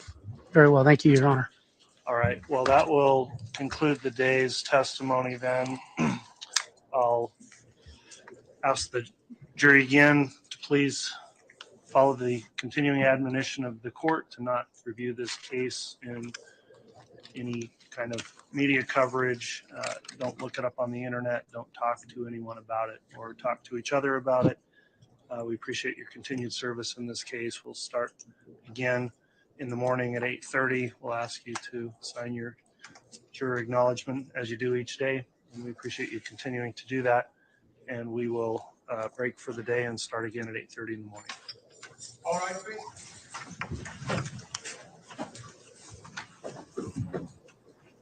Thanks for watching with me, and I hope to see you tomorrow.